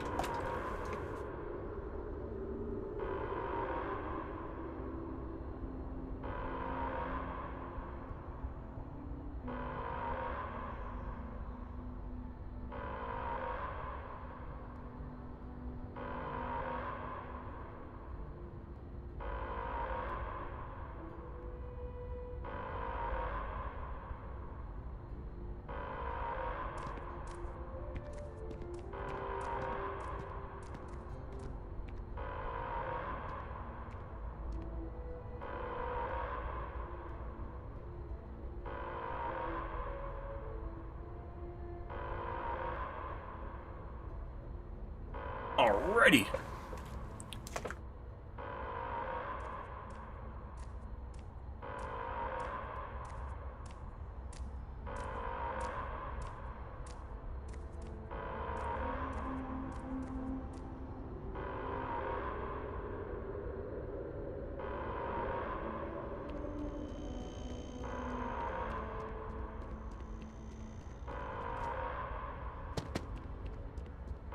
Oh. They said you all saved the city down there. Thank you.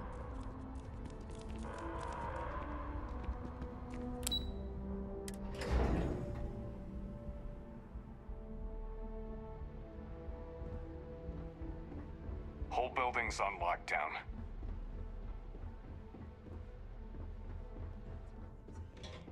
Thank you, gentlemen. Let your people all know how much we owe them today. When you see security loses an officer, there you are. I make it my responsibility I believe to call their family. we have some things we should discuss. I've got a lot of calls to make now.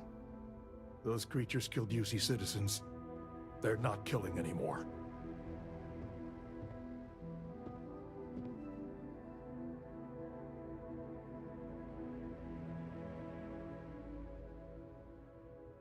My officers were unprepared for what happened at the spaceport. I intend to correct that. The damage to the spaceport. The costs of this attack are greater than I think we realize.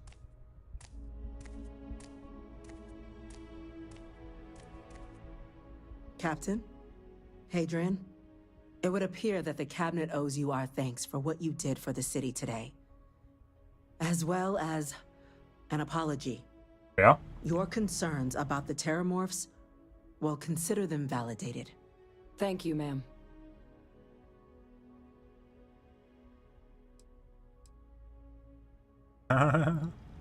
Gratitude and credits. After a certain point, there is little difference. Yeah. No, you You tell her, were Andrea. right. I only wish we could have acted sooner. Now, after today's events, the Cabinet has decided to Because I can't stick up revisit for its myself in game. previous decision. We will be supporting your collection of the Terramorph data from Surprise. the archives, as well as a subsequent investigation into the nature of these attacks. Maybe I rigged But to the attacks accomplish in the those first goals, place to get access to we're the going to make archives. the right people in the right places. As such, the cabinet has authorized me to reinstate you, Hadrian, effective immediately, to your former rank of major. As soon as Don't we've they got need the a data in Varun? hand, we want you Who's the Varun here, investigating guys? these attacks and how to stop them. Will you do this? Yes. Yes, ma'am. I'd be honored. Who's the Varun? There's supposed to be someone here from House Varun. But as you've both made clear, for such an investigation to succeed, first, we're going to need someone to convince the Freestar Collective and House Varun to play ball. There we go. Someone who knows precisely the sorts of dangers the colonies and all the galaxy are facing right now. The cabinet wants you, Captain, to be that representative.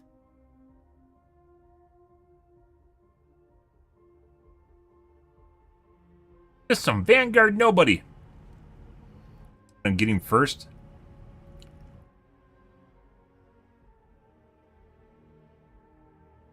Why are all the options that I'm not worthy of doing this? What the fuck is this? You have two options here, neither of which are you are worthy, and the third one is just give me free things. Who the fuck wrote this shit? So either way, I have to stick my tail between my legs and act like maybe you shouldn't do this because I'm second guessing myself because I can't think I'm good enough to do this. Where's the fuck is the option of I am good enough to do this? By all means. Like, I won't fail you. I definitely know what I'm doing. Where is the option of me actually kind of knowing what I'm doing and being a person that actually has, like, some level of confidence? Where is the confident answer? If you're sure that's the wisest course of action, I can't be a representative. I'm just some Vanguard nobody. Tell me what I'm getting. What the fuck is this? We do. In exchange, we're willing to fast-track your citizenship upon collection of the data. So, will you help us?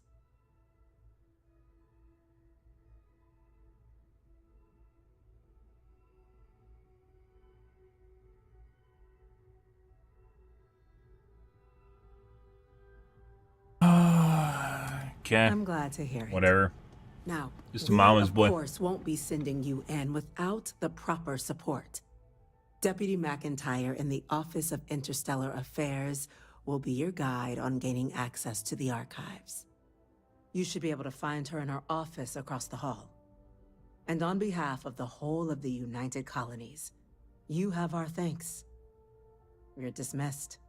The next time Terramorphs rear their ugly heads, UC is going to be ready. Start getting a plan together for that data. It can't happen again. Yeah.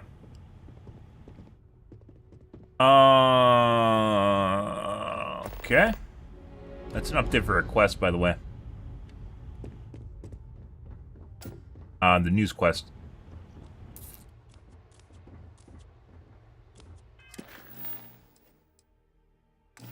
Speak to deputy.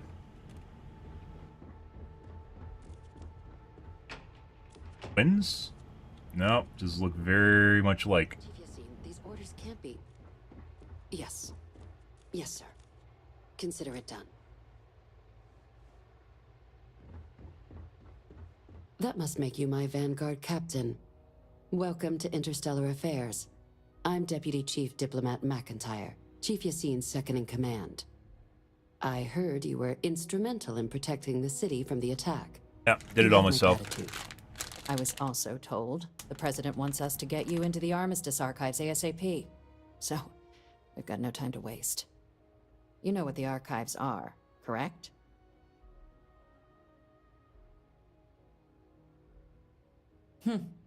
Someone paid attention in current events. I mean, I was just told that, so. And you also know that it was originally managed by the 3 major galactic players.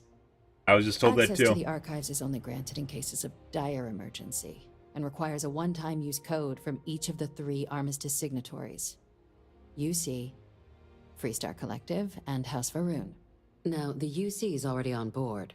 So that means we'll need to convince two people, the ambassadors of the Freestar Collective and House Varun, to hand over their codes. I mean, one of the ambassadors Get from the them Freestar both Collective and was you'll here. have I your don't know data. why you wouldn't have just But that's a lot talked to easier him. said than done.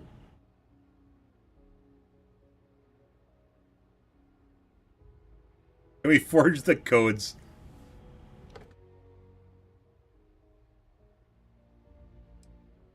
What the fuck is this? Very funny. This is going to be hard enough already. Ow. Both ambassadors Just have lightning reasons in they the air. won't or can't work with us. Now, I'll provide guidance on how we believe you can acquire each code, but ultimately, it'll be up to you to get them both to cooperate. And I do mean cooperate.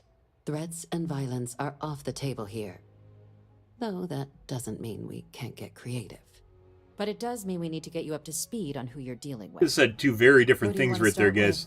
Ambassador Radcliffe of Freestar or Ambassador Balmore of House Varun? Let's do Freestar first. The good Ambassador Radcliffe. She's a veteran of the Colony War, and her only goal in life is to make ours miserable. So it wasn't the though guy I that was on the enjoy this. council that we just met. Now, officially, our office is suggesting you try and negotiate with her. Use your experiences as a member of the military and with the threat we're facing to convince her to lend her support. And who knows? Maybe that'll work. Stranger things have happened. But my suspicion is we're going to have to rely on other tools to get her code. But everything above the table and being cooperative. Okay.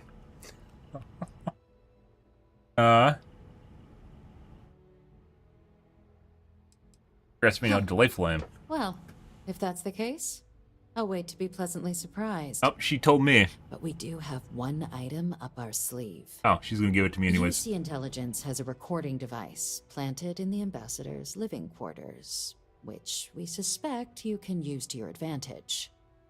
But Get them to getting cooperate, caught guys. trespassing All above is a board. quick way to land yourself in an embassy holding cell. So, if you are going to try and access the device, you're going to need to find a way in there without being seen. Oh Report my god. suggests there's a disgruntled staff member you might be able to pump for intel. Maybe even convince to work with you.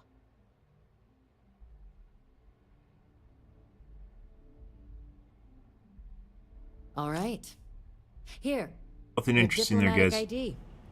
I'll give them a heads up, you're on your way. Not likely to let you through the door otherwise. Hmm.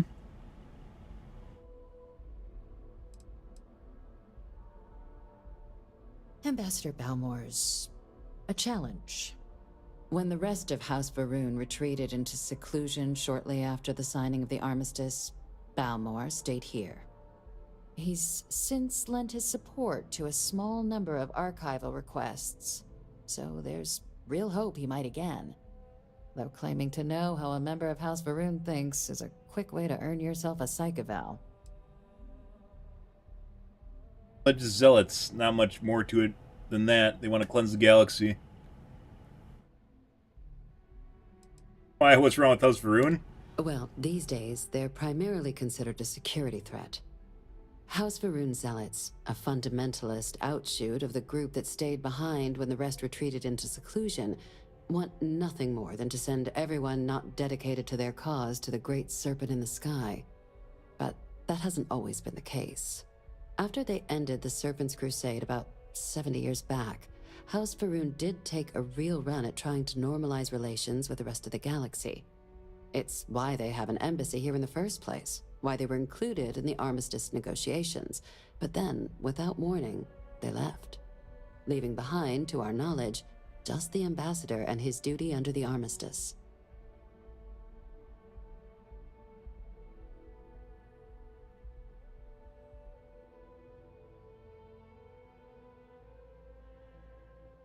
House Varun are just people, just like the rest of us. It does, but there's a concern. We're not 100% sure Balmore's actually still alive. His public appearances were always rare. but it's been several years now since he last poked his head out. Scans of the facility show life signs, but not the kind we were expecting. Your task is to find him and kindly but firmly remind him of his duties under the armistice.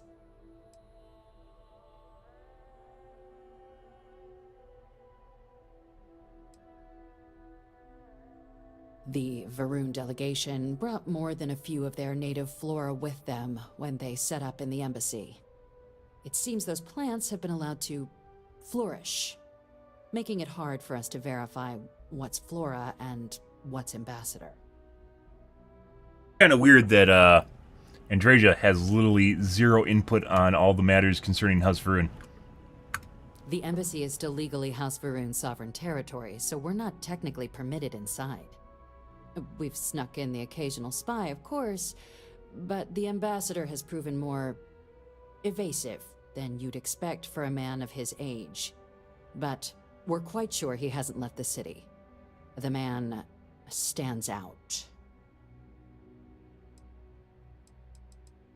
Then you search the embassy for his biometric key, collect your code piece, and we'll go about notifying his next of kin, if we can ever find them.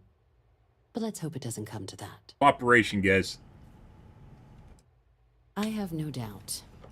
Now, I am the embassy front Dovahkiin. door isn't an option, but our spies have stated there's a side entrance that should allow you access. Here, this device should get you all the way down to the embassy interior. Once you're inside, though, finding the ambassador is going to be up to you. Uh-huh. And fair warning, we received a report that alarms might have been tripped inside the embassy during the attacks. Watch out for automated security in there. Now, if you have additional questions or require clearance for a new approach we haven't already discussed, don't hesitate to ask. I'd suggest you start with Ambassador Radcliffe. Approach her while the attack is still fresh in her and her staff's mind. Be smart out there, Captain. Yeah? You didn't say anything. Not a single thing.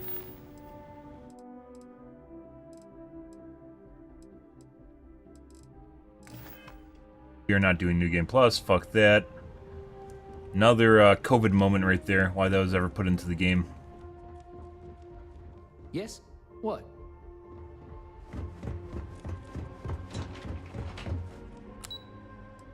Alright. Let's go talk to some FC. I'm a sheriff now, so maybe they care about that. Probably don't, because it'd have to be written into the story.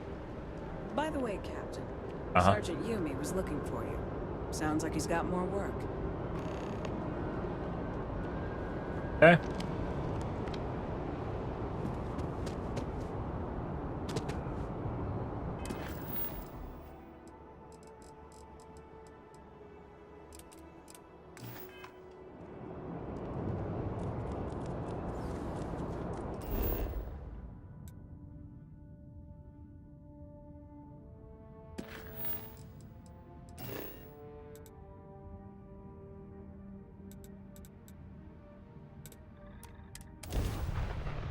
Okay, since it doesn't seem to matter, looks like the town is completely back to normal, guys.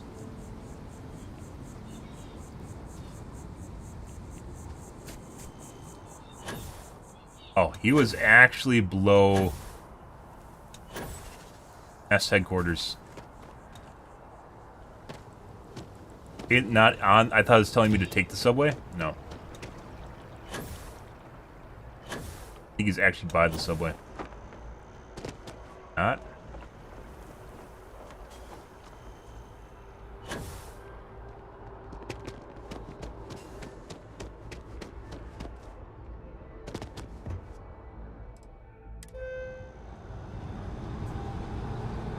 Okay.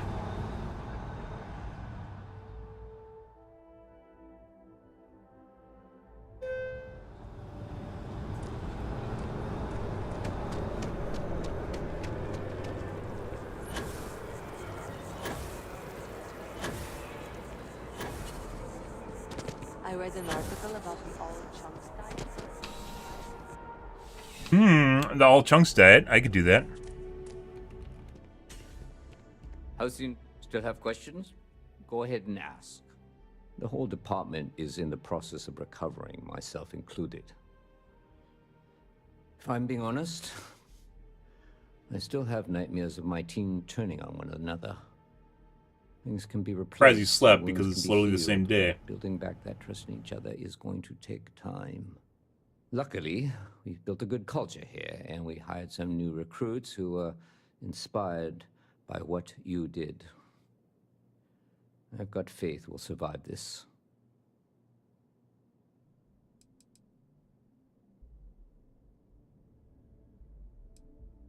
Well, just because you... As for why?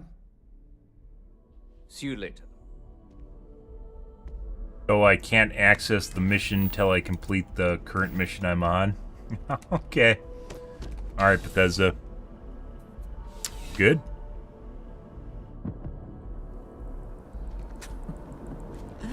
New Atlantis puts on a wonderful show of security. What is that supposed to mean? Oh, we're loading.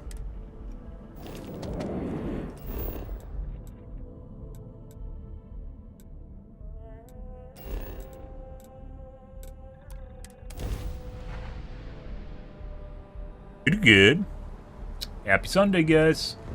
What the fuck is this? Why is it not giving me the right point to go to?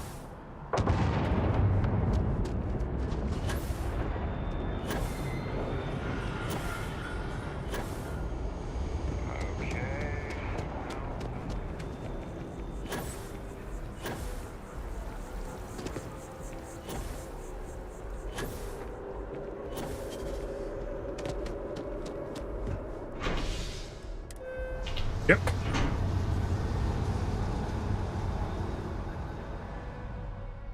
By the way, I'm pretty sure my texture mods aren't loading properly. I think when they swapped it to the BA2 format, it doesn't work properly anymore. Which means when I updated my mods, I basically just got rid of them. Pretty sure. The UC Vanguard has claimed a decisive victory against...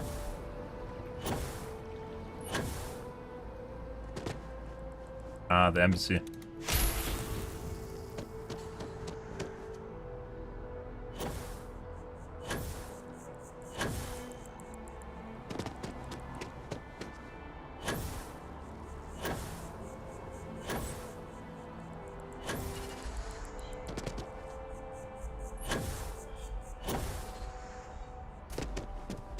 I cannot help but notice that the Colony War Memorial is in direct line of sight of this embassy. I suspect that was very much intentional. Probably. You are a visitor? You'll find me down here. Pretty good.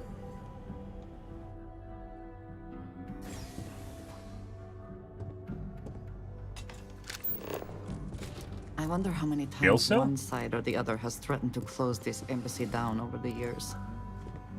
I mean, it's an embassy. You probably wouldn't threaten to close an embassy.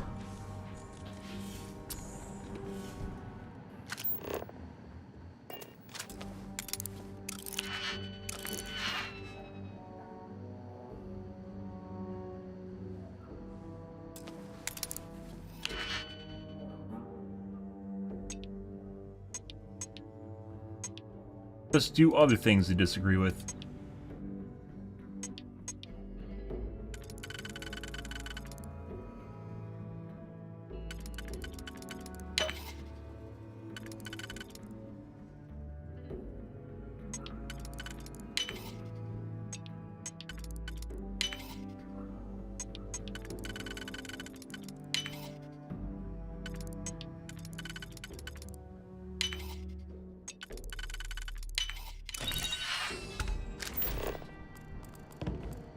Ah, some vice grips.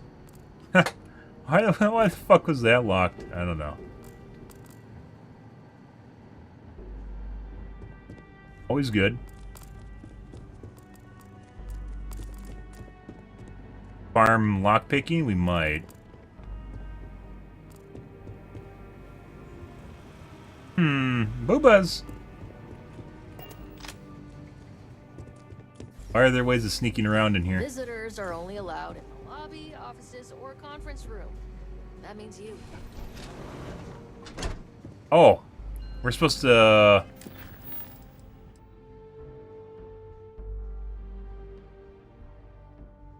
dig up some dirt on her. I see. I get why that's there. So we're probably going to fail negotiations with her and have to find ways around. All that security, and you still can't protect your own spaceport. UC never fails to disappoint. I just wish I had received the news from an SSNN broadcast. We have a strategic advantage to maintain, Mr.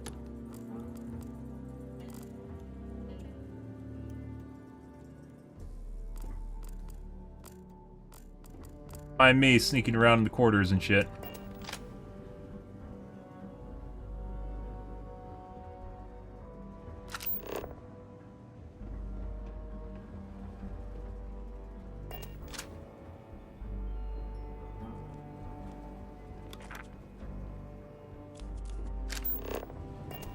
Pretty sure we're gonna have to come back here. My guess is we're gonna fail at diplomacy.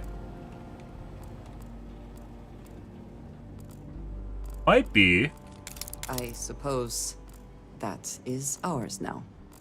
Eh? Might be an option for persuasion.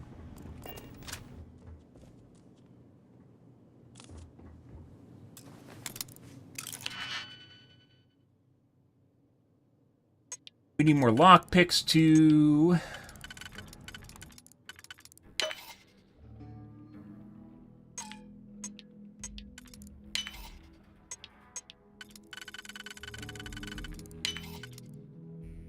And no solution.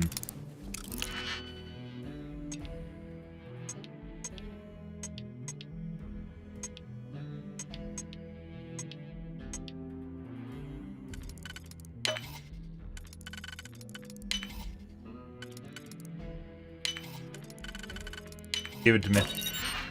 Okay. For some reason this...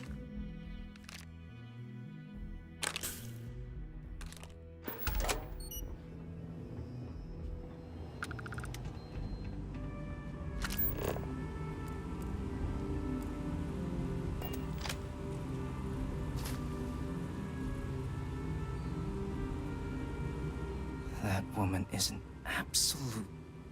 Oh, sorry. Oh, what? You're the Vanguard captain, right? You know, I was about to board the Nat to the spaceport when the alarm triggered. Sounds like I got real lucky. And like I've got you to thank for things not being a lot uglier.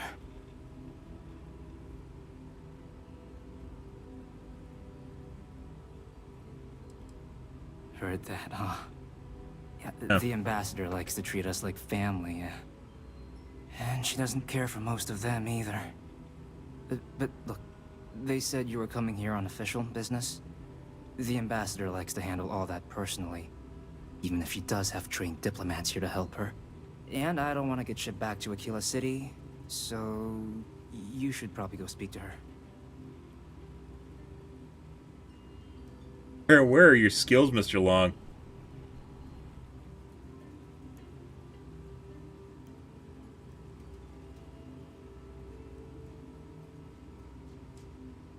You were sent for me? Huh. Maybe... Let's go somewhere to talk. Huh? We aren't even gonna talk to her.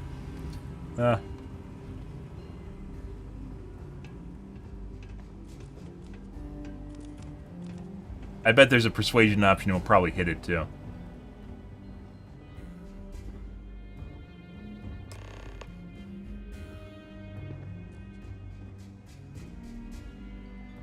So you want me to work with you? But why now? Why me?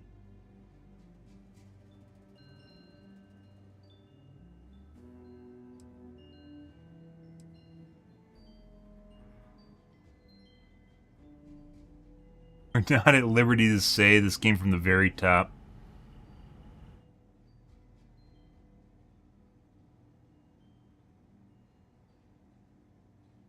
Lie? Just keep lying? And what exactly would I be doing for the UC? Huh?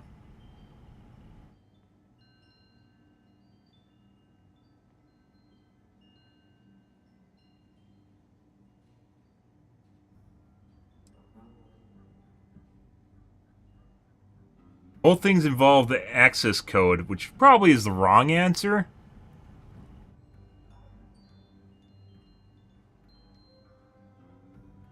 Her quarters. Huh. Oh, that's doable. And you and the UC will be providing me with what for my services?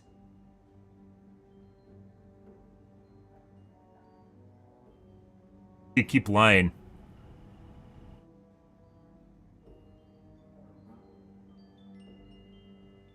I don't think 1,000 credits would be worth it. They might be, though. I mean, we could keep lying through this. He's probably not.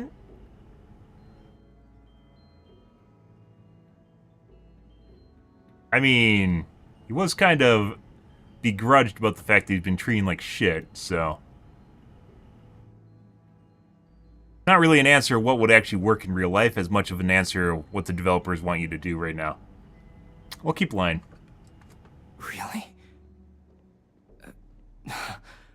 Okay, you've got yourself a deal. Okay, so there's a utility corridor that leads to the ambassador's quarters. I already know which this. You can access through the main conference room. Here, the key. Whatever you do, don't let the guards see you entering or exiting the utility section, or you're gonna be in serious hot water. Yeah. I'll keep an ear out for more instructions from the UC. All right.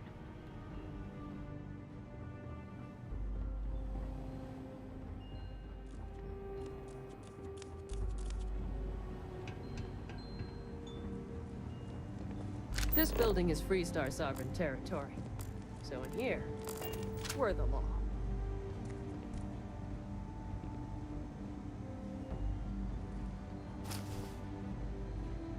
What? What the fuck is this shit?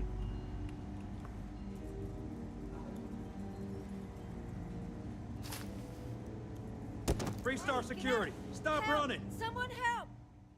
You can pickpocket the code machine from her? What is this shit? It says 30%, but obviously it's not 30%. Did not even notice. Well done. Keep doing this.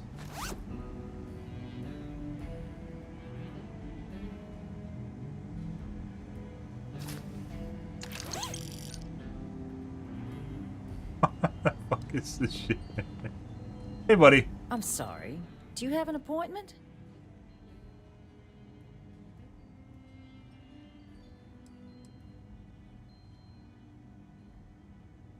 What are you?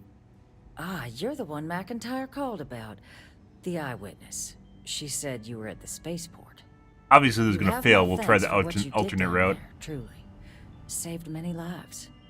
Now, she also mentioned that, and maybe it was just a bad connection, that now the UC wants terramorph data from the Armistice archives, some of the most highly guarded information in the galaxy, in order to protect us all.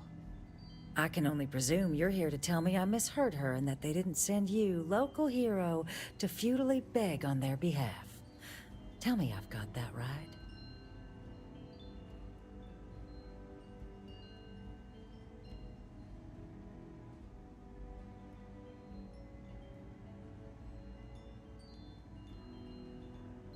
It could actually be. So, I'm pretty sure this is going to fail no matter what. Very, very certain this is going to fail no matter what. Is the third option even an option here? I mean, she literally doesn't give a shit about us, and most of the women in this game treat us like shit, so... Yeah. Are we just supposed to beg? Maybe. Oh, stop. You're embarrassing yourself.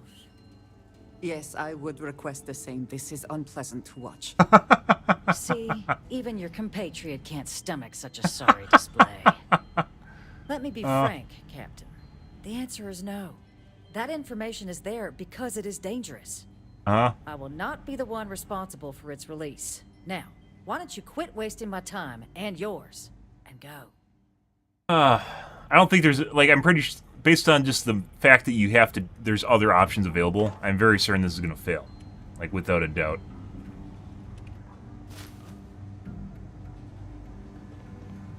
I'm sorry. What are you? Ah, you're the one. You have my thing. Now, she... I think there's actually an option here to get her to give you the codes.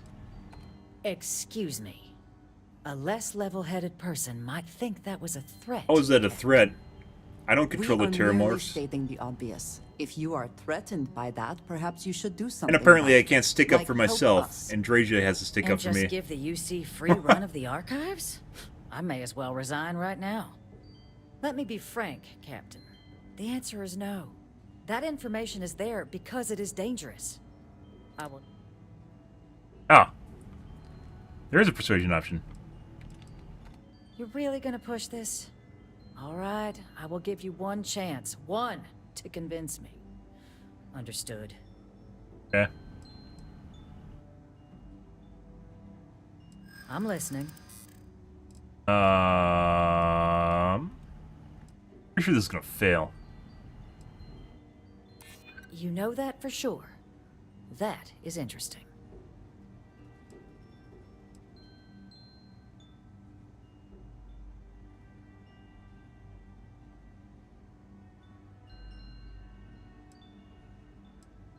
No one does, Captain. The only question is... I have an how auto to persuade do too. it. I suppose you're right. Oh. Our job and our responsibility. Well, Captain, you make some good points. But if I'm really granting you access, I'm gonna need the following concessions. Your access will be limited. You can only take out the items related to stopping these terramorphs. Okay. The monitors will make sure of it. You go in once. You get everything you need on your trip, and So the never again. entirety of you being able to And all convince her research hangs done on a with the data persuasion? will be monitored. If this It data kinda is makes being used sense. to save the galaxy needs to be involved in the oversight. Freestar scientists will watch your people like hawks. So, do we have an agreement?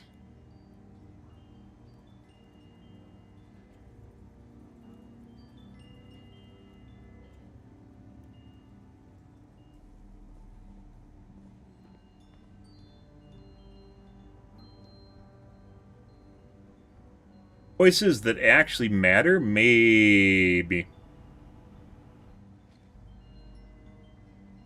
Once again, I don't think she's actually gonna, like, if we just say that's way too much, I think she's just gonna go no. She's literally just gonna go no. I don't need to. Fuck everyone being attacked by terramorphs. I don't care. I don't care. And I'm sitting in this chair and you're not.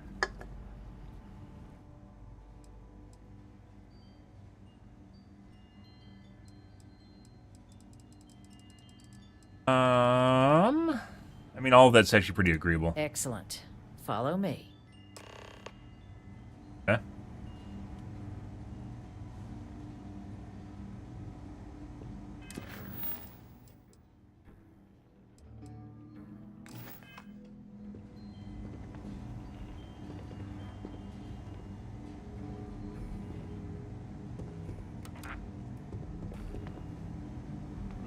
Sounds like it was a real mess down at the spaceport.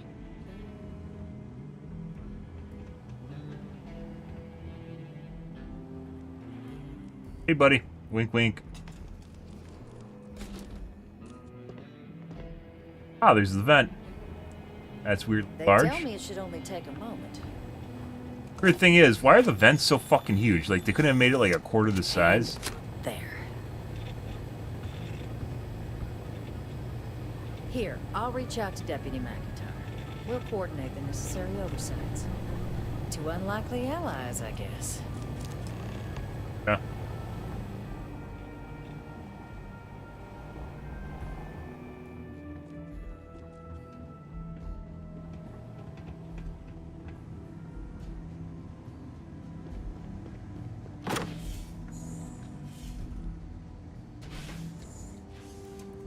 Harry's just totally gonna open that.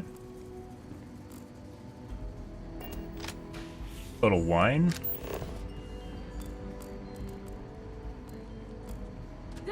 What are you doing in here?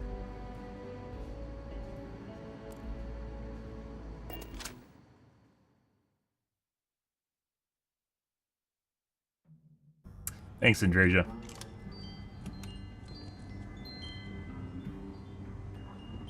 Eager to help. If I can do that.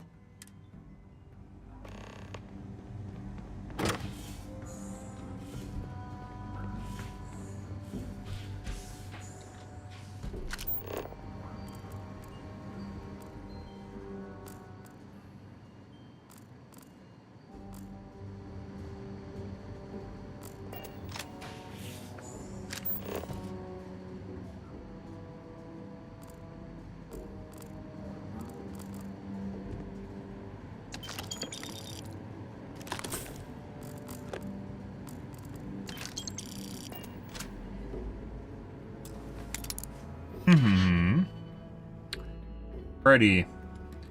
We got 2 one-bangers.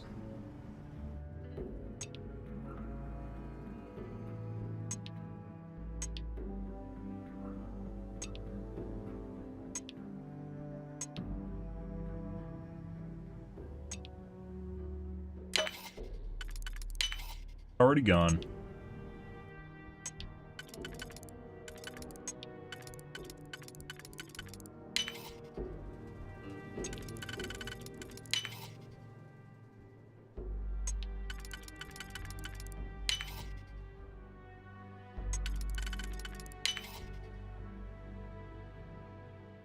Second one is gone. Nope.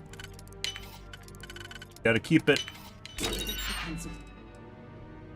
Find Shoddy. Okay. Before we are discovered. Oh. There is vent that comes in here.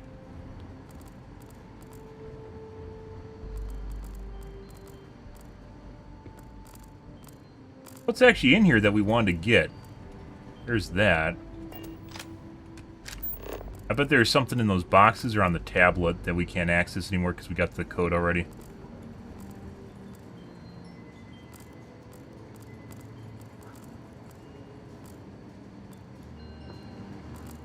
Yeah, my guess is there's an item in here that's no longer accessible.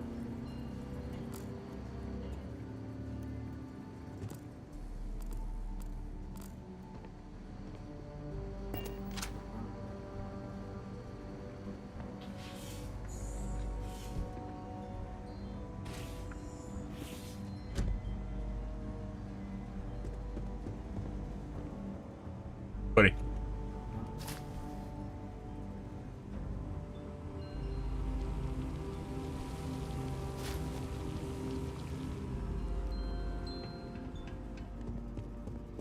Ah. What a lovely big door. You're allowed 3 places: conference room, lobby, or the ambassador's office. You set foot anywhere else, there's gonna be problems. Okay.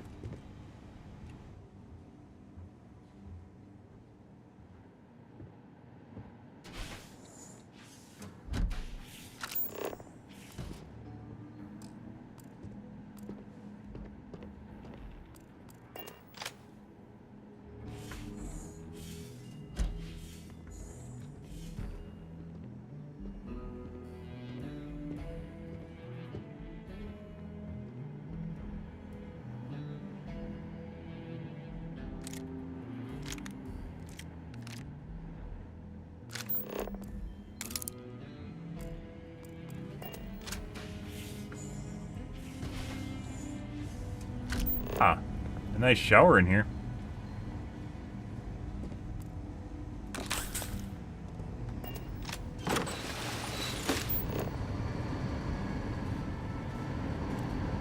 That is Ambassador's room.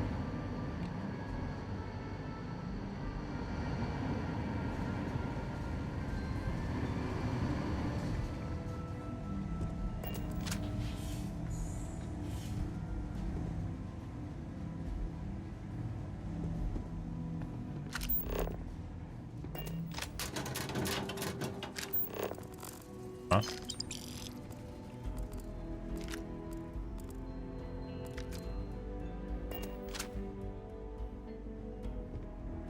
Buddy.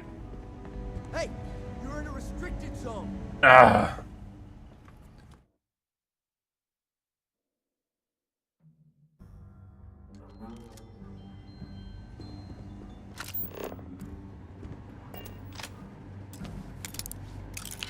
Contraband cache. You think it actually has contraband in it?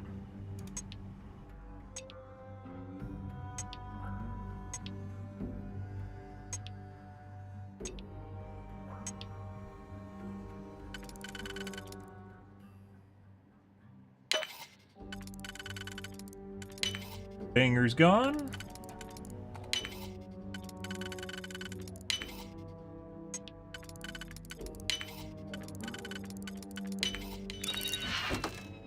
There is actually. Yoink.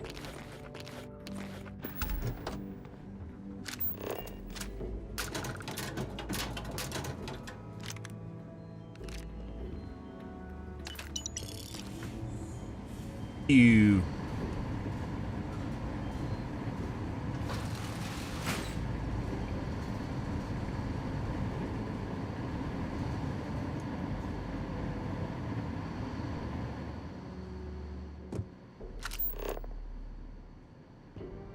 Oh, I think it's conference room.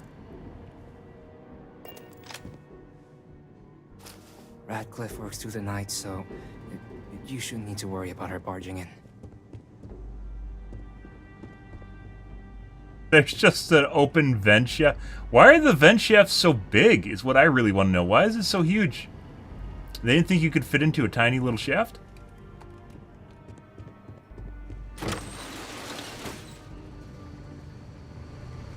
Basement, isn't it? Yeah.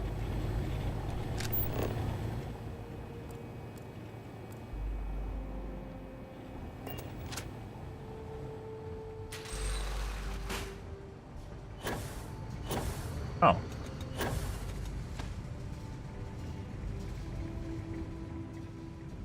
Ah, that's the living room upstairs.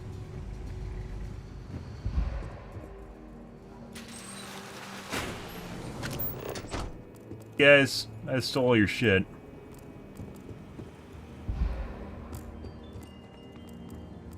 Sorry. Everyone's a little on edge after the attack. So we didn't need the guy's help.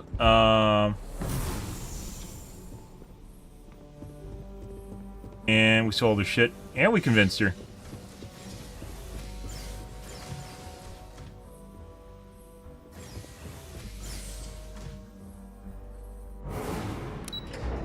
Both go to the lobby? Good.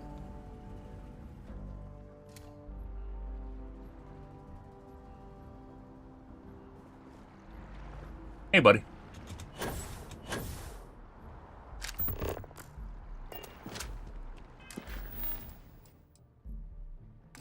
How's Vroon? Archival code.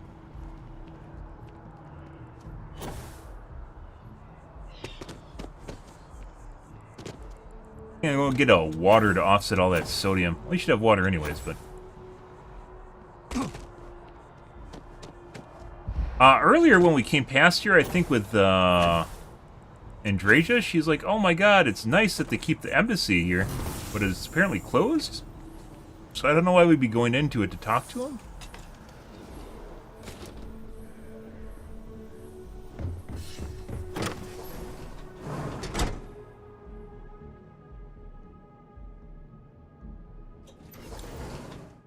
We left Andrasia at the other embassy. Yeah, well, let's go pick her up. Too bad you can't just call her. Like, hey, Andrasia, you should come over to me. You know, with my phone. That they definitely have in the future. Kinda suck if we can't access that anymore. I don't even know why I'm running over there. I could just might have to do anyways.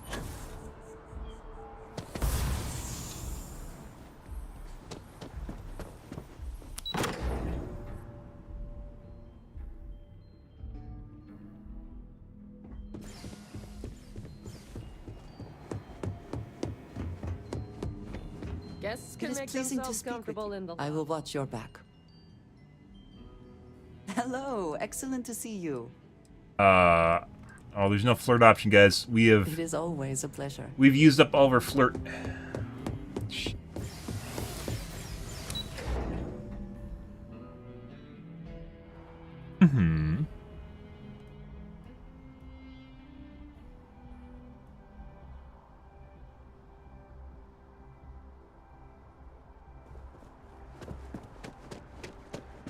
Yeah, I don't think my texture mods are working anymore. I'm pretty sure they're busted.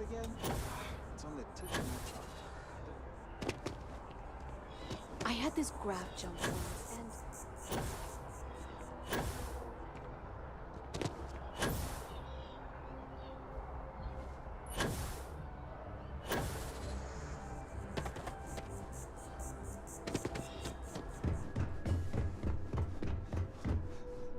Okay, I'm gonna go get a water, guys.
Alrighty, so this is a battle quest.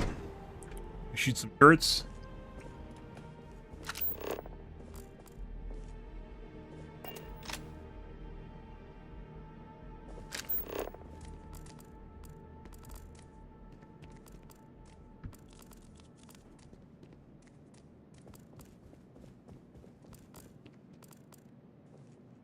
I think you may be trying to take a little too much on.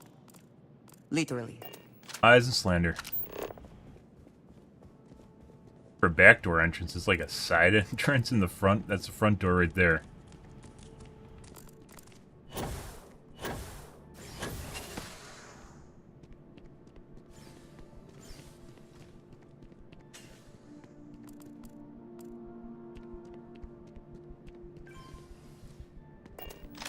Okay.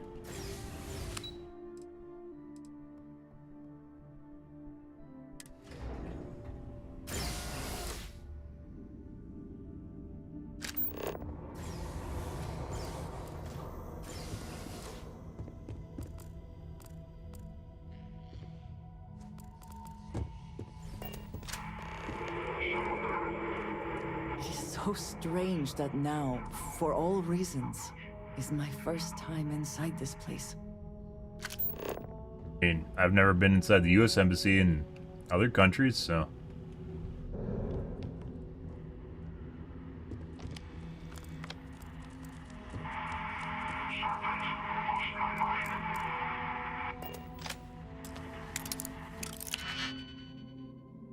We're almost out of lockpicks again.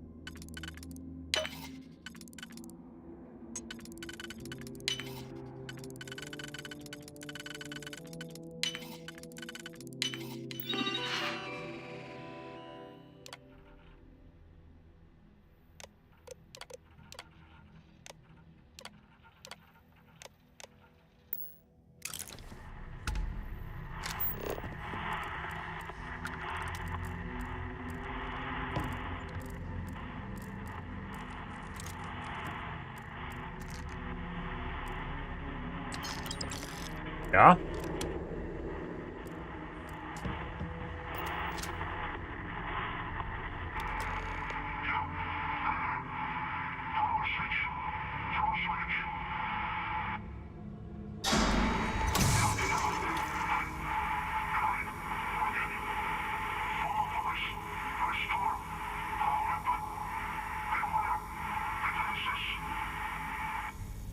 Okay. Well, let's find out why he's locked inside of a room.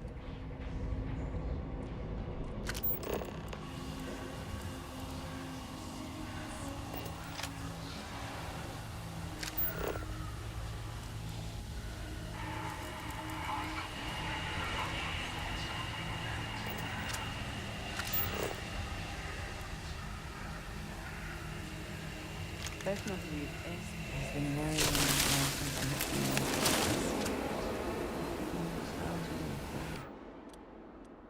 Ah.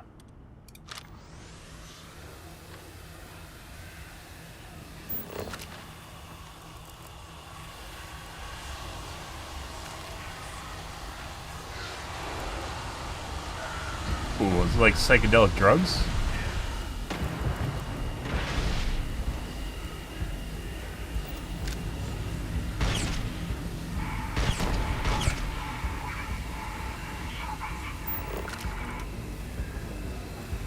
Okay.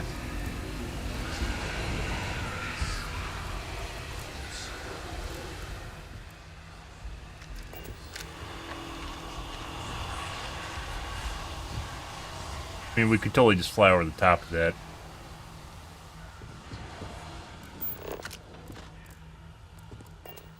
Ah, I keep mannequins in bathrooms all the time.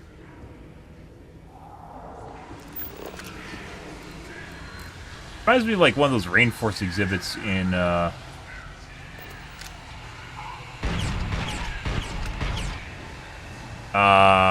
like in a not an equilibrium. What's the greenhouse for plants? A terrarium? No. Herbarium?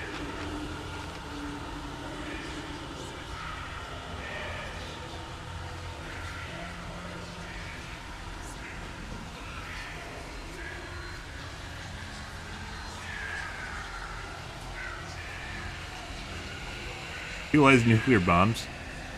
Okay. Conservatory. There we go.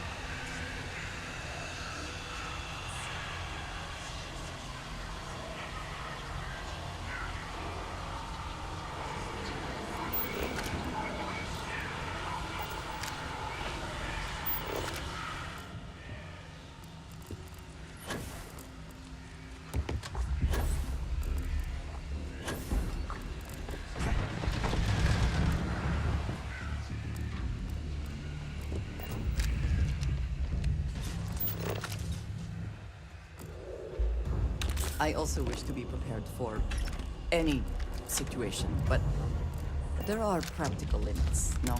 Advance key. I'm pretty sure this is just for the turrets again.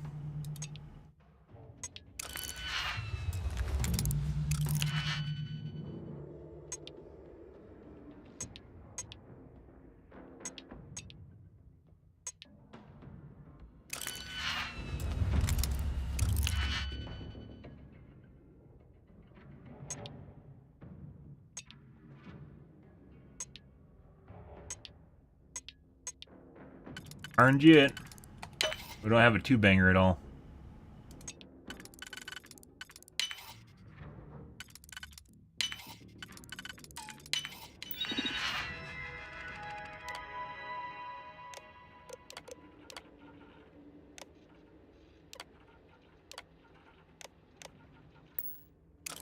Where have they gone? Man.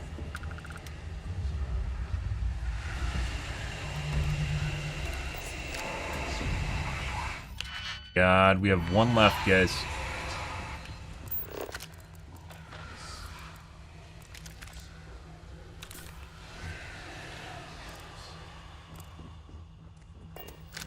Got to buy digikeys. Apparently, at one point they patched and made digikey or the digipicks much more difficult.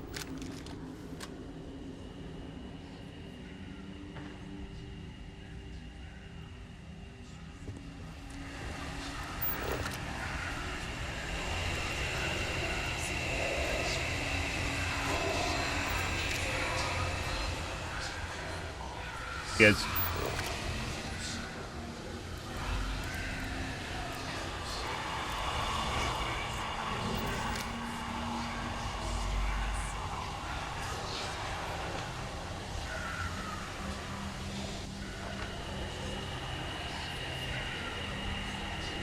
Thanks, Adreja.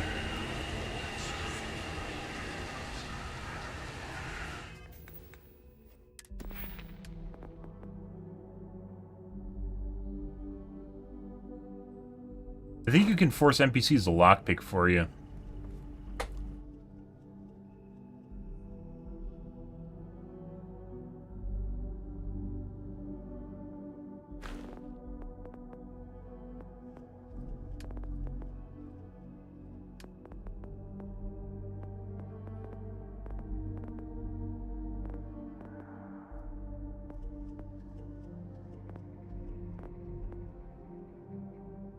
Probably should have gone. That's just a side thing. If I want to use my one lockpick here.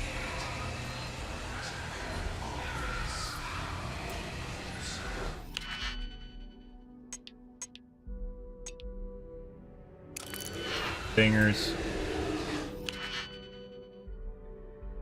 2 1-bangers. Seated.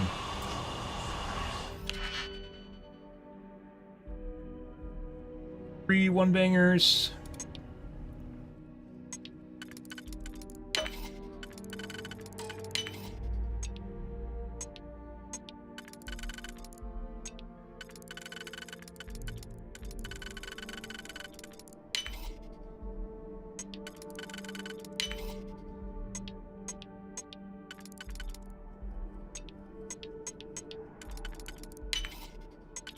I always throw one at you at the end. Med pack. Critical writings? Oh, yes. Okay, well. There goes our one lockpick, guys.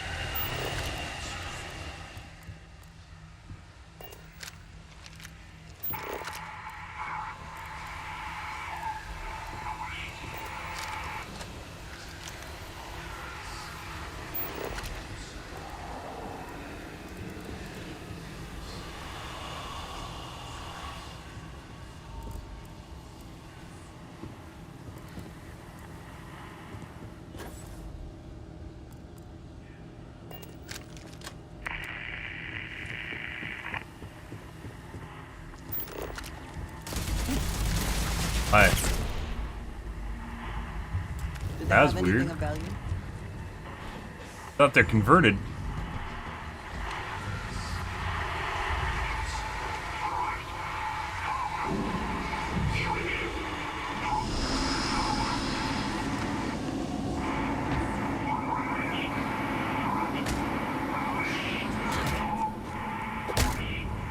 Yeah, get him. Get him, Andrasia. Get him.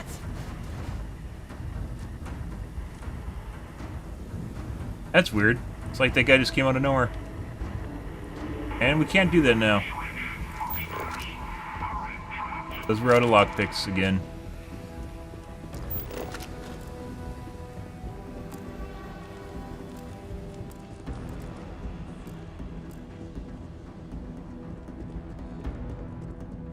Ah, you wouldn't happen to be right here, would you? Inaccessible.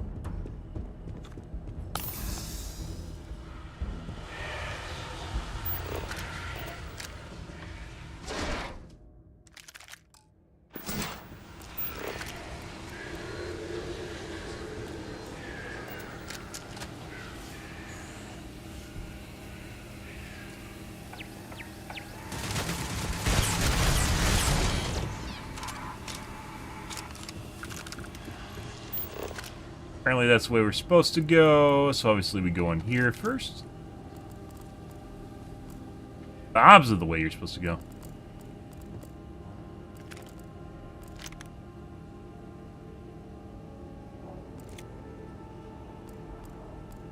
Enhanced Nova Light.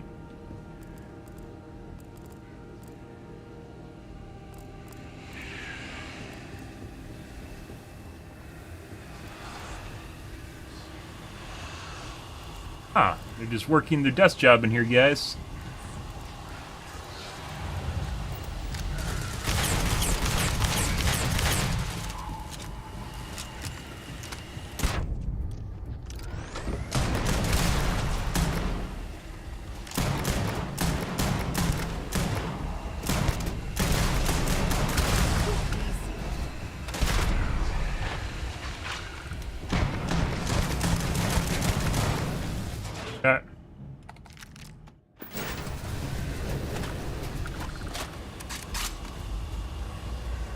Ah.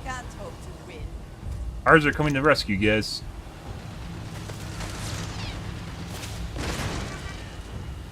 You get him?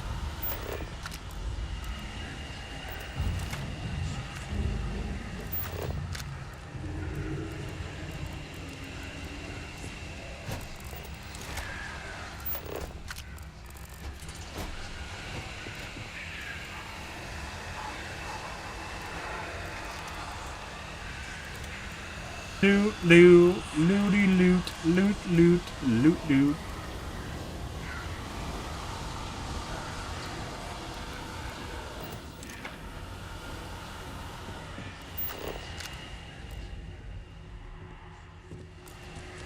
Another door that goes in there? No digipicks. Oh, the loot room at the end. We can't access it. Oh, no.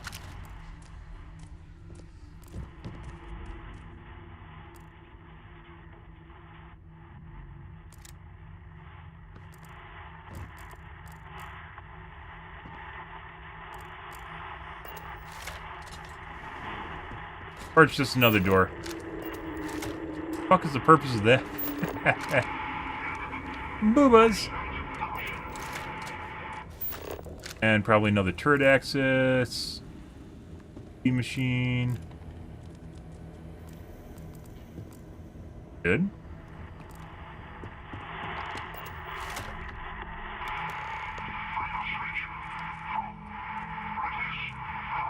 Dude, he's been in here for like fucking, what, they said a year? Years? Why is there a hurry?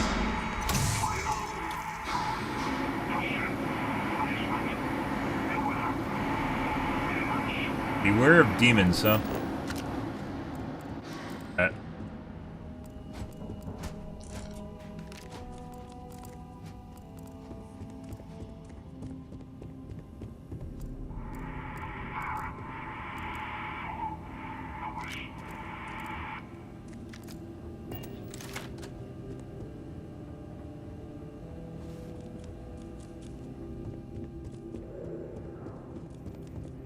Alrighty.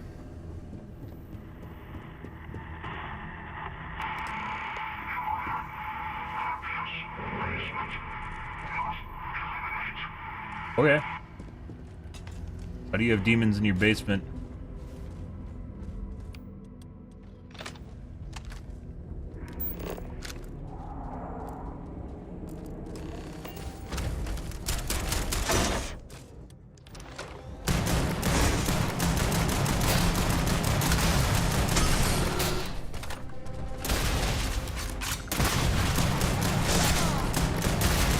Credit for your thoughts, as they say.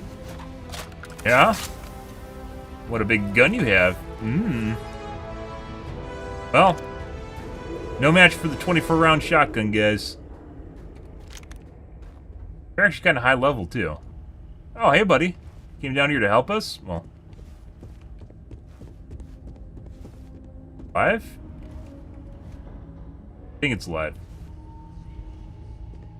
Oh, they shut down. After I killed the two in the basement, they turned off for some reason. Okay. Yep. I think this was supposed to be like a boss battle. Bethesda envisioned that it would be that way, but it didn't really turn out that way.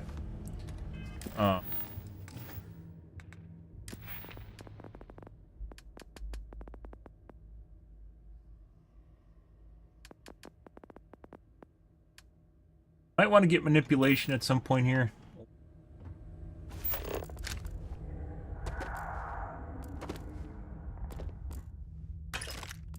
Like, this was designed as a boss battle room by the level designers. They're like, yeah, let's have a boss battle in the basement of this room.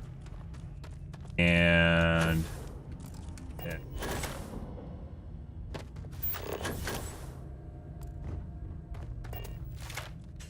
Actually going through the floor right now.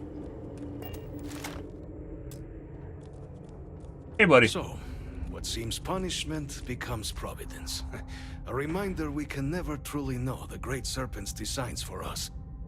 You have my thanks, and my apologies for the ordeal you just endured. Come, let us discuss. Oh, he's less of an asshole than the chick. Ah, he's sealed in here with a boatload of food. Good for him. Generally works. A boatload of trash.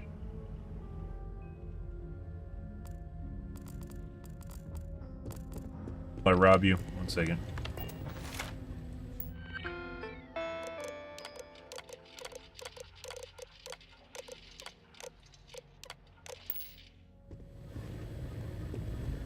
Safe I can't open. Combat knife absolutely worthless. Not everything in the galaxy needs to come with us, you know. Does. Card.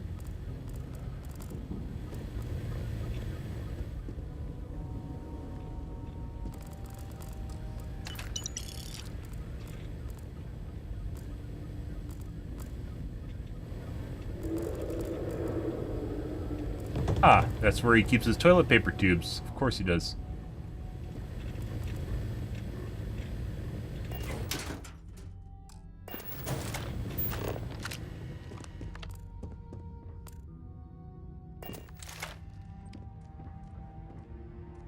I happen to be hanging out here in the cafeteria with the code machine and a shower. Of course. Of course. Ah, that thing. Well, let's see what happens here first. Not the ideal introduction, I suppose, giving you a grand tour of the embassy via barely functioning intercoms. I do greatly appreciate your persistence. I suspect the Venom tree upstairs has worked itself into more systems than I'd realized. But then again, who could cage such a beauty? Eh? Tell me though, what is it like outside? I heard the broadcast mentioning an attack. Then the embassy was struck with a power surge and then... silence. Has the rest of the city suffered quite so badly?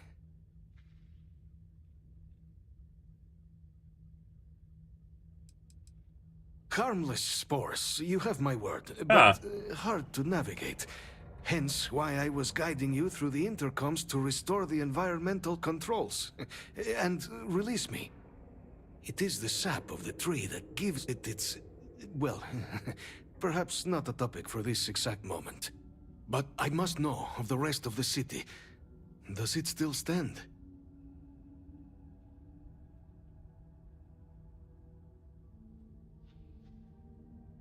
Everywhere in the city is better than this dump. Oh, so you get to say cheeky things to him.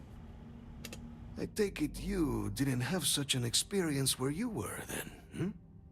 Yes, the entire embassy was thrown into lockdown, trapping me in my quarters, disabling the Venom Tree's filters, and arming the defenses.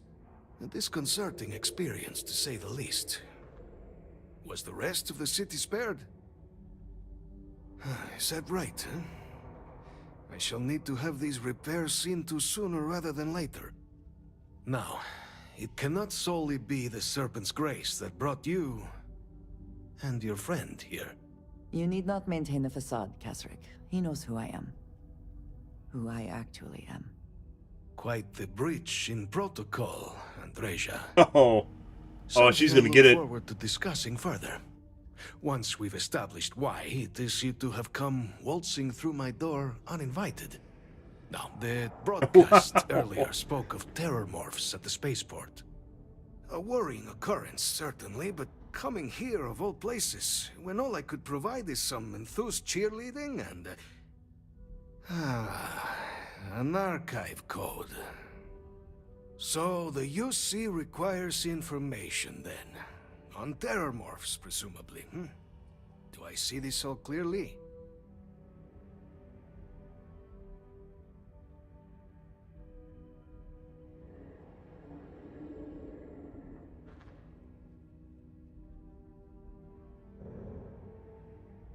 The preservation of life stands as the very purpose of the archives.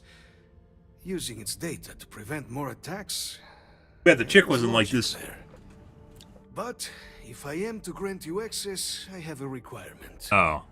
For years, House Varun has been known only as an agent of slaughter. We founded this embassy with hopes of shedding that legacy.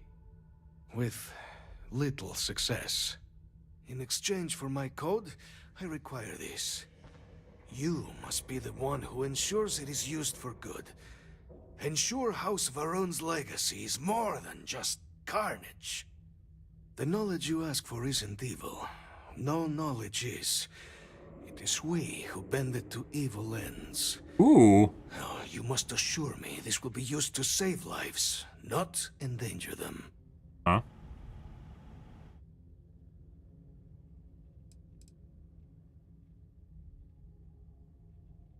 Oh, are we gonna have a philosophical conversation? Let's do it. A fine counterexample. Guns? I was gonna say nuclear bombs. Of millions on ancient Earth. But gunpowder was also used. Oh. Absolutely capable of being put to violence. I was gonna say dynamite used to mine. In itself. You know. Here you are with a similar conundrum. I might be I guess fireworks. You Why not? If I knew I would not be tarnishing the legacy of House Varun by doing so. Move mountains. Allows you to, well, earlier. So you can make roads. Blasting. Oh man, in a basement you don't get... Imagine if you can mouth off like this to any of the other chicks. Yeah, the higher up chicks. Yeah, we treat them like shit. Hmm.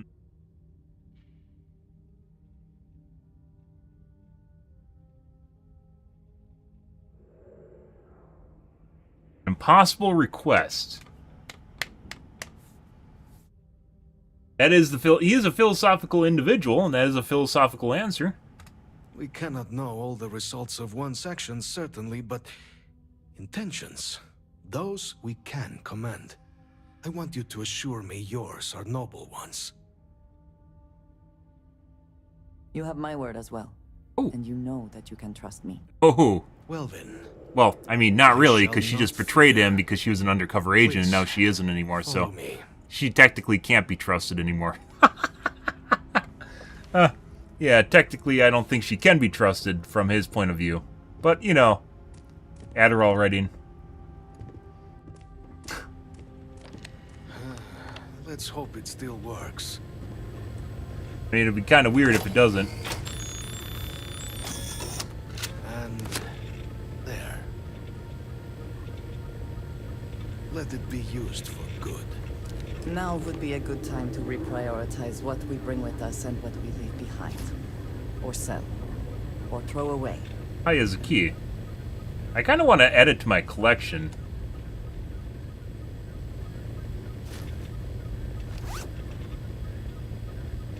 Yeah. Of post-apocalyptic keys. I'd like to add that to my apocalyptic collection, you know. I have 2 of them now.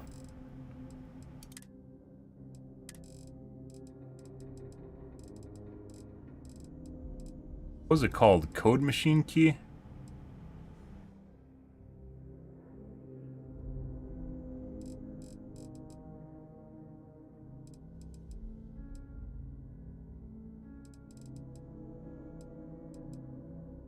Yeah. Should have 2. They took the other one out of my inventory? I had one from the other chick. Oh, Freestar. Faroon should be in here too. Faroon code machine key. There it is. I will not have House Varun be known only for slaughter. House Varun committed itself to the armistice. This was said at the time to be the desire of the Great Serpent, and I do not believe the Serpent decides such things on a whim. So, when my brethren left, I remained, honoring the Serpent's will as I saw fit, as is the right of all his followers.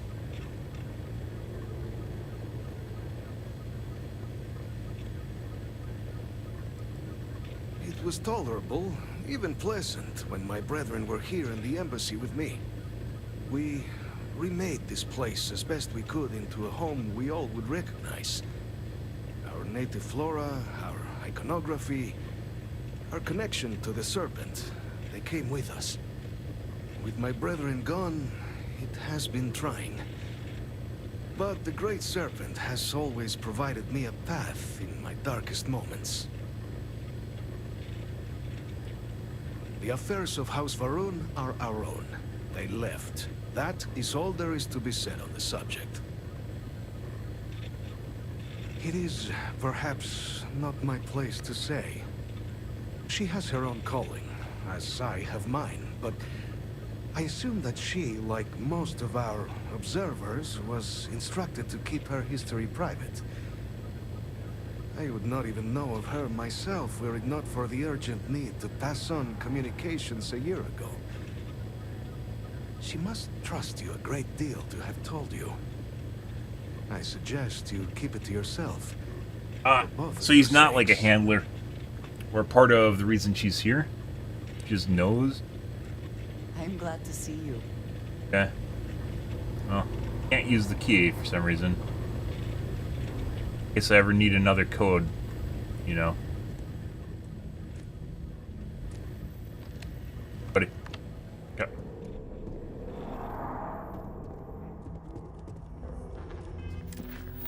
You're in the machine. Okay. Guess we got the key card for in here. Okay.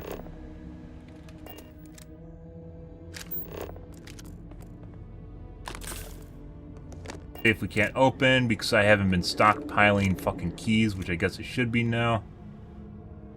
Digipix. Game, I swear to God, guys, the more Digipix you have, the more the game tries to fucking just give you unsolvable puzzles and eat your Digipix. It's like a direct correlation to the amount of keys you have.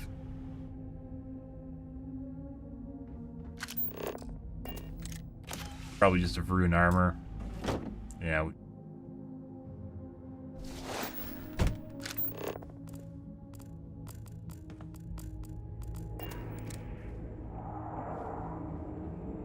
Cool looking armor. Relatively cool looking armor. Cool armor as far as this game goes.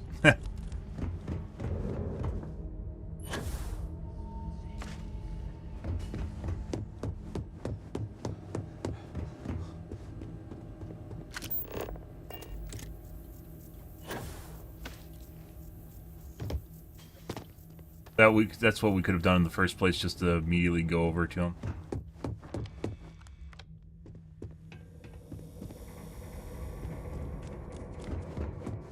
Looted.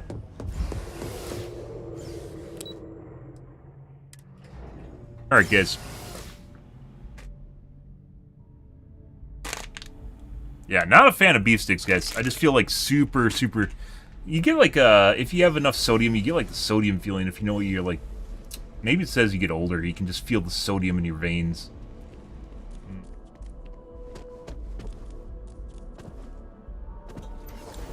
Should eat beef jerky. There's all sorts of good beef jerky, by the way. Teriyaki, black pepper can be really good depending on how it's done. Get the gritty jerky, that really sucks. Can be. Stringy and gritty.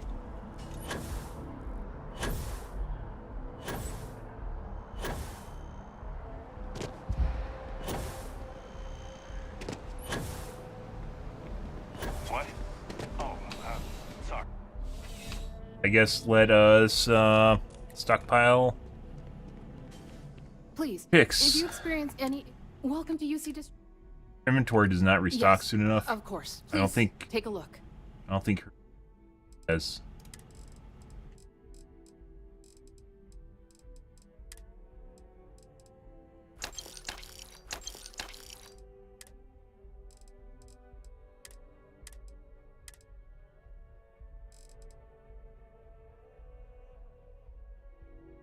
Still been here. I think this is actually just like the base level. That is a base level Gatling gun.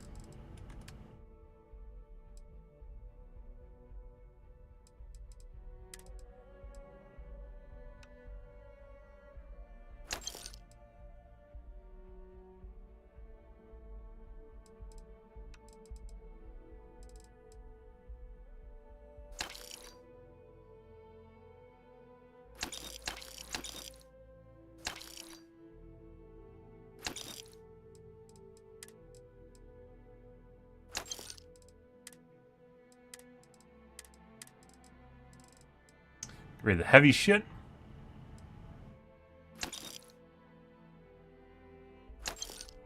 I need to drop off my parts of my ship.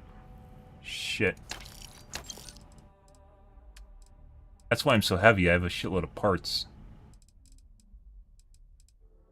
Your Meg Storm is what we're looking for, though.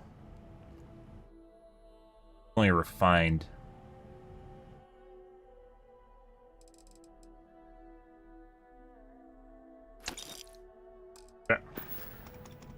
Back to it then.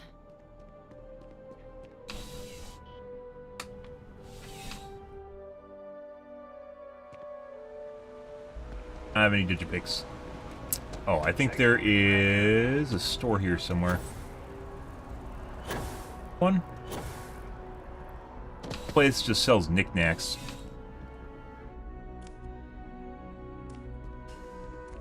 Well, you're only a saint. Yes, by all means.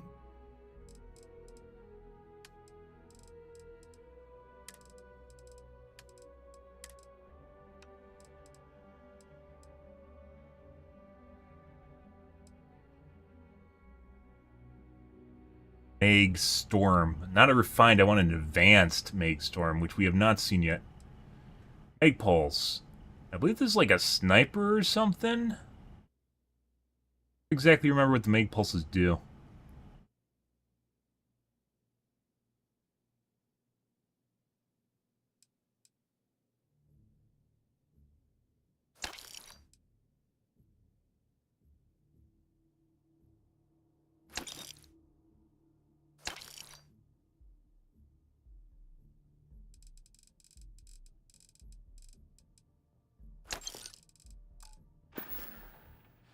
Please do.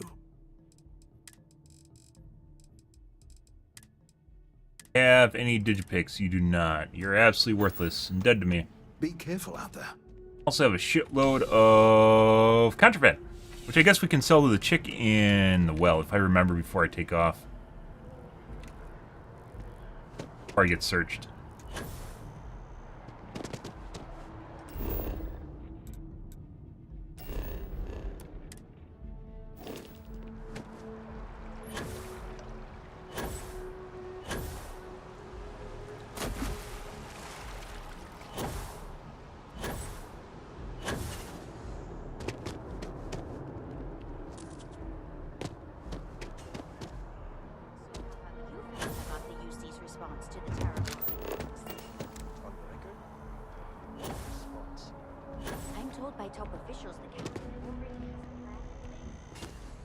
we should do? We should go to the ship and drop off the ship parts, which I have a boatload in my inventory right now. Go there real quick, so I can then be underweight. Bye, Andreja.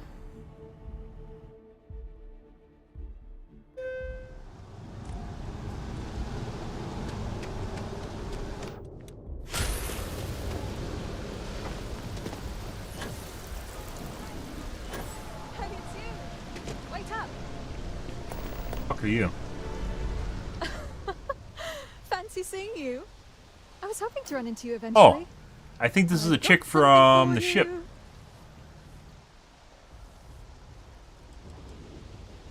Is this the chick from the ship that like the colonist ship?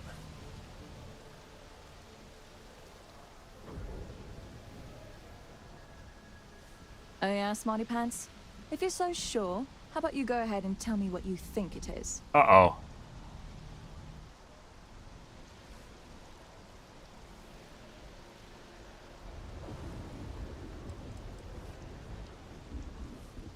I'm pretty sure this is the chick from the colonist ship that we basically got them to let go.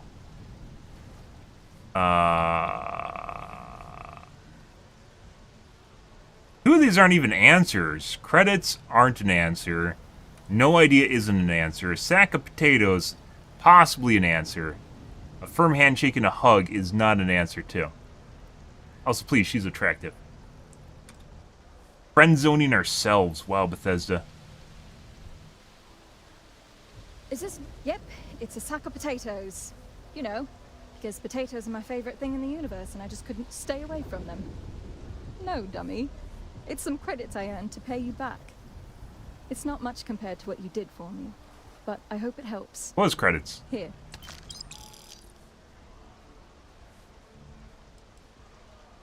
Oh, I'm just working the front desk at a local accounting practice. Not from the ship, I guess. It pays the bills while I take classes. I haven't decided whether I want to pursue a history degree or Maybe it get was? into film studies. I've always been interested in Earth culture, so one of those seems appropriate.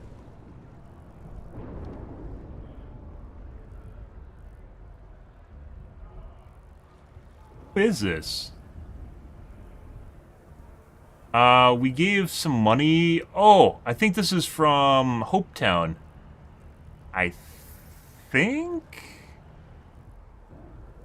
No, it's from that other, the other city, the mining colony city. I don't remember the name of the city, though.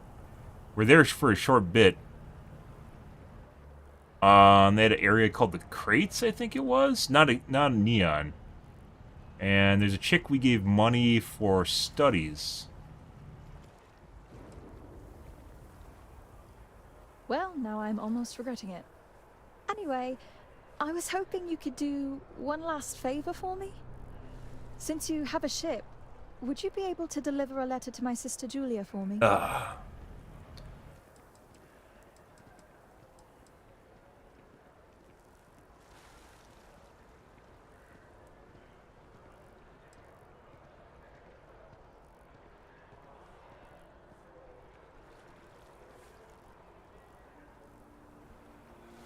I'm not sure what they're doing right now, but if I find them and get it to her.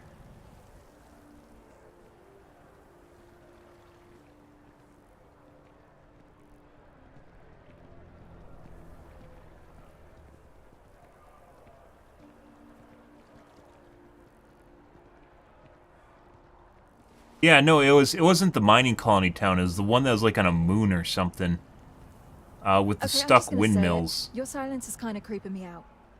Wow! What the fuck is that? Fine, fuck you. I'm not even picking an option now. Repeat your dialogue. Trying to figure out what the answers are. Yeah. Okay, buddy.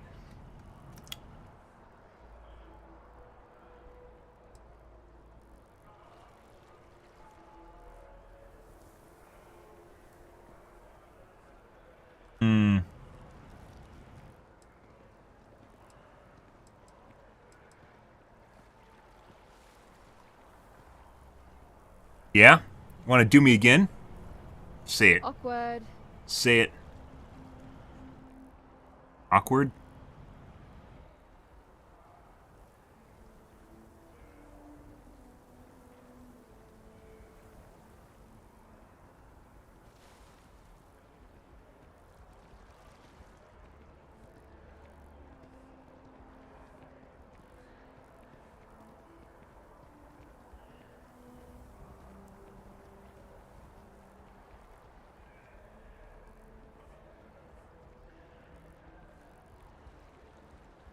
One more time.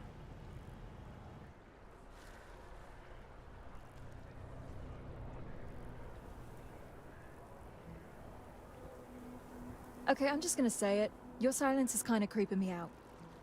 Fuck you. Oh, good point. Well, if you do come across them in your travels, please give this to Julia. It would mean a lot to me. Let me just add a few more details to my letter. And... okay, there. Thanks again.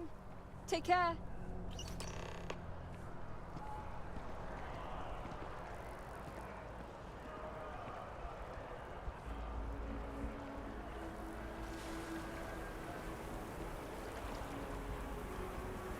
My investments really took a pounding last quarter. I hope the market stabilizes soon. Uh-huh. Read it? Obviously.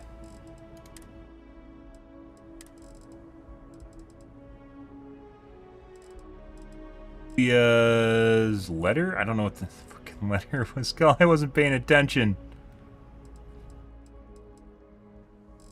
Oh.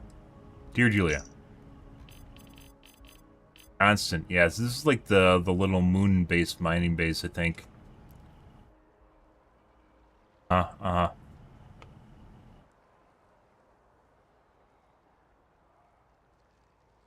Oh, they have someone. Oh. Oh, I don't mind. Good. Janet Yang? Yeah, I think she was someone that's down on her luck and living in, like, the boxes or crates or whatever they're called. And she didn't have enough money for tuition, so we gave it to her.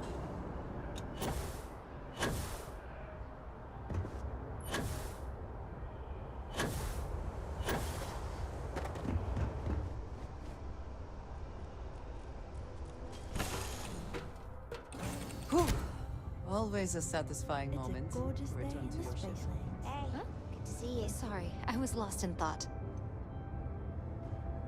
Why are you wearing those now? Oh my god, what'd they do? What did they do?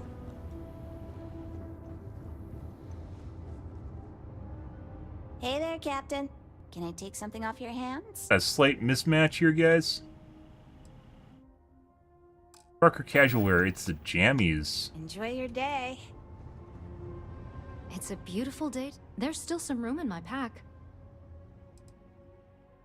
Nightwear. Nightwear used to be...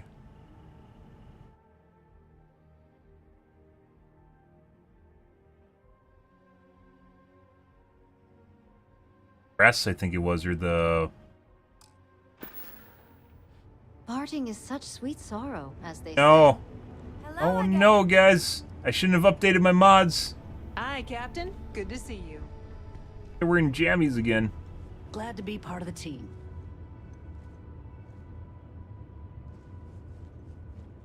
Hello, Captain. Reverted, guys.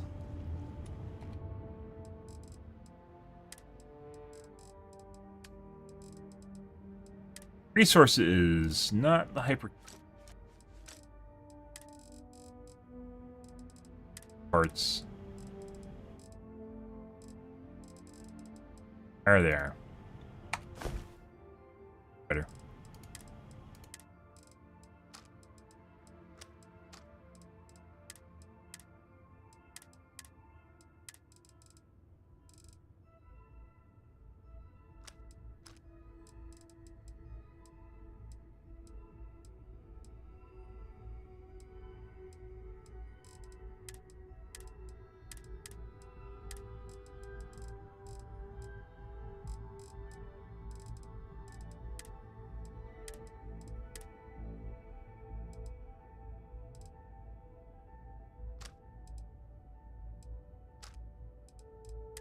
All the meds?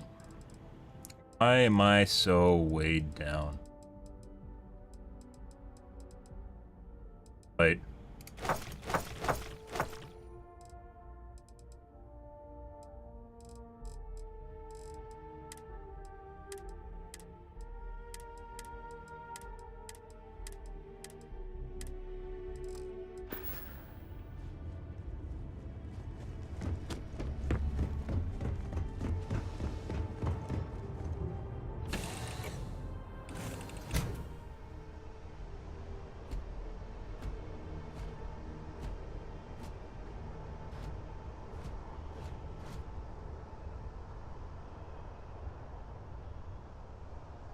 Okay.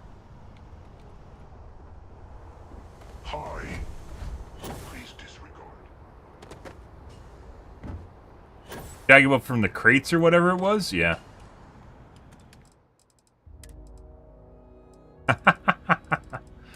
Pretty sure.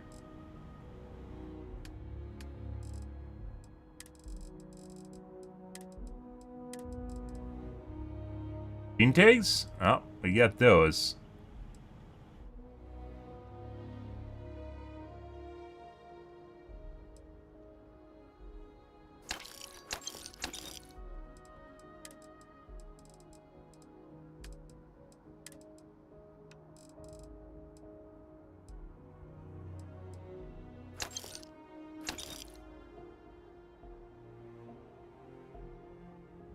Calibrated better than refined? No. I think refined's one step away from advanced.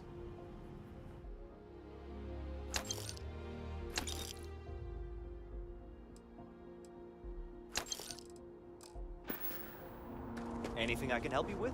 Gotta go to the well and sell to Trade Authority down there.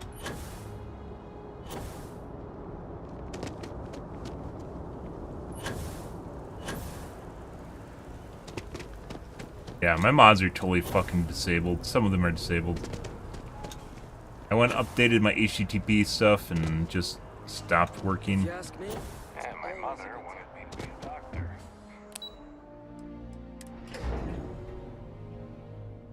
Uh-huh.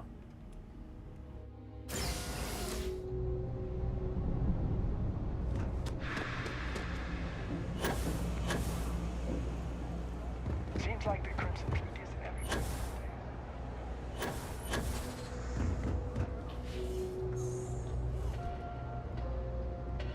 If there's something you need, be my guest.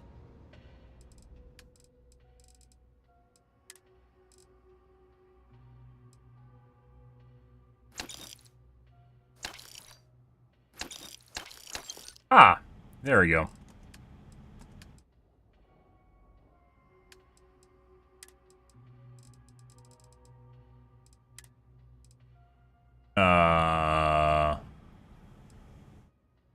Want gene tags? Am I supposed to have gene tags?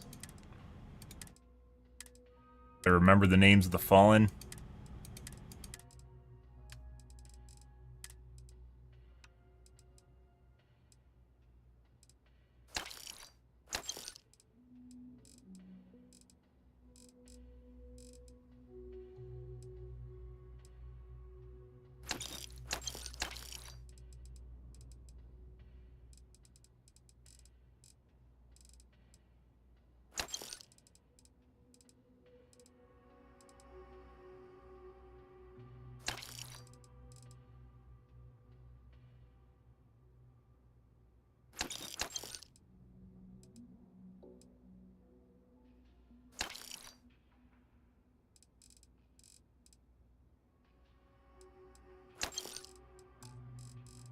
Yep.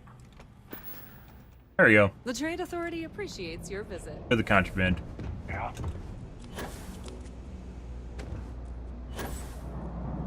Yep. Alright. Planets are still working because they load slow.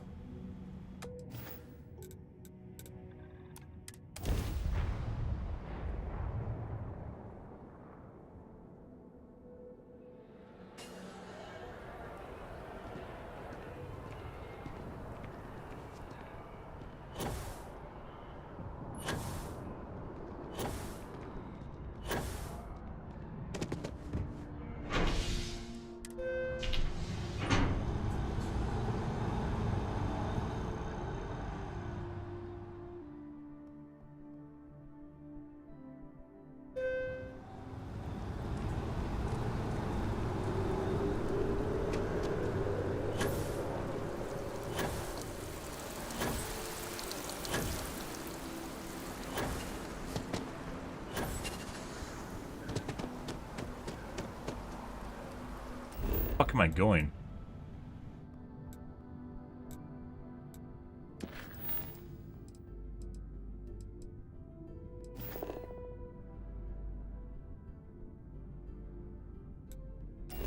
A ship or something? My ship is.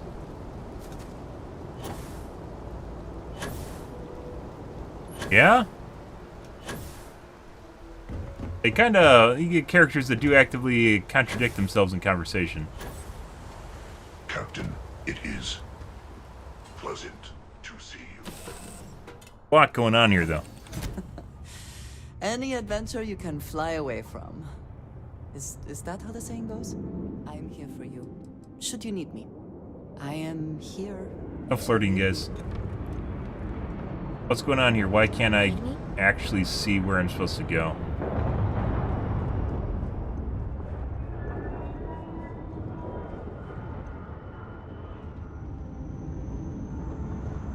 All's well, Captain. All things considered.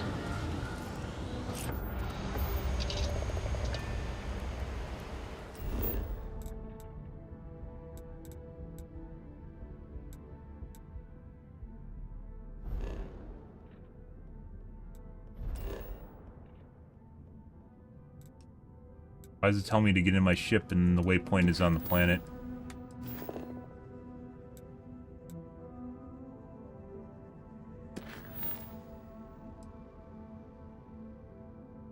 Yeah, they're in the embassy, aren't they?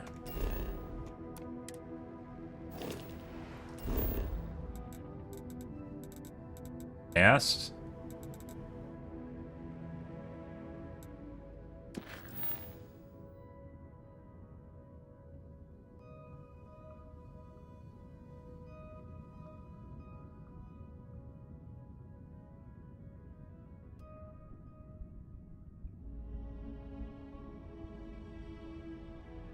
We're at the mass building, so the quest marker's wrong.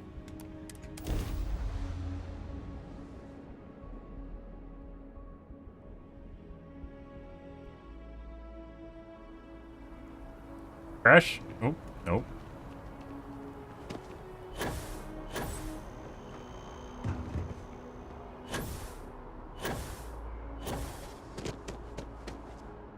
By the way, Sergeant Yumi was looking for you.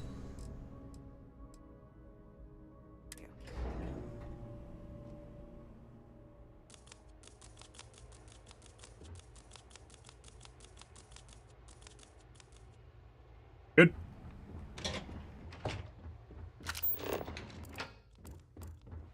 Now we get to play. Where is she? Howdy. Pardon? Sure. Captain, yeah? I just received a couple messages from an operative in the embassy office. Did you actually succeed? With Radcliffe and Balmore. Was he alive? Did they both actually agree? Oh, I was supposed to pickpocket her.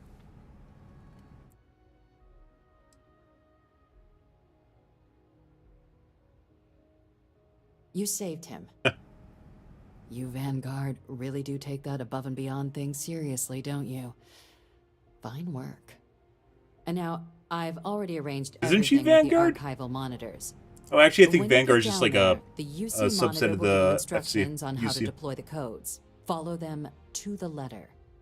Here, the UC code piece and an archival access card. The entrance is just on the other side of the plaza across from Mast. Absolute best behavior down there, all right? I'm pretty sure after I updated the mods, it broke something. F5. See what you got going on here.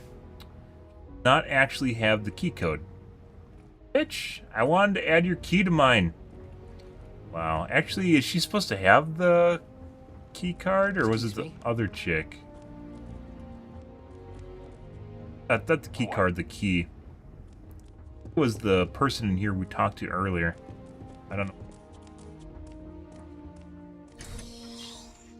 Yeah, so apparently that's the mission where we had to go, guys, but it didn't actually tell us where we needed to go. Bug report.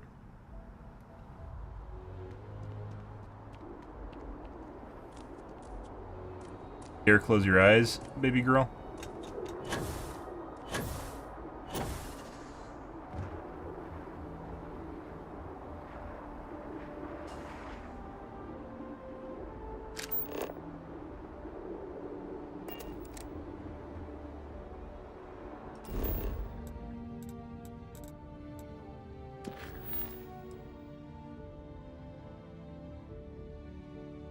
Across the plaza from Mass does not look like where the train is.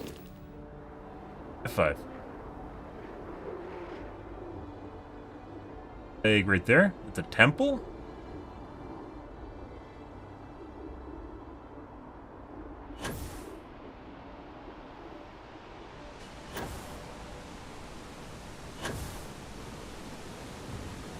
I'm alive.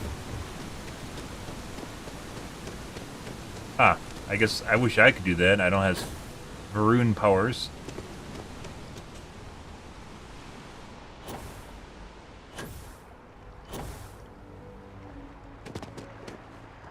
So she said across the plaza, or the notepad says across the plaza. It'd be like right there.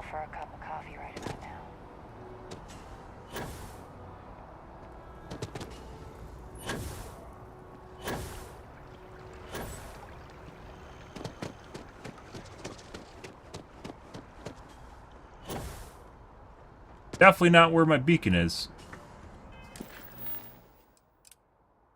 Oh. Oh, I was on the wrong quest. I was on the wrong quest. That's my own beacon, guys.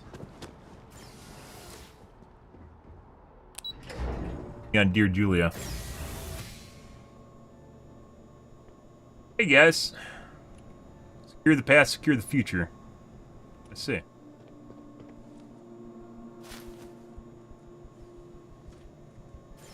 Is there anything of interest?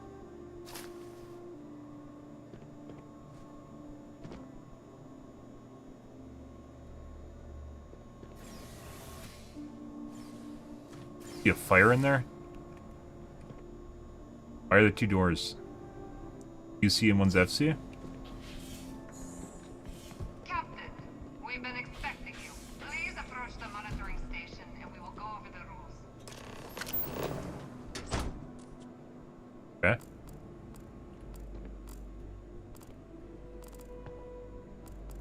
Kind of weird that they'd allow the archives to be on the UC planet, not somewhere neutral.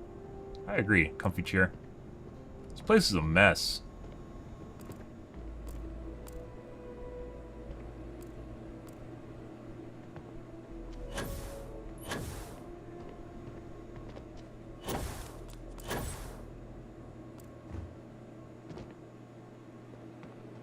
Welcome, Captain, to the archives. I don't have any fucking lockpicks. Deposit your codes into the 3 corresponding receptacles. Once they are verified, I will open the door. Your data resides in Unit 18. You will not be able to access any of the other units. Once you've collected your data, return to the entrance. You may insert the first of the archival codes when you're ready to begin. So, there's UC and FC. Where's House Varun's little room? Right? Even if they aren't here, like, there should be a little room for the way they have this set up, but there isn't. Go get some lockpicks. I need some lockpicks, guys. I need 5 bajillion lockpicks that I forgot to pick up. As always.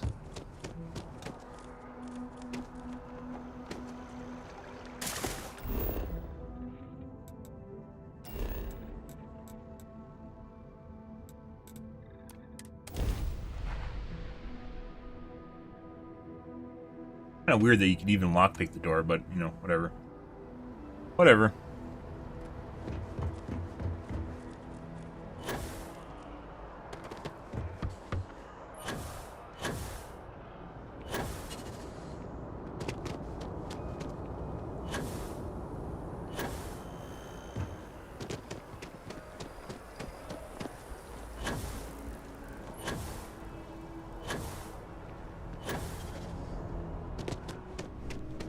I know we're safe now. Oh, please, take a... He actually had commentary? No way.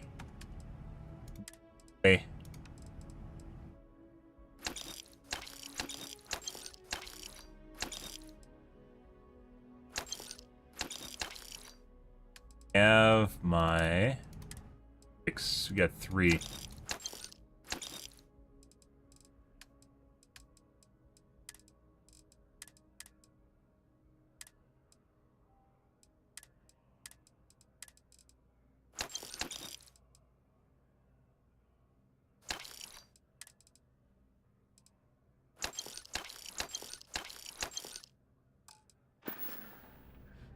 Thanks for coming in.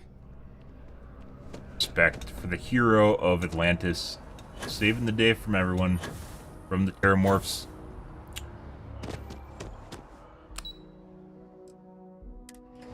Yep.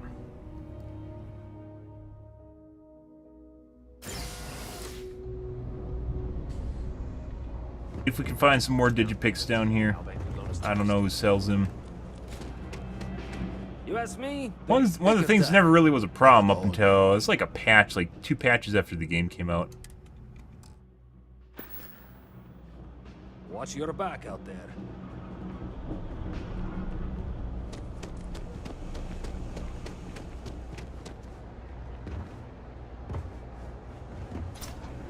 You won't find anything at Hendrix. No lawyering, okay? Yep, you got it.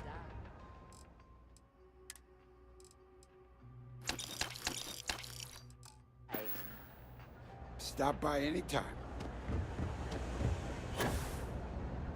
You're out there a lot, right? In space? Thing about the trade business? Be my guest.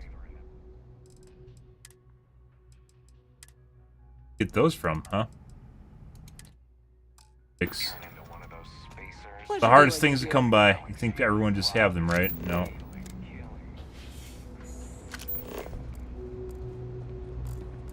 The Trade Authority does quite well for itself down here. And clearly they share little of the credits they make. You don't need to wear your helmet. I don't know, like there's obviously a bunch of vendors around here, but most do not sell random shit.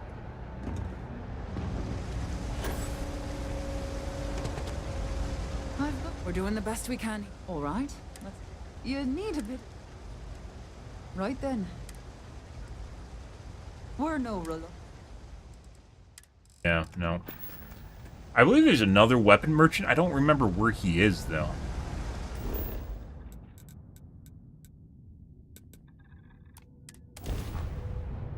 Sounds weird, guys. Last mission we went into, we had 20 lockpicks, and we came out with 2. So, they just keep breaking. The more you have, the more they break.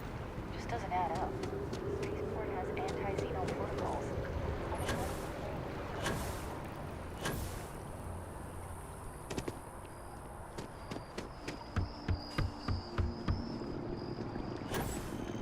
Stopped in Outland. Outland can suck my dick.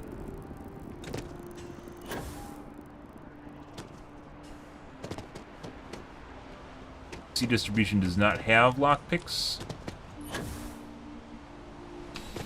some reason.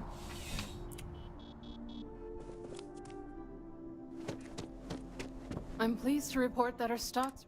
Welcome to UC... I hope we have...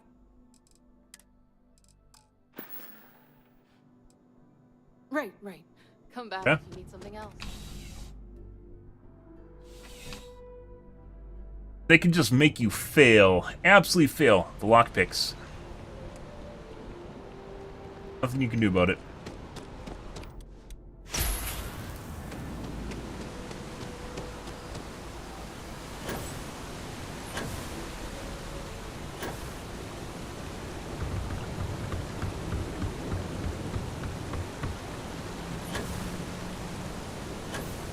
Medical again.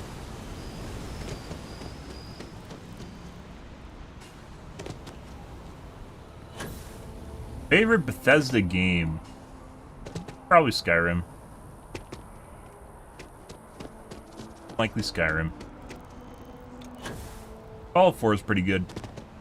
Oblivion's pretty good. There's CJ's. We robbed blind while we were doing gastronomy. Ah, here's the other place. There's only most Bethesda stuff revolves around either Fallout or Morrowind, right? You're here because you need only the finest collection of armaments So, in the settled systems. probably wanted to pick. Fallout 4 was kind of, it was pretty good.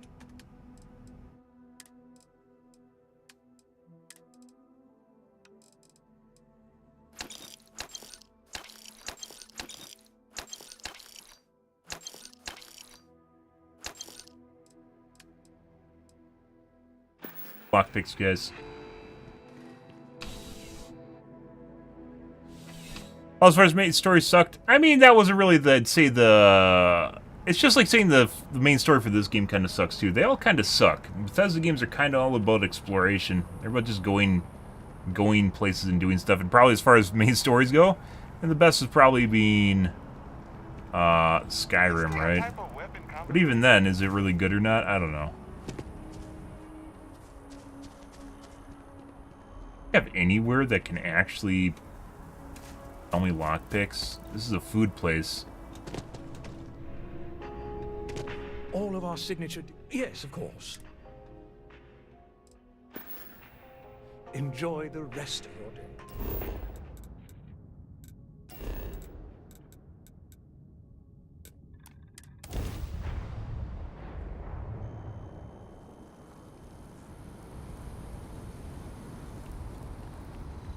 Fuck's baby born?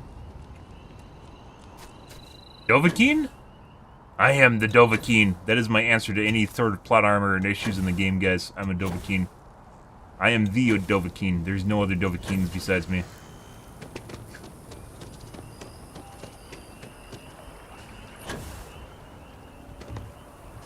It is pretty amazing that there isn't just like a horse or something you can ride in this game. Like every other game. Didn't even like Fallout 4, it's been a long time since I played Fallout 4. I think even Fallout 4 had like a travel mode for your mech or something.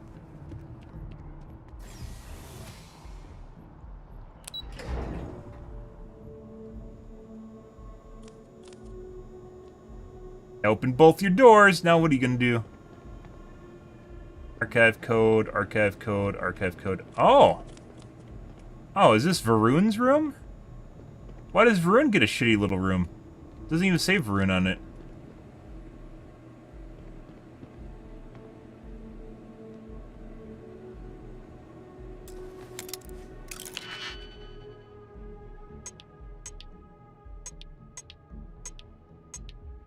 Go into your locked little room. Do it. What are you gonna do if I go in your locked room?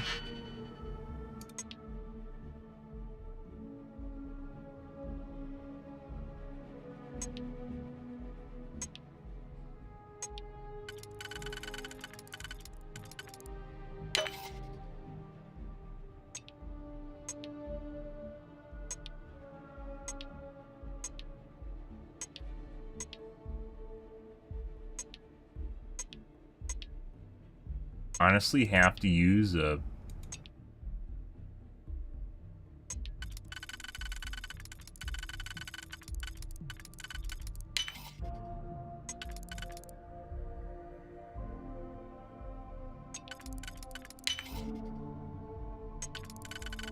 Fucked.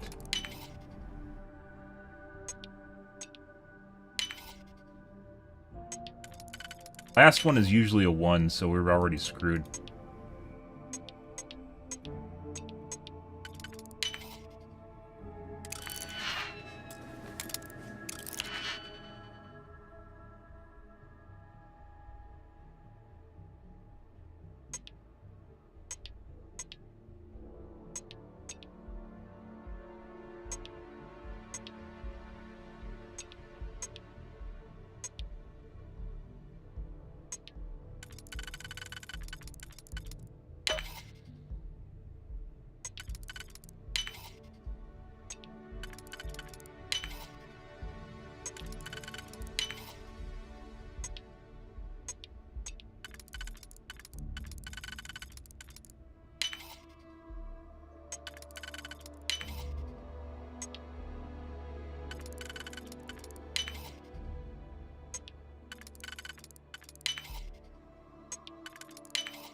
How quickly can you get that done?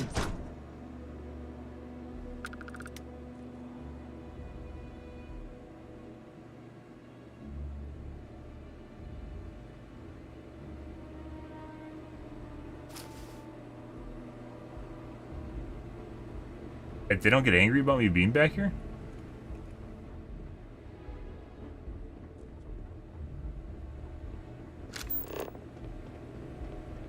Why are the doors even locked then?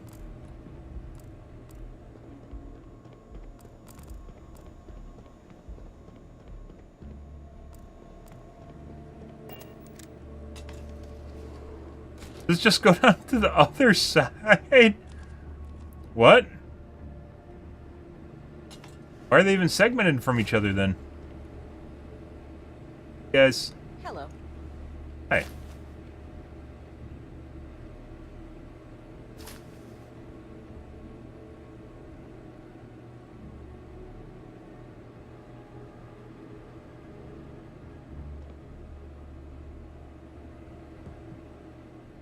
They made it seem like it's so formal and separate from each other so they can maintain their own presence, and you just go upstairs and they're both connected. I see. Break room.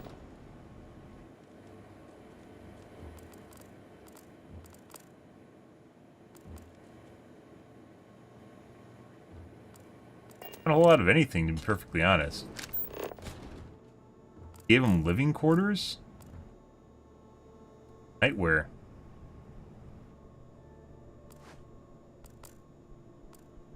I think nightwear's not rare, though.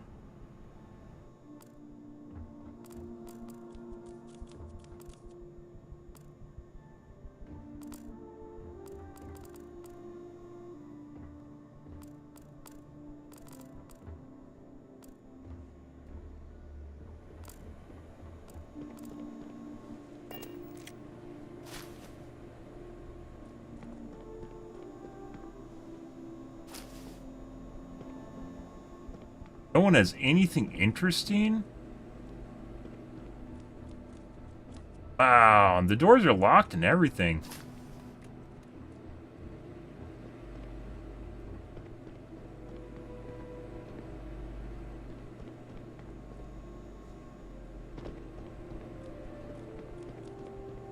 Yeah?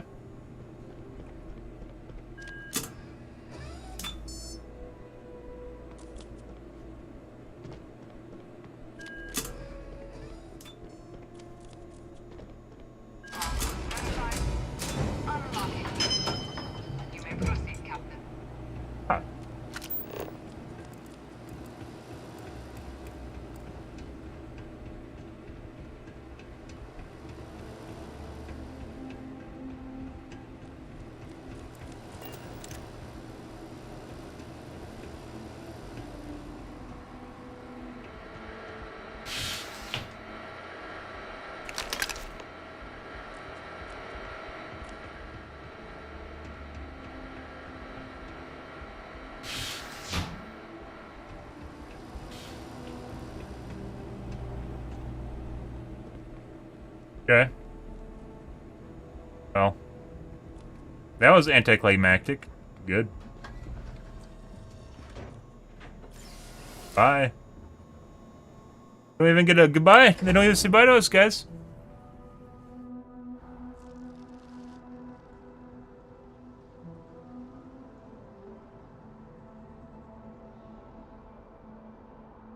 Basically means you adopt a Dragonborn early in the game instead of earning it like you earn Starborn. Starborn isn't being... It's almost like the opposite of that. What? Starborn is... Like, you don't play the game. You just go and do Starborn and do New Game Plus, New Game Plus, New Game Plus, New Game Plus, New Game Plus, New Game Plus, New Game Plus, New Game Plus, New Game Plus, New Game Plus, and then you're like, oh, I actually care about the game now, but you don't. You're like, fuck this game. I had to do this over and over again in the shitty temples, and I fucking hate this game, and then you quit.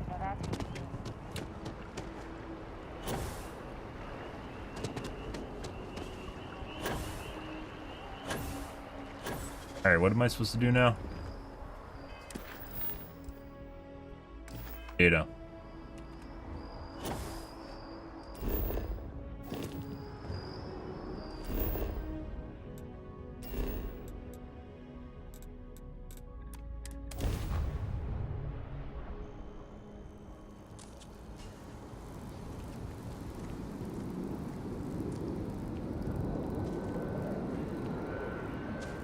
Although I wasn't min-maxing in Skyrim by any means. Like, I didn't get Dragonborn early on. Actually, I take that back. I think in Skyrim, I never really finished the game. Like, there's, like, plot lines I just never finished at all. The fuck is this shit? Why is it telling me to go down there now? Exactly the same spot it told me before.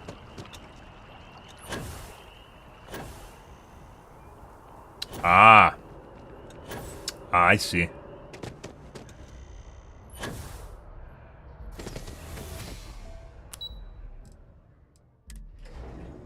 Okay, I guess this is how we get to the cabinet, somehow, that's in the building?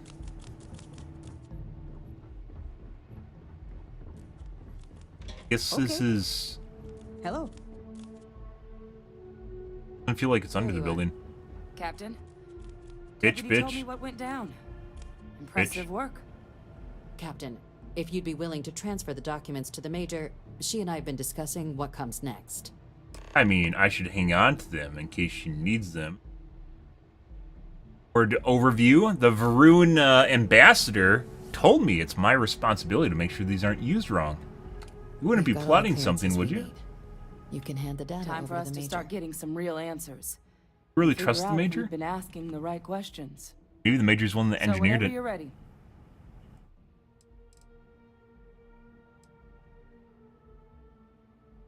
You're carrying the most comprehensive collection of information on terramorphs in the known universe. If we can't pry an answer out of there, it likely doesn't exist. Certainly doesn't mean it's going to be easy, but we're not going to know until Percival and I dig in, so whenever you're ready. Ah, yeah. Yes. It will be. Huh? Checking Percival you. and I have done our damage. This is us starting to put some things right. So with the data out of the way, She just we've took it been out of my- discussing she where just took it off exactly my this work's inventory. getting done. The Red Devil's headquarters on Mars, back where you found Percival, seemed the natural spot. Already has the equipment, the safety measures. Though it sounded like the deputy had a few more things she needed to discuss with you first. Indeed. The most important of which is getting you your citizenship. Then I guess we'll see you on Mars. Captain, if you'll follow me. He just wants me to make me a dog. I'm not your dog to do your dirty work. I don't want to be in the EC anymore. Puh. Puh. Puh.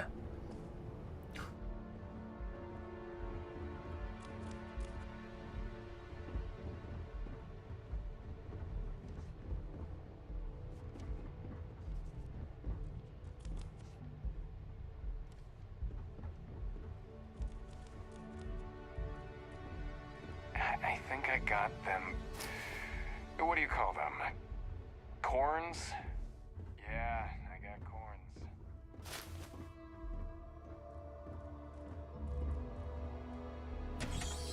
Going on the roof? She gonna try and push me off? I have a jetpack.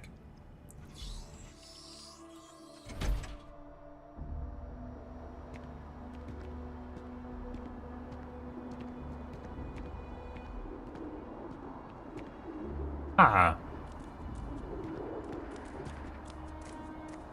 All right, Captain. Are you ready to become a citizen of the United Colonies?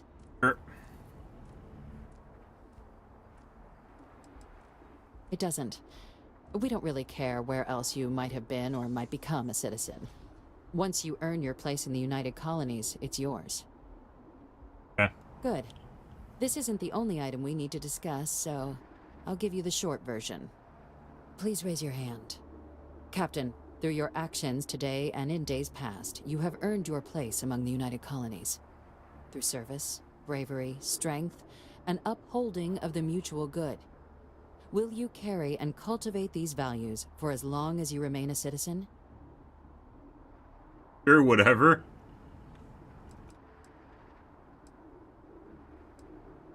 Good enough, I suppose.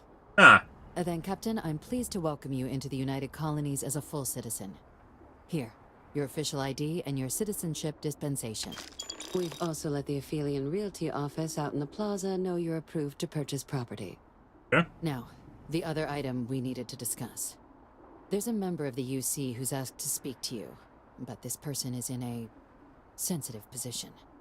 Normally, we wouldn't even consider something like this, but we think this person has information that could prove useful in dealing with the Terramorphs. We already got all the And they information. stated they'll only share it with you. They asked for you by name. Ooh. So I need your agreement that everything you're about to see is kept in the strictest confidence. You can tell no one. Can you agree to these terms?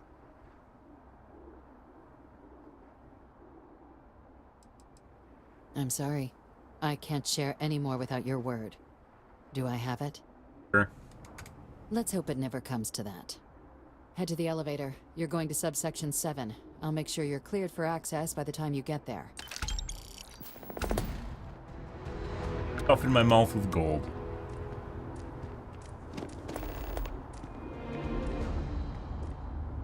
Subsection says, I think the fastest way is to go inside.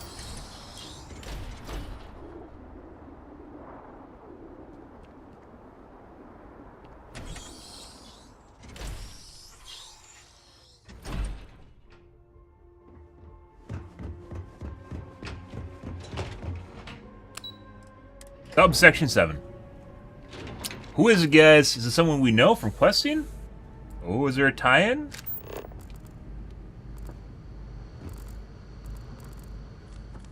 place is so messy.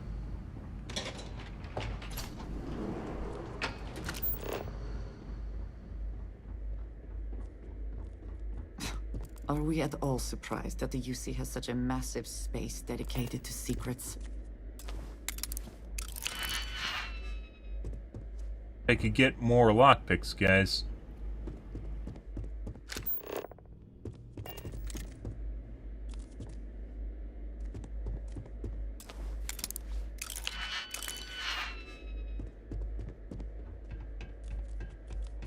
Anything in these rooms?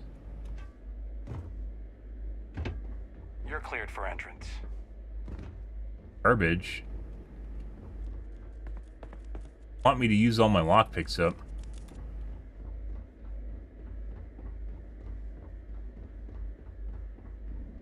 Garbage. Weapon case in there.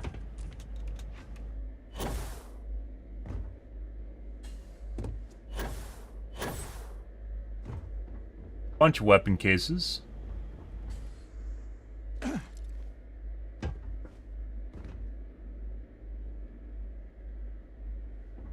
Watching me? Logging authorized entry. Unsealing access. You may proceed down the corridor. But there are no additional visitors permitted. Your friend's gonna have to wait out here. Very well, I will wait. Go on. Okay. So the one room, up there's spacesuits in there, and a lot of lockers. Inaccessible. Garbage. There might be something in the cabinets. Once again, we have no lockpicks, so I might just be able to. You know, what are these learning areas? You know, yeah. Actually, he might have a key on him.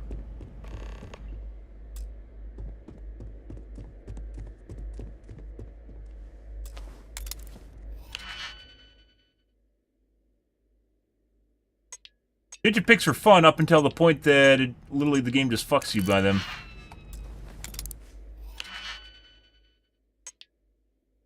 I never have enough Digipicks, and I swear to God they cleaned up the floor loot of Digipicks. Digipicks used to be like everywhere.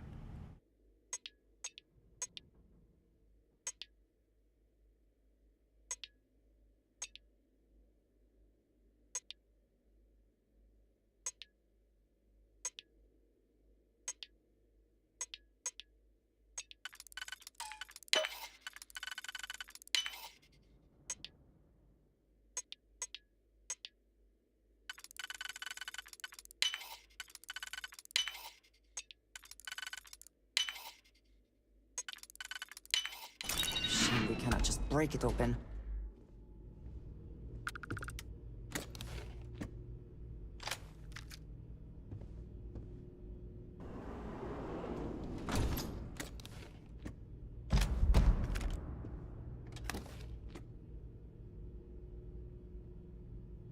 Med theft. Chance that humans drop extra med packs on death. Doesn't really matter anymore. Space of Death sucks.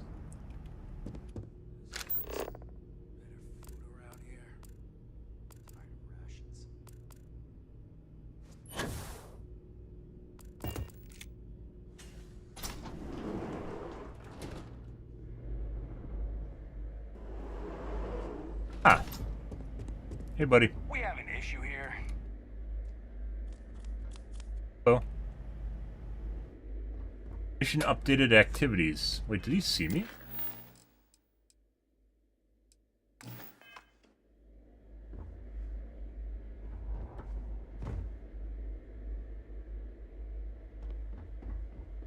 Keep it moving.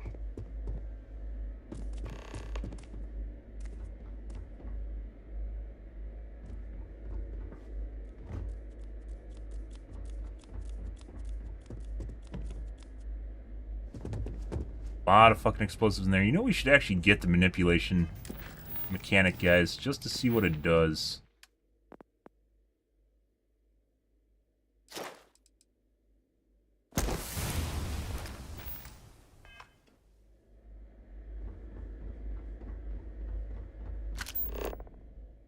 Allow me to see instigation, intimidation, manipulation, or social skills that you activate while your scanner is up. You hover over the cursor of the target, press E to bring up their social skills. We'll select which skill you want them to use with your mouse scroll.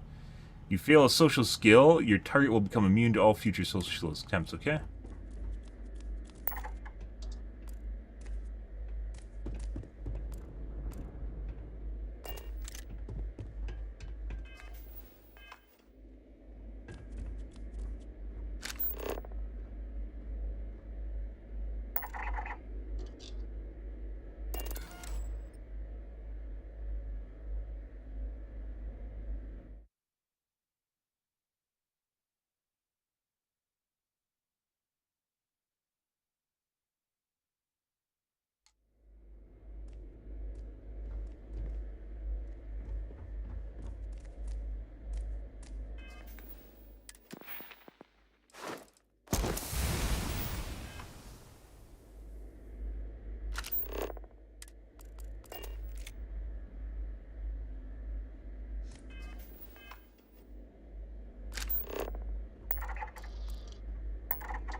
I don't know, it could be some are just immune. I don't know what level he is. It's failing because he's my level?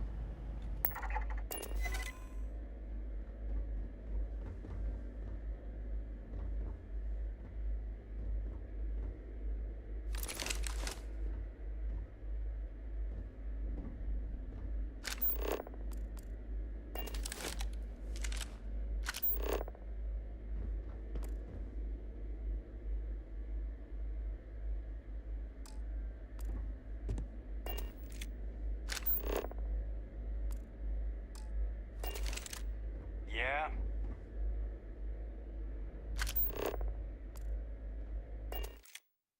Maybe they only have one action? Expecting would do.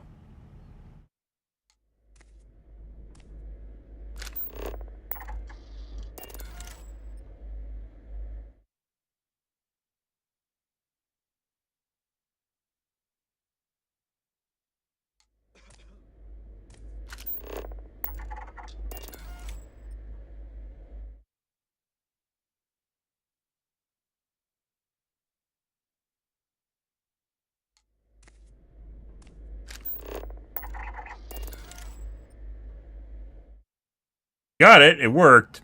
I know we can manipulate him.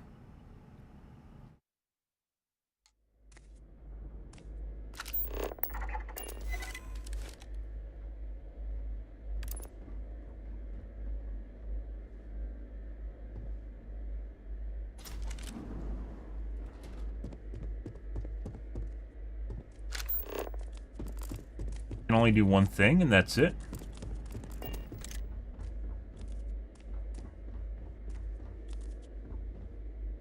Let's say inaccessible.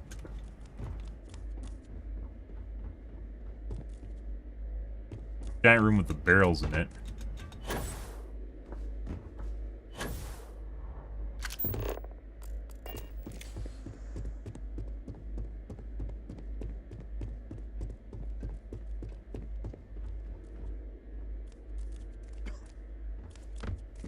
Not sure how helpful this one was.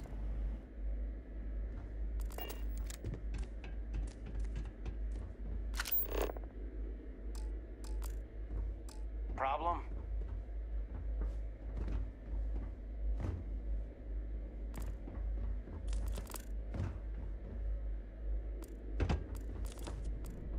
He can only do one thing and then he's done.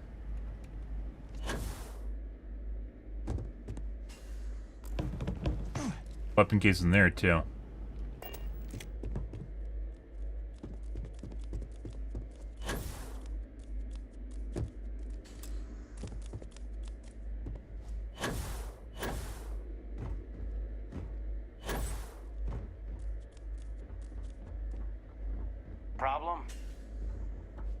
Problem.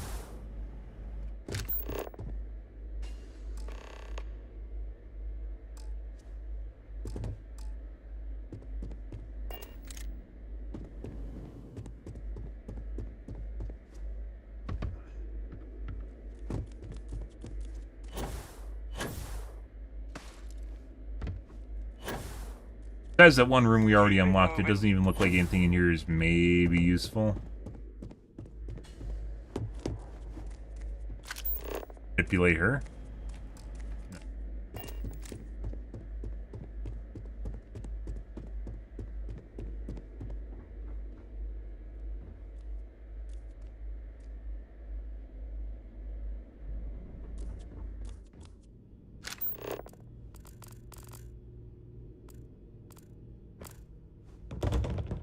Bunch of garbage, guys. Fuck you.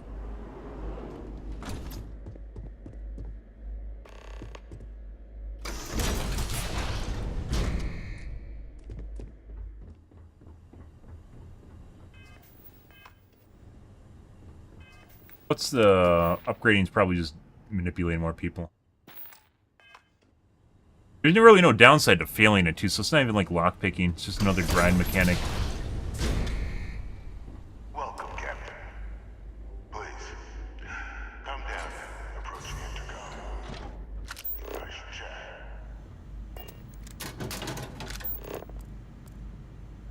chat. Lovely looking food.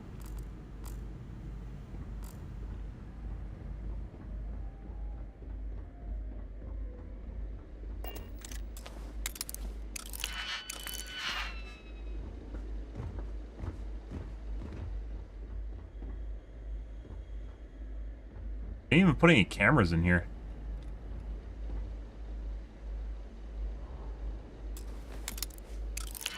A lot of rooms in here, guys, just have absolutely nothing in them, so...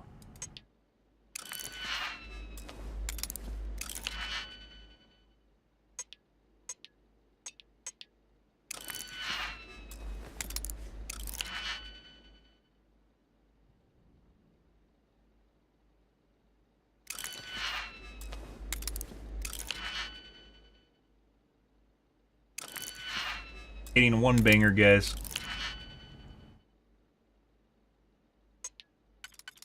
Yeah.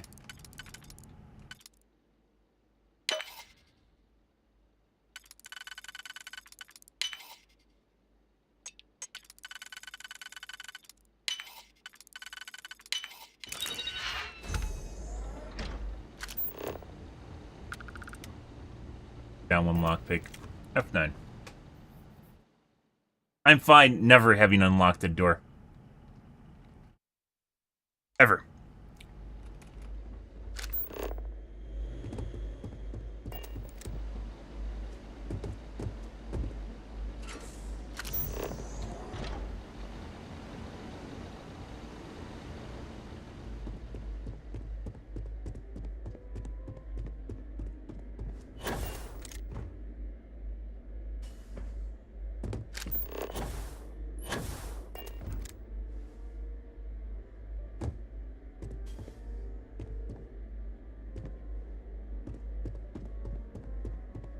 Ah.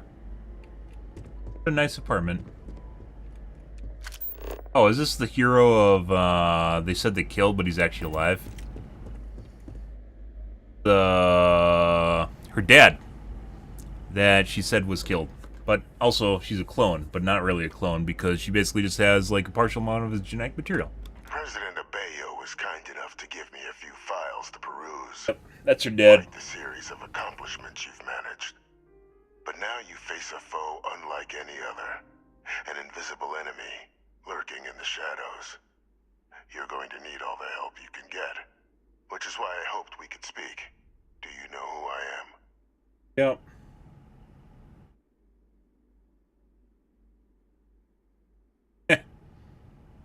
We actually know who he is, but there is actually no answer for who this is. And it doesn't even try to give you an option. I don't know his name. What's his name? It's the guy that committed genocide for both sides, killed a bunch of people. And her dad.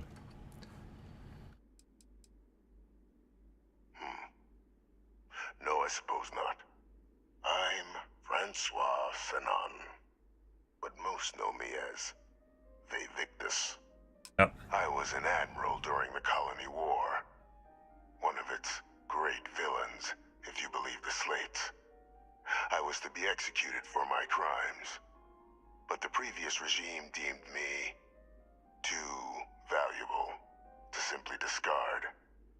So they put me here, a sacrifice on the altar of peace. Even my death served the colonies. God, the UC has been lying all this time.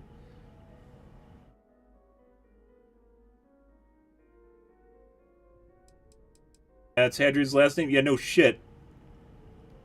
Dude, the main character's like a bumbling idiot. The fuck is this shit? One final act of rebellion by the leadership that lost the Colony War. The trial was authentic. I faced tribunal with dignity, but my execution, staged. A lethal injection that was anything but. The cabinet at the time, long gone now, wished to keep me on as an advisor. And considering the other option, I was in no place to refuse.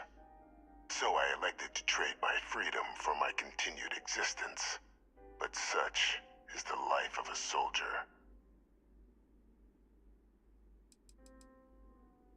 To warrant my execution, the official charges I faced after the war were twofold.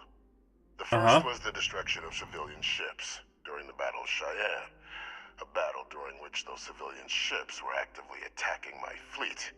The other was ordering the bombing of the Londinian spaceport to halt the spread of the Terramorph outbreak there.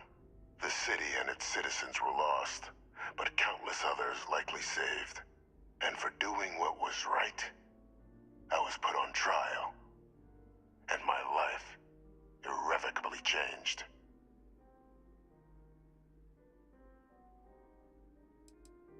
Very astute. That's my daughter, my progeny. You've been working alongside. Has she shared with you the nature of our little family?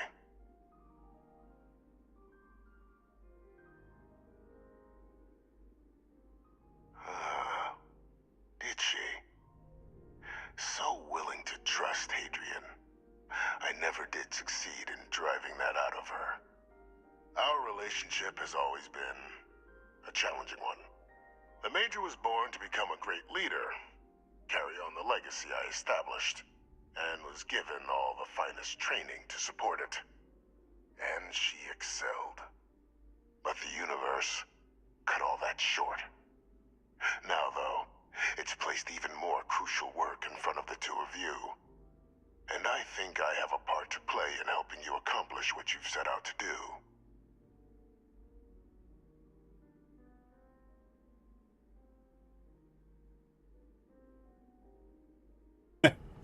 Okay.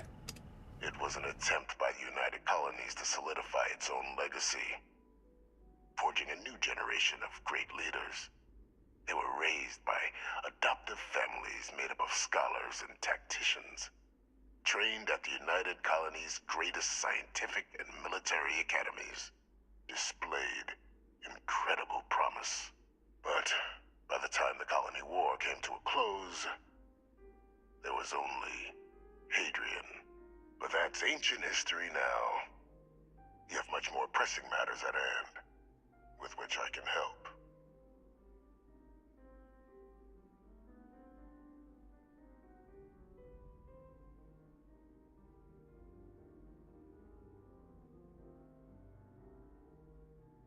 After some long years earning the trust of this current regime, the UC has been permitting me to work alongside one of their recovery teams, helping them gather intelligence on, locate, and organize scenarios to lure in some of the criminals that evaded justice after the colony war. With quite a few successes, I might add. But in the process, I managed to find something else. The names and locations of Hadrian and Percival's old research team. Valuable manpower for the effort you're about to embark on. I'll tell you where they are, but in exchange, I need something dealt with.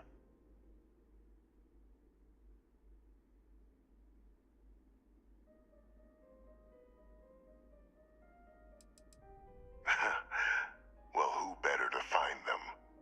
But many of them I knew personally, and I've always had a mind for details. Where someone was born, next of kin. You'd be shocked how often an otherwise brilliant criminal flees to the planet just next to the one where they were born, or where a family member resides. I simply use my own personal knowledge and the information our group collects for me to track them down and set things right.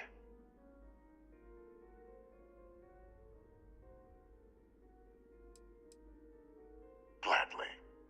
There is a former colleague of mine, a man by the name of Dr. Reginald Orlaise. Like myself and Hadrian, he was involved in some of the United Colony's more problematic lines of research. Mech weapons were his specialty. If it dealt death, he could make a deal more.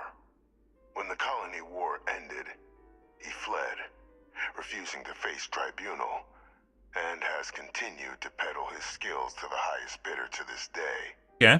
But I finally found him. I want you to track him down and deal with him, however you're able. I'm not expecting he'll come quietly. Bring me evidence that the job's done, and I'll tell you what I know.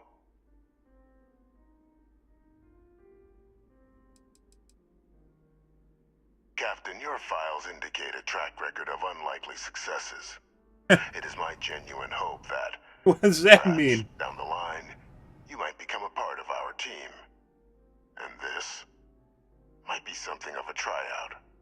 I mean, not really, because he doesn't really work for anyone. Or, I mean, he doesn't really have any say. He has no leverage. He's a prisoner, right? So why is he acting like he's in charge is really the question here.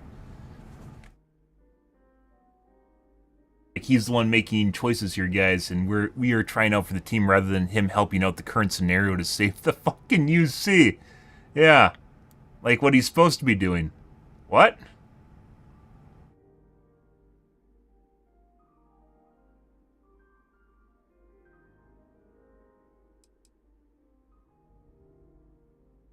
You can certainly try, but the man's been out there 20 years. He's likely gone feral by now. Easier for all if you simply blow up his ship and be done with it.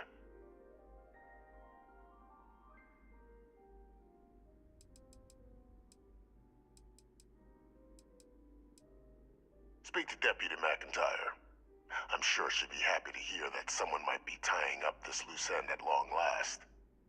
Though I would ask you, do not make the mistake of confusing me for a simple cutthroat. Okay. Consider bringing him to justice. I'm surprised there isn't like an FC option here. Is there like a sheriff? Kind of sounds like what that is, right? If that's what you require to sleep at night, so be it. According to my information, he's been hiding around the world of Etheria, Wolf System. There's a star station in the vicinity, the Den. The head of the local vanguard, one Captain Marquez, should be able to help you find our man. Yeah.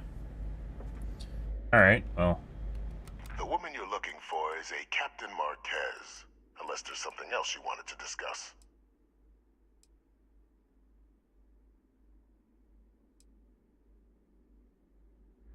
Nothing there is new or interesting. It's just repeat of dialogue and stuff we've already heard. Ah, uh-huh.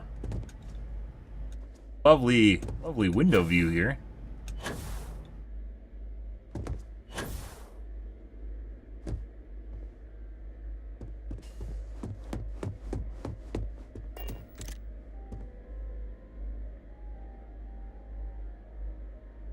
That's his feed tube.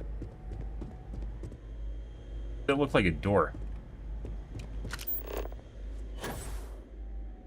Oh, he shut the blinds.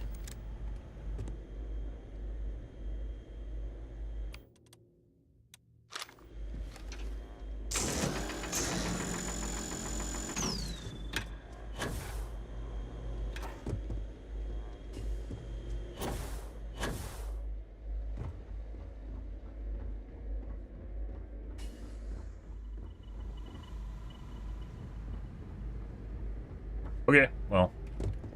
Surprise! Probably one of the more interesting plot lines and plot twists in the story. What exists of a story, guys, so.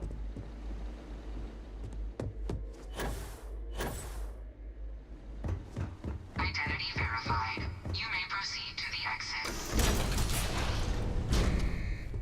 Buddy.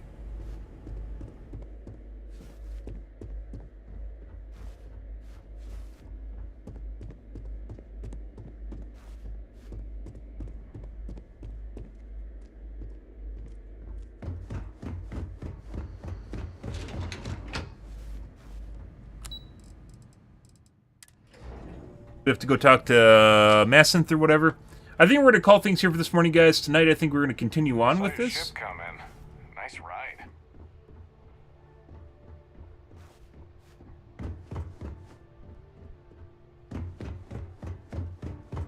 Continue on with this. No idea how long the quest is, so.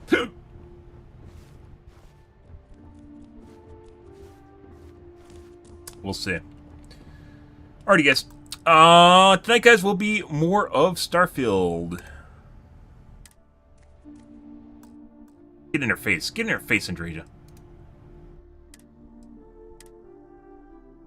But more of the Starfield tonight, guys. If you are new to the stream, you enjoyed the bullshit, enjoyed the fun, you enjoyed the chilling out while we're going through the UC quest line, make sure to follow button on your select platform and stream to Kick, Facebook, as well as YouTube live every day from late night to early morning, GMT-6. So late night North America time. I usually stream for about 5 to 6 hours, give or take. Depends what's going on in my life, what's happening, etc., etc. I have to put up the podcast earlier tonight discussing the changes to Overwatch. I think that's well worth taking a peek at. So definitely going to do that. Alright, guys. I'm out here for this morning, guys. Thanks for watching my stream as always, and I hope you guys have a wonderfully fantastic Sunday morning. Have a good day, guys.